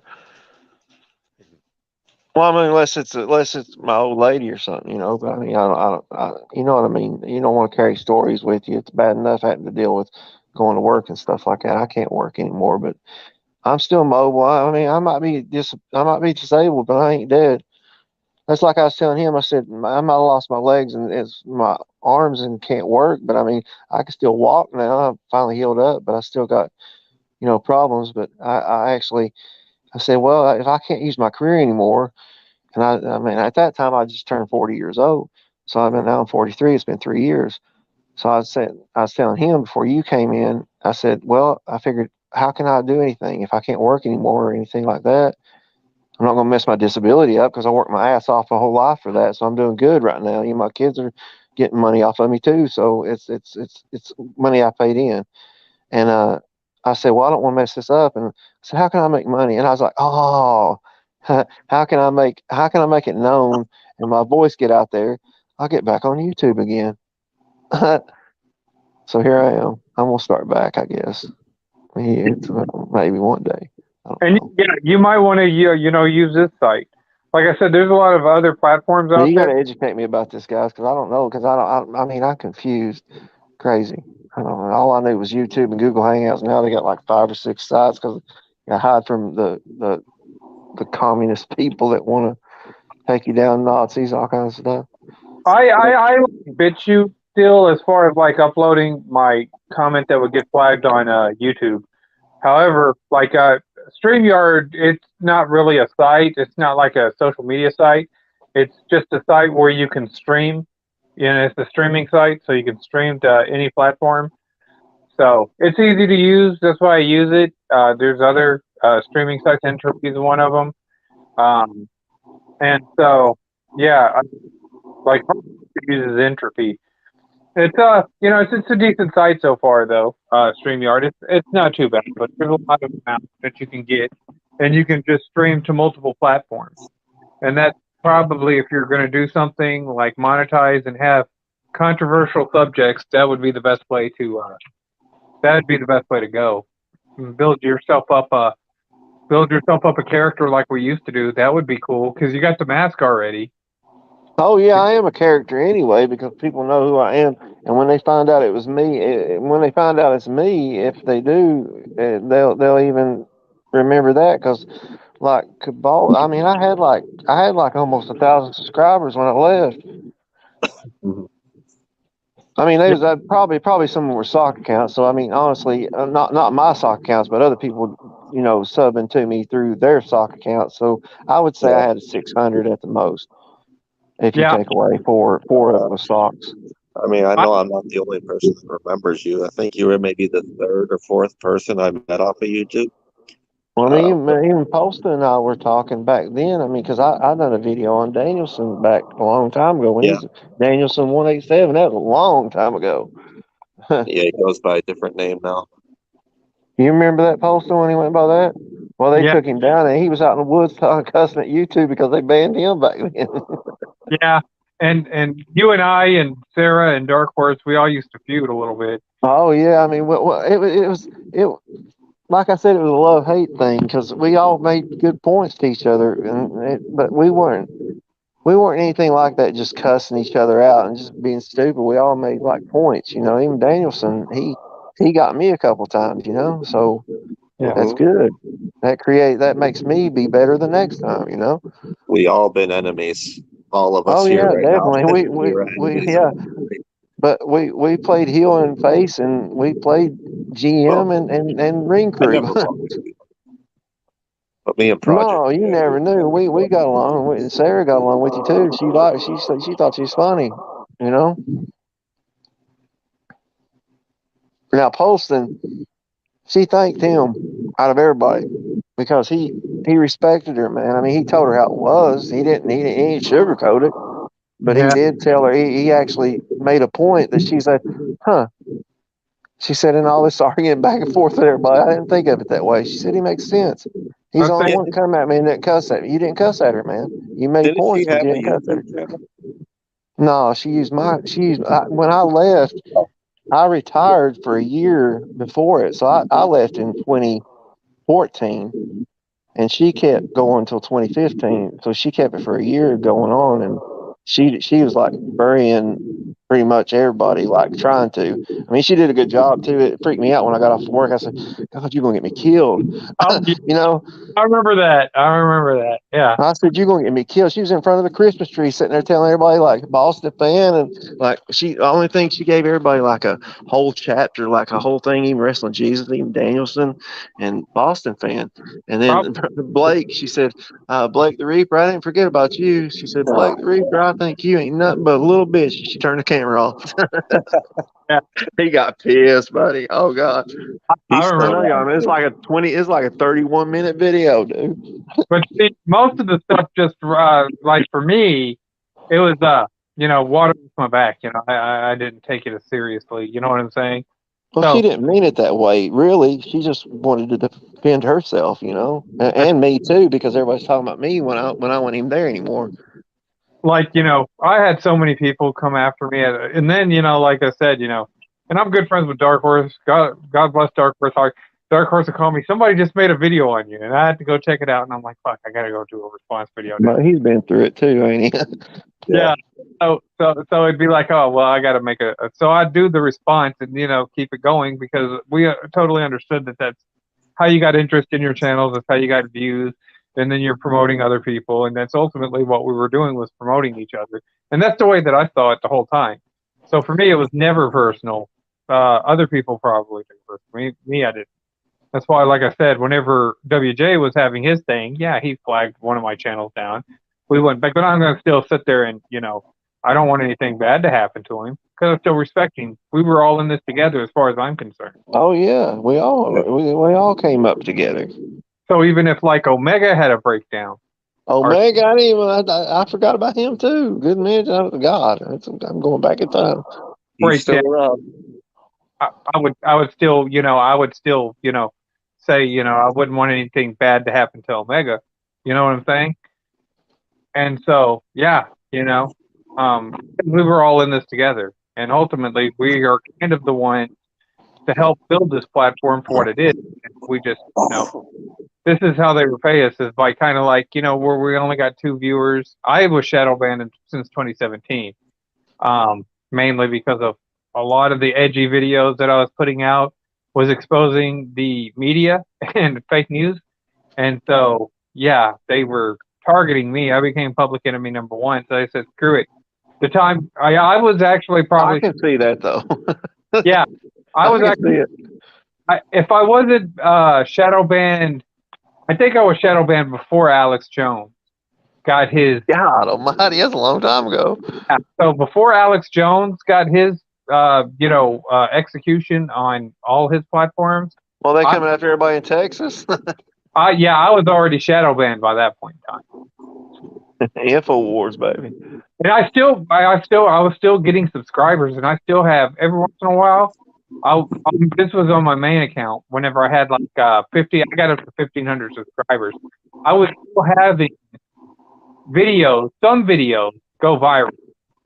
And Well, you know they want to take that down. They don't see you doing nothing, man. Everybody's jealous and stuff like that when it comes to it.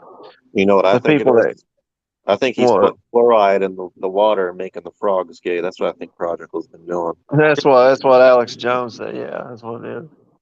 yeah, hey, look, somebody's got my old picture up here of my original. Oh, there it is. Look at that. I That was remember that. yeah, That's that that's your very first one, right? That pic. yeah. And I want to tell you, let me tell you That's something. classic. Look at that. I can't. I'm going. Wow. And I'm I'll go gonna ahead. get. I'm gonna get my please have a seat out here in a minute. You know, whenever I had this picture, whenever I took this picture, I'm just gonna let everybody know I did get laid that night. I went It out. looks like it. I got laid. I got like Well, all over those the place. sunglasses didn't play a part. No, the sunglasses. It was at night, of course. I went out to a club, and I'm just busting your balls, man. actually one of my army buddies, he gave me the right before that, and he would always go every time we would go out somewhere.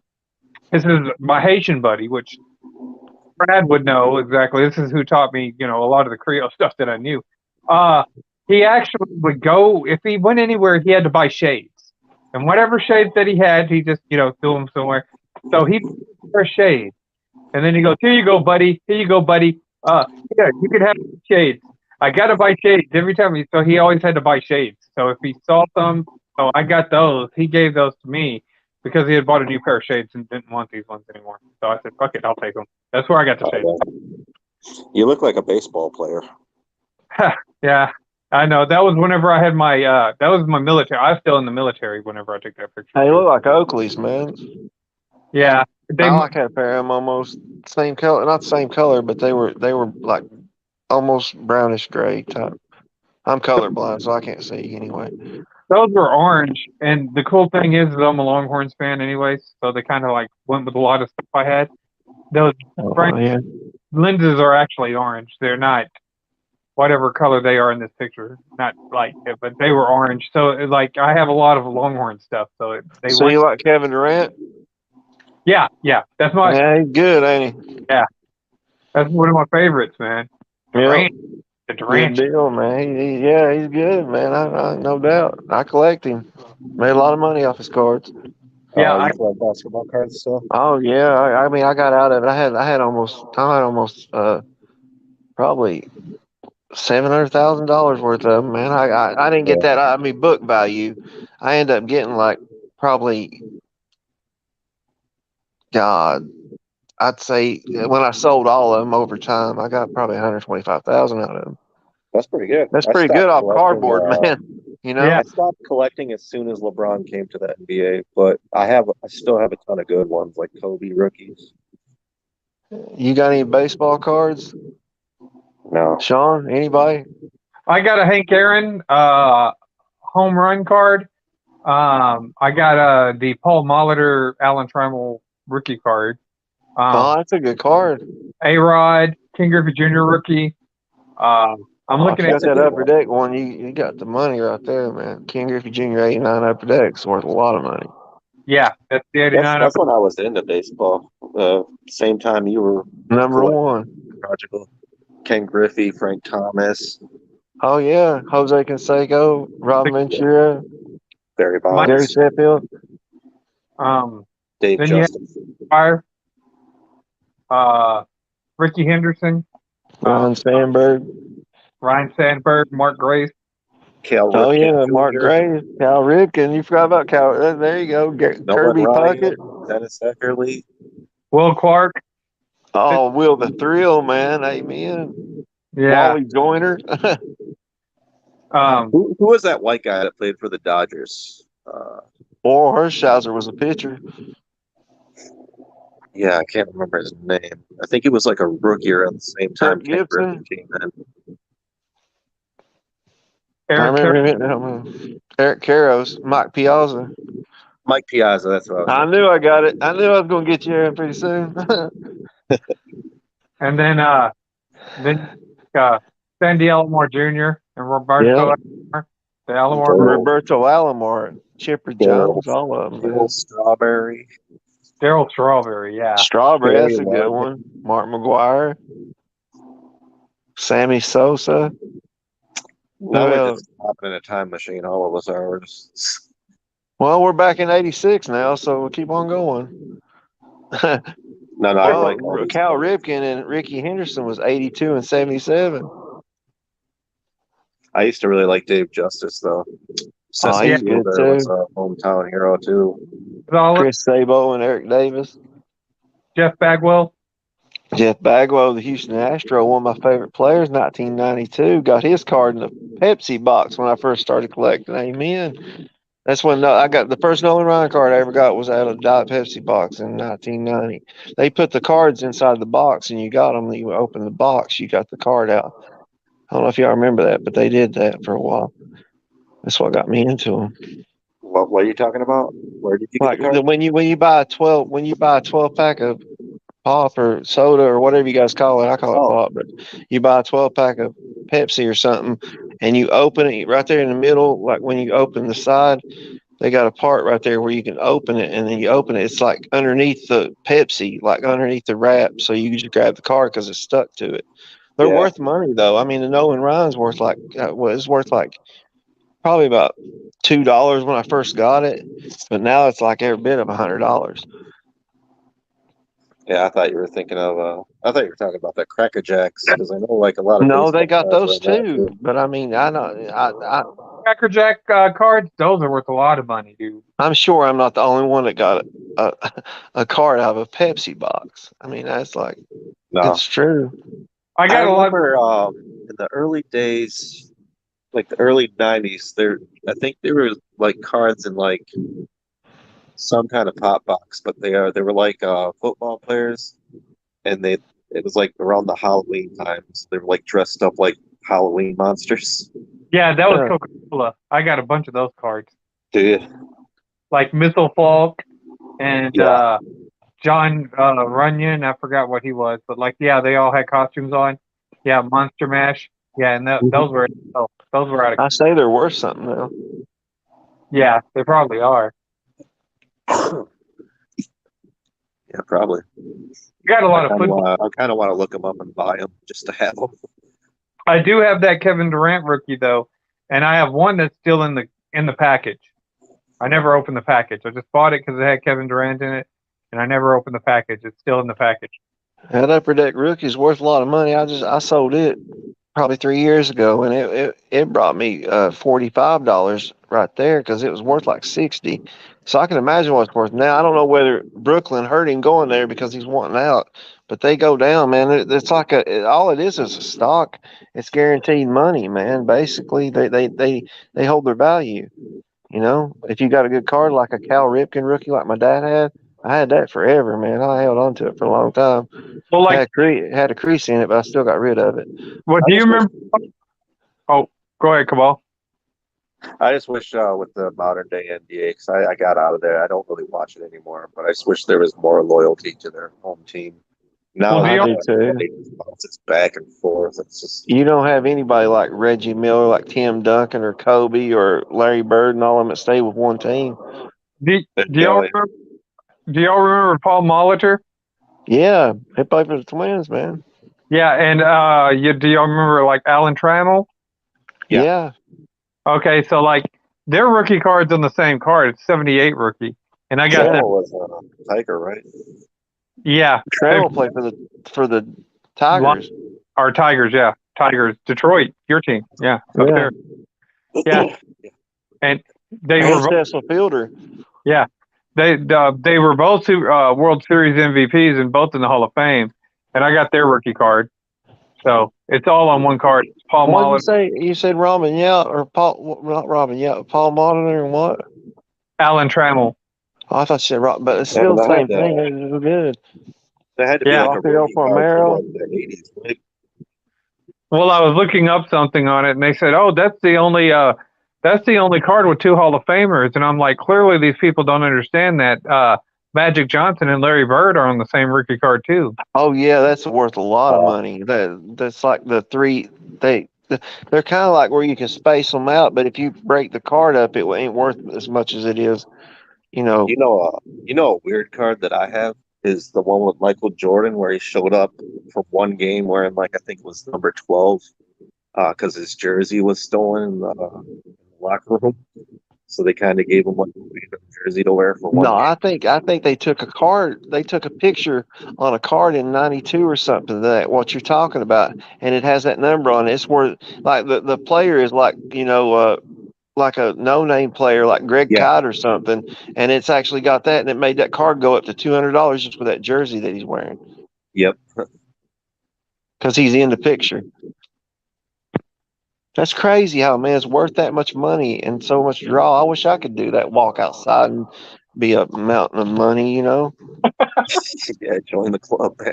I'm serious. It's like it's all right. It blew out while I was opening the door. Don't worry about it. I got more of it.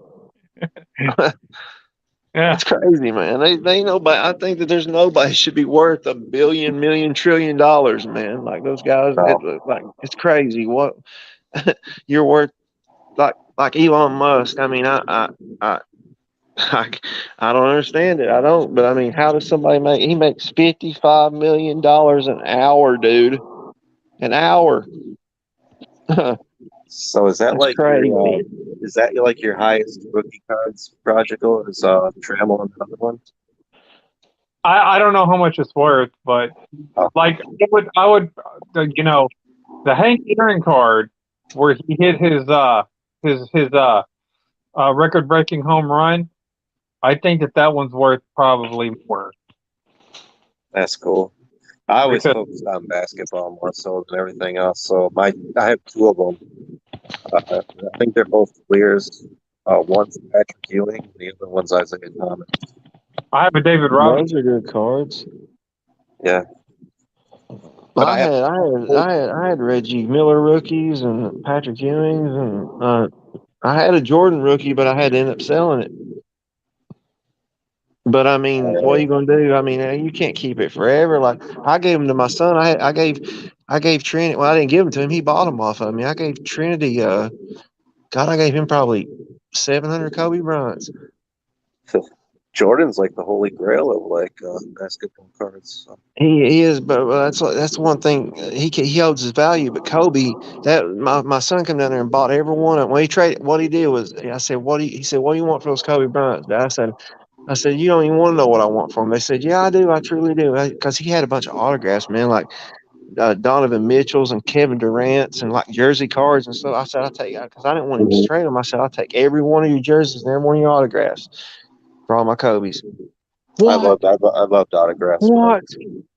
And I was like, All the yeah, autographs I got those. I ain't giving you trash, man. You're getting Kobe Bryant. So don't tell me nothing. And then 4 months later, he died in helicopter crash. So, I mean, I knew that my son really wanted it.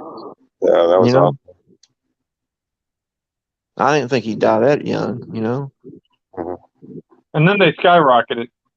Oh yeah, that the cards that I had went up like there's a mod squad there. It was worth $40, man. A skybox, 98 They were years, already 98, worth money before he died.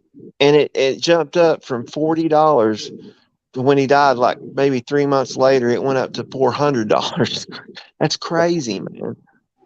But it's all supply and demand thing, you know. But when that supply gets low, they can't remake it. So that's one thing about the hobby that makes it so interesting is that those cards they can't remake the cards. They can only have what they have as print run. So yeah, they're worth money. The inserts are the best ones, man. Like Oh yeah, like subsets. 1 in 100, 1 in 1,000 packs. Like if you can get Yes, a sir. like that. You know what you're talking about, amen. Do you remember ones? 19 in baseball, the 1991 Elite Series? Yeah, I remember the Leaf and the Elite series. I remember Pinnacle too. I like them. Yeah, that was what started the insert trend. You know what I'm saying? Topps was always the error cards. You know, Topps would do an error card where they would screw up a card, and Did then you see the one that they had Frank Thomas rookie that he didn't even have a name on it when he's like, you know what card I'm talking about, where he's holding his glove out, the rookie card. It doesn't even have a name on it. It says #1 draft pick. It's worth like $2,000 now. yeah, I have a buddy that Error cards. yeah, that was Top's thing, was the short print error cards. Donruss was the insert. They're the ones that started with the inserts with the Elite Series. You know exactly right, because I got a Dennis Eckersley out of that was pumped.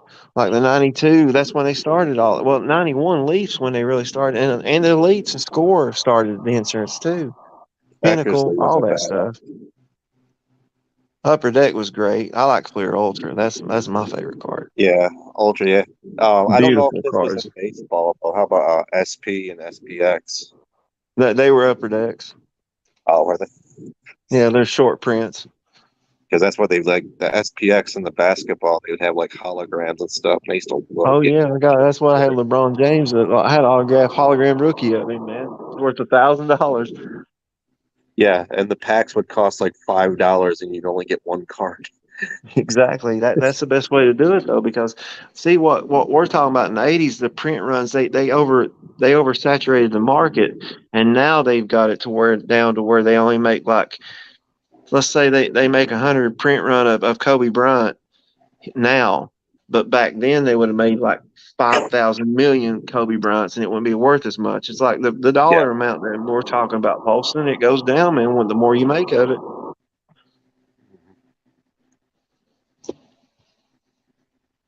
Is he there? Yeah. I mean, Okay.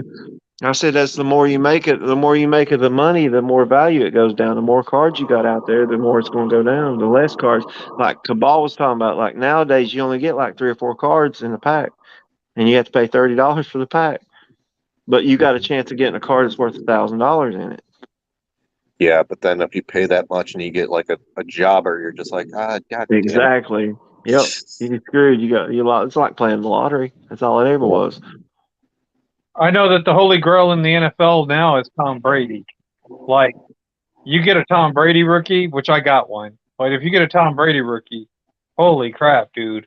It, you know, he's kind of like the Michael Jordan now. You know what's sad about that, Paulson, is that nobody even wanted him. He went in the 6th round, dude. Nobody even wanted him. Said he was garbage. Said he wasn't even going to be nothing. And now look at him. He's the greatest that ever did it. Yep. And so, like, those guys, and that's why, like, I look for certain players that I see. If I watch football a little bit more and I know a little bit more about football, that's what I try to look for next to Brady. You know what I mean? Or the next Michael Jordan, or the next, That's what I used to do. I used to get the underdogs, and then I just pray for them to like blow up. And like that's the good thing. Yeah, like maybe like 5 out of 20 of the ones that I picked would actually blow up, and I'd be like, "Oh man, that was a good decision." Yeah. So like when it's good, it's good. But when it's bad, like you said, you get a dud, you lose your ass on it, man. You lose a lot of money on that stuff. Mm-hmm. I used to like Ricky Davis. I thought he was going to be a big deal in the basketball game, but no, he turned was out good. nothing. I mean, he was good, but he did stupid stuff like throw the ball at his own rim, technicals and shit. That's bad. Yeah, like I've always been a Kevin Durant guy. So, he's good though. Yeah, I was always a Kevin Garnett guy myself. Me too. I love Kevin Garnett. KG, man, he blocked something to go up in the 5th row, man, and sit there and talk trash and wave at people. It's awful, but he didn't give a damn about what he did. He was ruthless. Yeah, Durant's Kevin Garnett was ruthless, man. He didn't care. He was cutthroat the way it should be played, man. He's just intense. You know who Kevin Garnett is, don't you, Poston? This is what I liked about him. He was one of those players that would talk shit and get inside of your head, like Dennis Rodman and Jordan and Reggie. Yeah, well, one thing about that Poston's talking about, man, like Kevin Durant's the same way, but he's real quiet, man. He can just he's just a savage. He just don't even have to get out of hand with it, But nowadays that you could breathe on a player and it's a foul, they're leaving them wide open basically, where they changed the game, like Kevin Durant and stuff. I don't know if any of these people in the league now, but Kevin Durant might be able to, but I don't think anybody could survive with this flopping and doing let the bad boys or the Celtics get a hold of them back in the days. They'd destroy them, man. They played rough back then. Yeah. My favorite was Reggie Miller from back then. Oh, that's my favorite ball player. I I got a love shirt. I got a Reggie. shirt. I got a shirt where he's doing the choke symbol. I'll send you a picture of it one of these days. I get in trouble every time I wear it because what it is it's Reggie during that game of 1994 when I was watching 95 when I was watching it because Spike Lee was arguing with him and he done the choke sign. I know you guys seen it Yeah. probably. Yeah. Okay, I wear it, but the thing is that Reggie's got a choke sign, but it's in the symbol of the hope of the sign of Obama where the hope sign, but it's Reggie got a choke sign. It says choke instead of hope. It looks One like the thing hope about sign, but it Reggie, says man, choke instead of hope. he was Oh, great. He was great in clutch situations. he's the greatest. I I seen mean, him push Jordan shoot that fadeaway 3-pointer made. I about lost my mind. Yeah, just like maybe Steph Curry. maybe Big Shot Robert Ory was better in clutch. Hey, he was Yeah, he was good good too, too. man. I agree with you, but I mean that Robert Ory was good. There was Reggie, and then even Magic Johnson. Larry Bird was good in the clutch too. All of Here's them one that were, I man. used to Like, love, and I know Prodigal's gonna agree with me. Sean Kemp. I used to love him in his oh, early he's good days, too. Yeah, him and Gary Payton. The like the beat. first couple of years. Oh man, you couldn't stop Sean. He played for Kentucky for a year, man. He was like the first guy to come out of high school, right? Well, Moses Malone, I think, did as well. Yeah, he was like one of the first ones, and yeah, James Robinson too. That was one of my guys. But that was when they had centers. Elijah Wan Robinson. You Ewing, Smith, all of them, man. Smith was a Dikembe, big one, man. Mutombo, and then they Yeah. they abused Shaq. Like Alonzo Mourning. That's my boy right there. yeah, Lonzo. Lonzo's good. Dude, he survived 3 kidney surgeries and still played. Yep. A lot of people say he probably would have been one of the most dominant centers if he didn't go through those surgeries. Oh yeah, definitely. No, he's already dominant anyway. But then after he had the surgeries, he went to the bench. But he used to give him and Shaq used to go at it. Him and Ewing used to go at it. Everybody used to go at it. Now, and that's Well, what going back to the point. I was watching that game, man, because I was a Knicks fan. It's 1995, and they had Reggie and them down. I was already pissed off. I said, I know Reggie's going to do something stupid because you always knew it was going to come if you was a fan of that somebody's going against. He's going to go off the wall. And I was like, okay, they're down. Well, they're going to get a chance because it was the playoffs in '95. They were down 34 points at halftime. And then everybody leaves during the fourth quarter. Reggie flies off the wall, man, scores 25 points as everybody walked out. They said they were hearing the game as they were leaving, and everybody's turning around and come back to the arena. Reggie scored in the last minute, man. He scored 8 points in 9 seconds, dude. How do you do that? Yeah, I remember that game. I watched it. I was watching it when it happened. And then I sit there and I said, Scotty, I said, what's going on here? I said, why do you hate Reggie Miller so much? I was like, because he's so good. If you can't beat him, join him. I've liked him ever since. My favorite player. I didn't like him at first. I was like, man, this guy's a little douchebag. But then, like, after watching a few playoff games where it's like tie score and like there's like literally 2 seconds left and he just would keep nailing those threes and just winning games. Well, it wasn't even the fact that he 4 was seconds nailing the into threes, but he overtime. was pushing Jordan off to get those shots. So I mean, he had to work for him to get those shots too. He's That was good. great. Yeah, he's good. And his sister's better than he is. Cheryl. Yeah, she scored. Like they said, Reggie was sitting there bragging about it and said, how much you score in high school? Said, oh, I scored 50. They said, how much you score, Cheryl? She said 107. So, she was good, man. Yeah. I just don't know why the WNBA don't get much views, They should. Have you tried to watch one of the games? Oh, yeah, I mean, I have, but I mean, I try to get into it. Like, I try to respect them, but still, it's just, it's kind of. It's Brick City for the most part, and I mean, they need to redo a whole lot. And I know women think that, oh well, we could do anything. No, you really should like lower the rope. And do more of be able to do more dunks and stuff like that. And I think it would help a lot. But nobody wants to see where you're throwing about 15 bricks a game, and then every once in a while it'll go in. It's like their points are like 45 to 30, so it looks like a high school game. That's true. I had issues with that too a little bit. Yeah, it's really hard to watch a WNBA game, and so it's gotta be entertaining. Like on the NBA thing, everything's kind of fast paced. Even when they go in and have a Jordan dunk or something like that, and he takes over, they never really had anybody like that from the WNBA, and nothing personal, but it's like one of those. I think, and I'll be honest with you, and yeah, maybe I'm partially biased because they're all in lingerie, but that's what I was about to. Here we go. I'd watch it a lot more if they had some big ass titties and didn't look like dudes. But like, you ever see that lingerie football league? Holy shit! They can play, man. And I watched one of those games. I'm like, oh, it's a lingerie football league. Well, at least I could watch them in lingerie if they're going to suck. But them women can play football, and it's actually really good. They do it in Australia. I've watched some of the games, and I'm like, this is actually pretty good. These women are, they're in lingerie. They're like in little bathing suits and bikinis and stuff, and you get the sex appeal. And these women are gorgeous. They're gorgeous. And so, yeah, I watched a few games of those. I don't know if I'm subbed on this one, but I was definitely subbed on my main channel to that.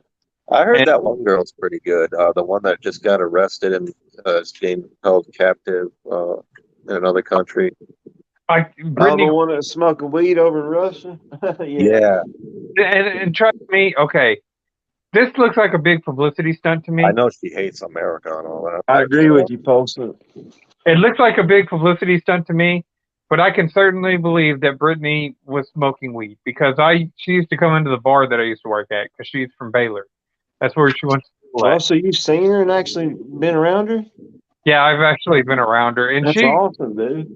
She actually has that kind of persona about her of arrogance. Oh, so, yeah, no doubt. While I do believe that this is a big publicity stunt, I wouldn't put it past her as a person that I know and I've seen at the club every now and again to do something like that and to be that obtuse about I'm just going to go ahead and smuggle this vape pen or whatever the fuck. I don't even know because you can't never take any of these stories seriously. But yeah, she's entitled. She's one of those entitled people, and I could totally believe it. But I still think that it's a publicity stunt. I've also seen met Robert Griffin. He went up there because he played for Baylor, and me and Corey Coleman were cool, which was a wide receiver for the Cleveland Browns for a while. That's cool, man. That's a lot of names you're dropping right now, man. Yeah. I mean, like I met Sam Cassell and got autographed and Ray Allen and stuff, but I mean that's the big names you're dropping. Oh yeah, that's my dude. I got player ever. Yeah. Terrence Williams. I've met a lot of basketball players too, but Williams cockblocked me, so yeah, and he's a for Dallas, yeah, yeah. But I mean, I wasn't gonna do anything with the girl anyways. But the whole night he didn't say shit to me because I was always cool to him, let him do his own shit. And at the end of the night, he come up and he saw this attractive little Peruvian chick talk to me. Then he wants to come up and then she's like, "Oh, Terrence Williams." I was like, "Oh, okay, I see." I just became chop liver, I guess. Okay. You know who I met, and it kind of broke my heart a little bit?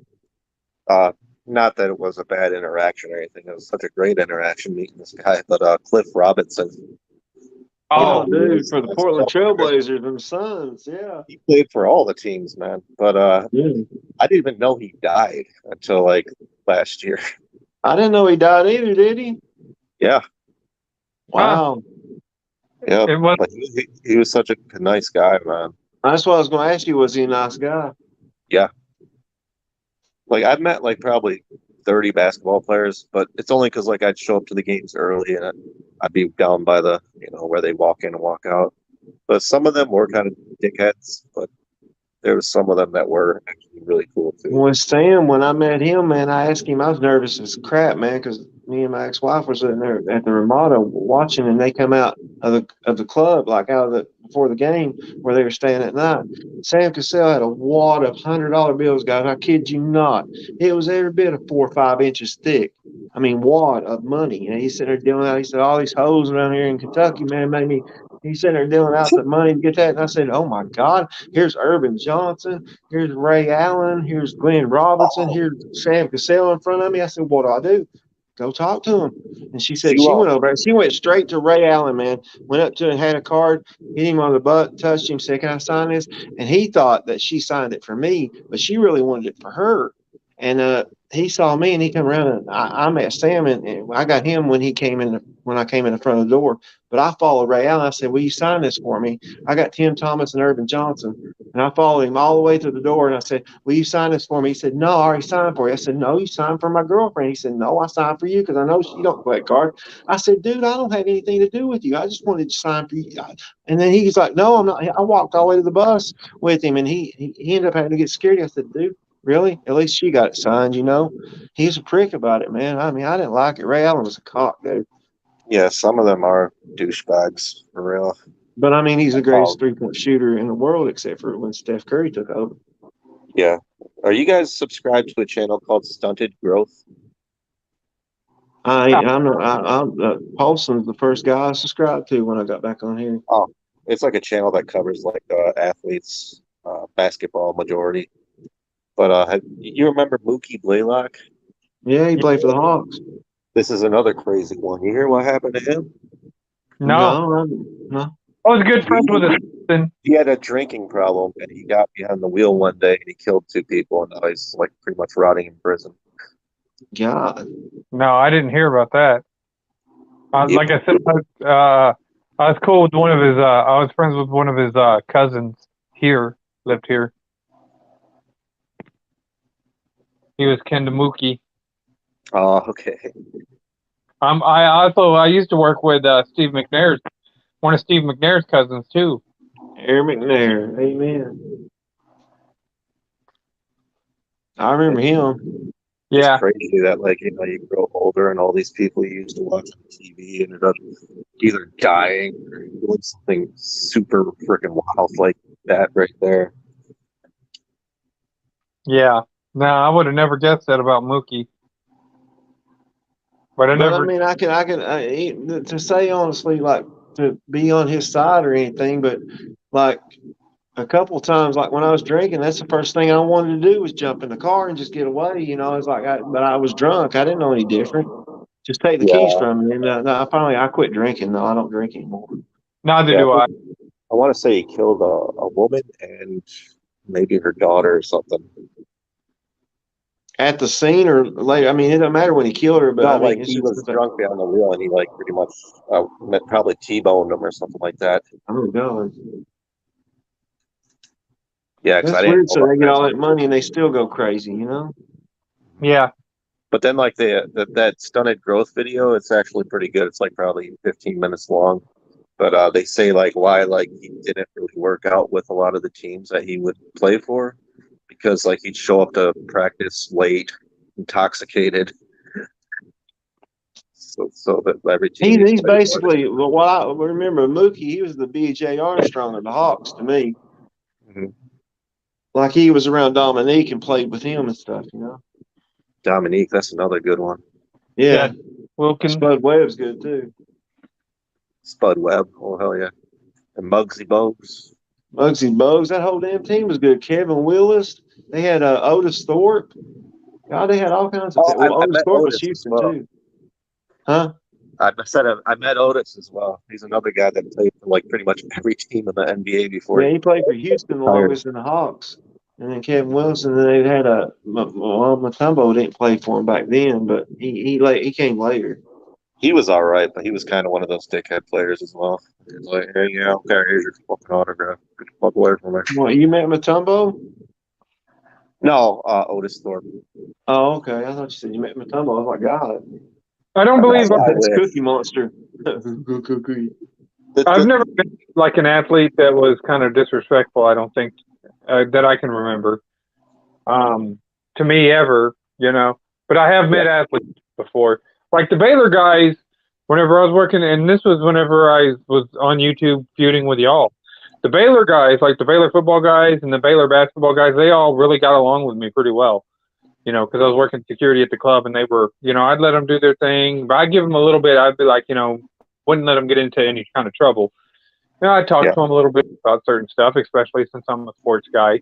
So I'd get into them and say, hey, look, man, whenever you get in there, don't just spend your money, ridiculous shit, because it's the first thing you're going to do. I says, take some of that money, invest it into something that's going to make you money long term over time. And then you won't have to worry if it doesn't work out in the NFL, NBA, wherever they were going. You'll have something to fall back on. You won't have to go back and work in a warehouse or something like some of the other people did now. Because I've worked with people that went into the NFL and they're working in a warehouse now because it never worked out and they didn't take care of their money. Yep.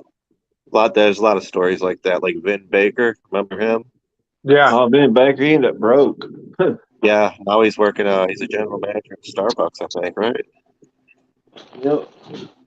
The one thing about I was telling you about that, the greatest thing that I ever, like all those people, I got all kinds of autographs that day, but the one that I got from Sam was one that made me, because like I felt like you were talking about, because he's a two-time champion. I mean, he's Sam I am, that the fact that I got to meet him and I said, there he is. I said, go talk to him. I said, okay. I said, Sam. He said, yeah.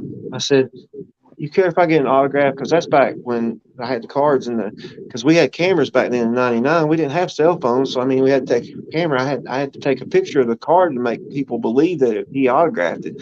So I got him to autograph it, and I put it back in the sleeve. I said, Jamie, don't mess this up, please. Don't mess this up. Just take a camera we bought. And we paid a lot of money for that camera, and I said, will you take a picture with me? He said, yeah. And I said, he come over and pose with me and everything. I said, I got to get this in the camera, Sam. I said, or nobody's gonna believe I got it signed. I said, I signed it. I said, yeah. I put it up there and smiled. And I had that for 21 years. And I took it over to my son about 3 years ago and said, here, I want to give you this. Gave a picture of Sam Cassell with me with the card and gave him the autograph card in the case with the picture. So I gave it to him. You want to know the coolest thing I got, but I sadly I lost it when I moved from my old house. Was I had a pair of sneakers that Latrell Sprewell gave me after a game. No, gave you? Yeah, like that's how crazy some of these basketball players are. You can ask for their jersey, their sneakers. No, dude, that's awesome though. That'd be worth some money, man. It was the ones with the spinners on the side of it. Yeah. He didn't sign them, but I'm still like, holy shit. I wish Joe Polston would have got some of that Kevin Durant stuff and then sold it to me. That's what I want. Kevin Durant, I'll take all I can get him. Yeah, I kind of want to retract my words about like these people being dickheads. Like maybe they're not dickheads. It's just they just deal with people all the time, man. So many people. I think that that's a lot of the rappers that I used to talk to a lot of the rappers, and a lot of the rappers and a lot of the sports athletes liked me whenever I worked security, because and I was working 2 jobs. This is whenever the summer of Colston and all that stuff was going on. I was working and Dark Horse knows this because I told him I was working 2 jobs. That was one of the jobs that I had. But I think that the reason why they like me so much is because I didn't really mess with them too much. And ultimately, I would be the first one like, y'all should just go home. I want to go home. Because about that, whenever you're working 17-hour days, you just want to go home. And, you were there doing security. You kept everything, peaceful, and, everybody went home, had a good time. And so they knew that I was going to do my job. Like the day after I left, I went back over there just to see how everybody was doing, because I hadn't worked there, in about a month or so. And they said, dude, like after you left, the new guys that they sent here didn't do shit. They had a boxer, one of actually the bouncer guy, the guy that was the bouncer there. I worked security, but he was the bouncer. And he had brought a friend that was a boxer. And the Baylor football team was there, and I forget what it was. He was flirting with one of the girls, and I don't know if one of the football players was flirting with the same girl or something. And this guy ended up, he was a boxer. He was, a professional boxer, and supposedly he was just knocking them those football players were trying to get into a fight with him, and he was just knocking them out one by one by one by one. While he was trying to get out, they were trying to get out of the club. And it was a big-ass fight and a big-ass riot and everything was broken. They go, man, if you were there, you probably would have – because I would have stopped it. I would have stepped in. But They were hiding is what it was because they were afraid of them. But the football players had a little bit of respect for me, and like I said, I treated them, like I talked to them like I talk to y'all right now, pretty much. And they had a little bit more respect for me, and so did the basketball players.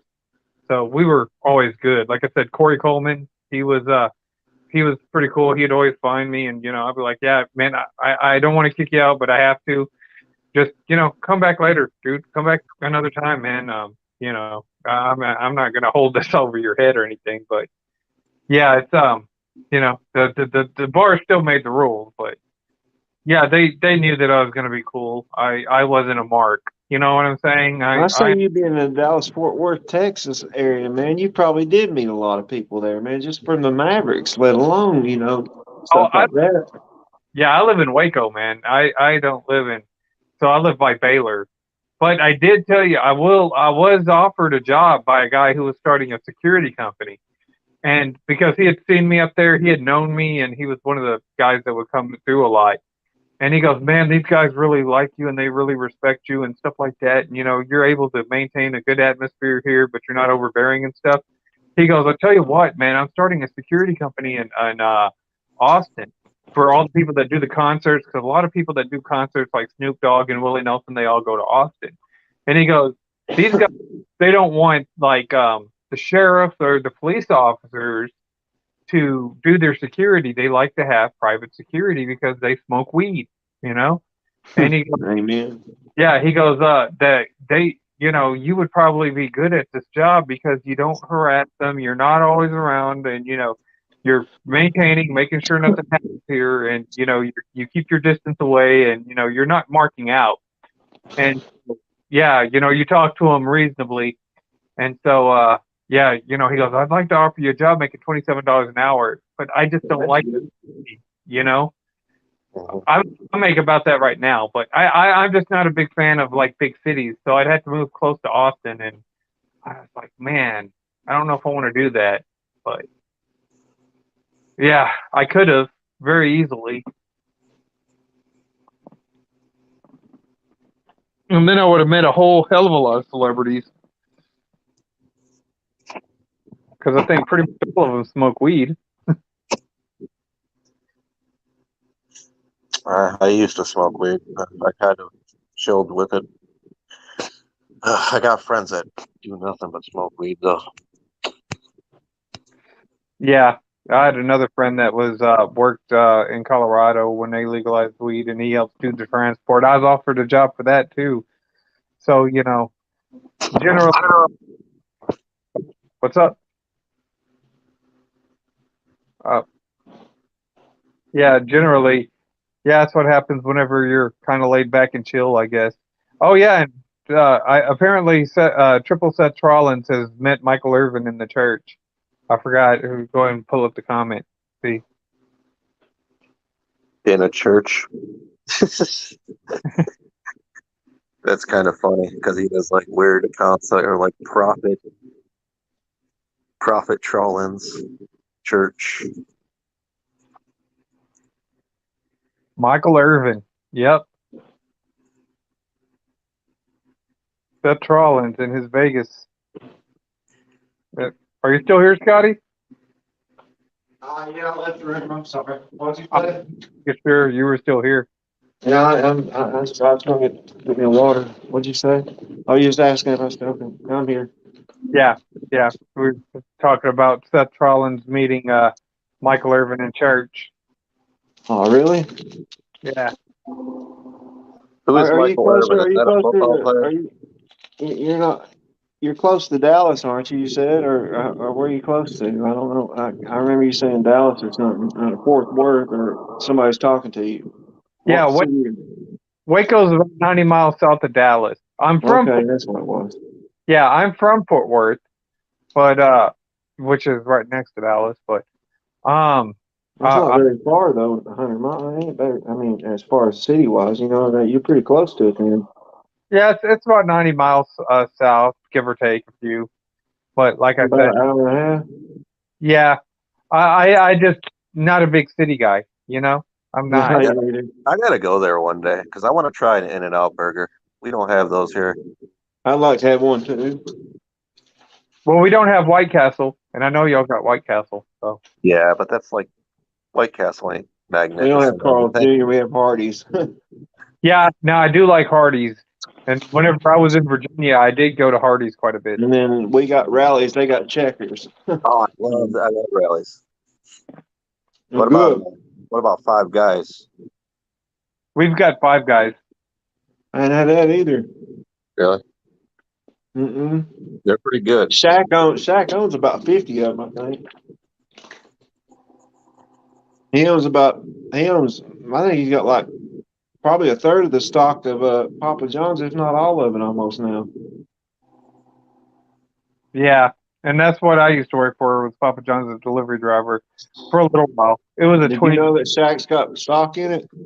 Better ingredients, better racism, Papa John's. That's Yeah. true. I They- mean, they- you know, they associate us all from Kentucky as racist. Yeah. Okay. I see No, why no, now. He did say some racist shit though. That's Oh, why. I know. Yeah. I live here, so I know what.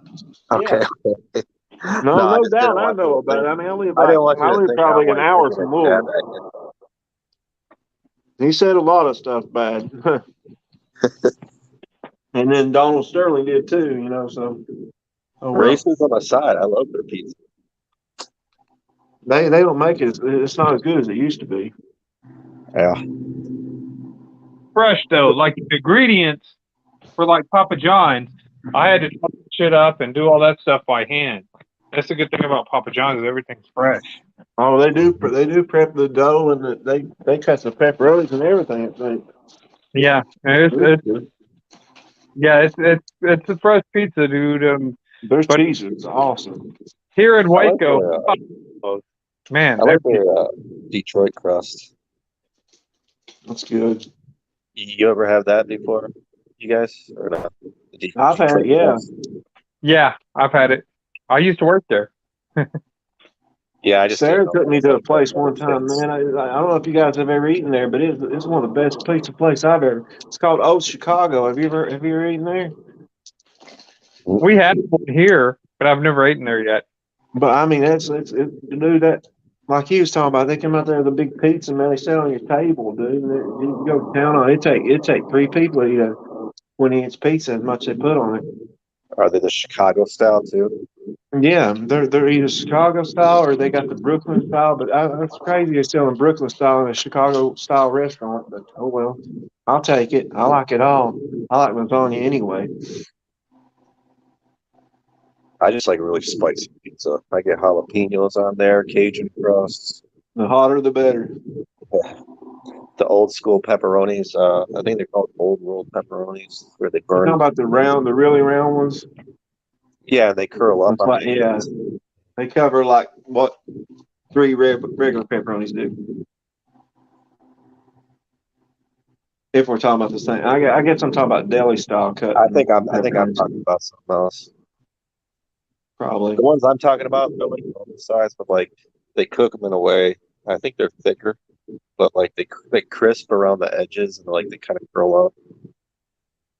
That's kind of what Little Caesars does now, like as far as the pepperoni. I mean, Little Caesars ain't nothing like, you know, old Yeah. Chicago or anything, but still that when you go up in range, it's like the gourmet style pizza like would be like Papa John's is better than, you know, a gas station pizza or something, you know. It's all Yeah. in how you perceive it. Little Caesars kind of sucks. I like their sauce though. Everybody don't like. I always like their sauce. I did. About the only thing I like from them. But the best pizza place around here is called Paparolo's. It's a local pizza place.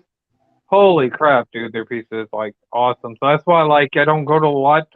I probably should try Old Chicago, but I mean, it's hard to go away from Paparolo's, because Paparolo's, their pizzas are, you know, it's like I said, it's a mom and pop place, but man, Yeah. they make good pizzas. Oh, that's usually the ones that make the best pizzas, the ones that came up their own self, you know. Yeah, that's what I was gonna say. Those are the ones I usually stick to as well. Did they have the big brick oven pizzas? I mean, the big brick ovens that they like, you know, that they do in like California and stuff, or in New York. Like, you know, you see that they can put like 5 or 6 pizzas in it. Probably, but I don't That's know. a big oven. Yeah, their pizza is really, really good. I mean, it's hard to go away from that pizza. But like I said, I've never tried Old Chicago, so.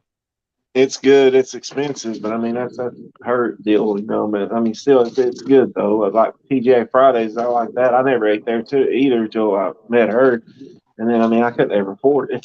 And then the thing is that I was gonna say what I always wondered, like, you're up north, and are you on a different time, like your Central Time, or what time are you, Cabal? Are you Eastern Time? So Eastern. it's 4 Like where it's you're at all. right now. Yeah, 4:07 at the moment. Okay, Polston, are you 3 hours behind, or are you 2? It's 3:07 here, so I'm Central Standard. Okay, when does it get to where it's 3 hours behind? Is that like LA or something?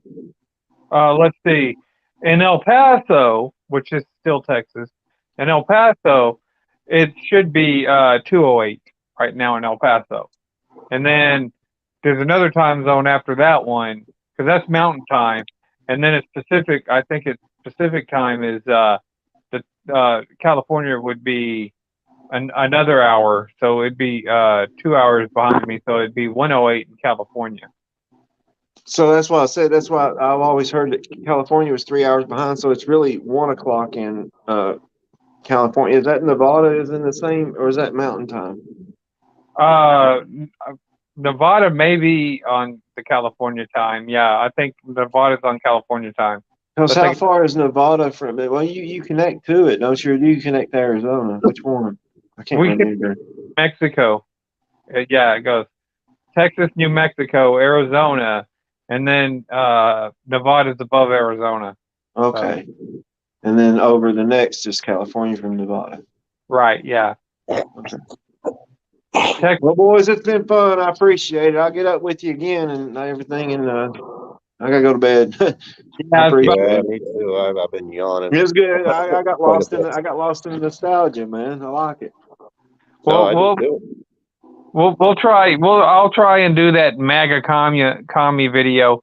If I don't do it tomorrow, I'll do it Friday for sure. Well, I mean, just if you don't care, like I'll send you a link or something, or like, and then Cabal, like later on, we'll get up and figure something out. Like if you got a subject that you really want to delve into, not rush. I mean, like even a month from now or something like that. If I'm on here, just give me some topics, and then we won't debate each other. But I want to be a little bit educated in what we're talking about instead of just coming in blank slate, But luckily, I know about everything we've talked about pretty well. Yeah.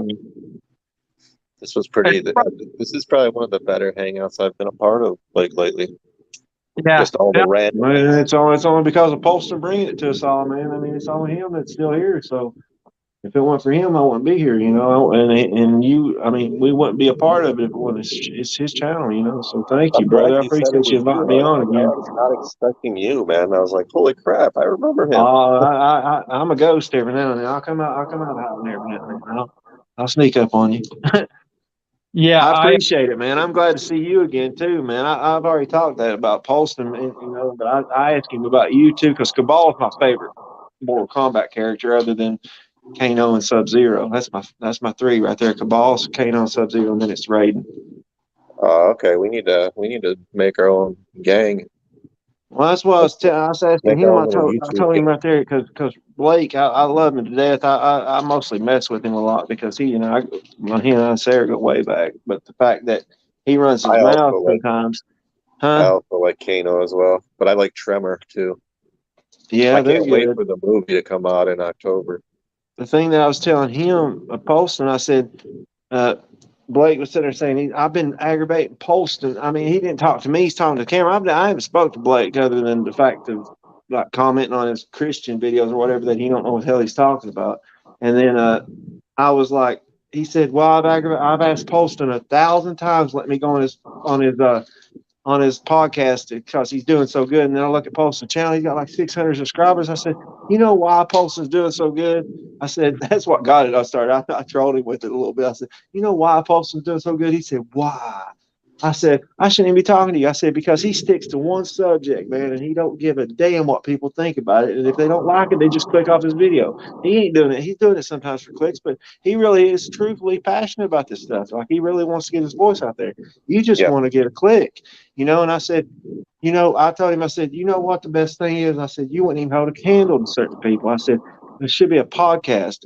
I said, it should be 4 or 5 people to 6, maybe at the most, 5 at the most. But I told him, I said, you're the ring crew, and then Sarah, and then me, Wrestling Jesus, and Danielson, and I forgot who else I said, Polston, before you came. But I mean, I remember you. I didn't know you were on here till just then. But I mean, we all could get in there. I don't know how many people can join on here, Sean. I think 10, if I'm not mistaken. I would Yeah. have to. Yeah, it's 10. Yeah, I think it's Yeah, 10. you have to pay, I think, a little extra money to get over a certain number, like 8 or something like that. But Yeah. I didn't know about that. But if we had 5 people, like we've done pretty well, you know, not interrupting each other, you know, other than the lag and stuff, being able to talk back and forth. But I think if you have people there that are educated enough to be like have something where we say over when we're done talking, so everybody else can go talk, you know. So that would be good because you want to have the audience listen to you instead of like saying they're just talking over each other, you know. I don't know. It's good seeing you again, or good talking to you. Good talking to you, Sean, Michael, Prodigal, whatever you want to go by. It doesn't matter. I answered all. Huh? I'm gonna step out too. I gotta go to bed as well. I shouldn't even be up this late, to be honest. It's just that this is God working here, man. I'll talk to y'all later. Good seeing you. Bye. I'll have a good one. You too. Yeah. Bye. Have a good night, Prodigal.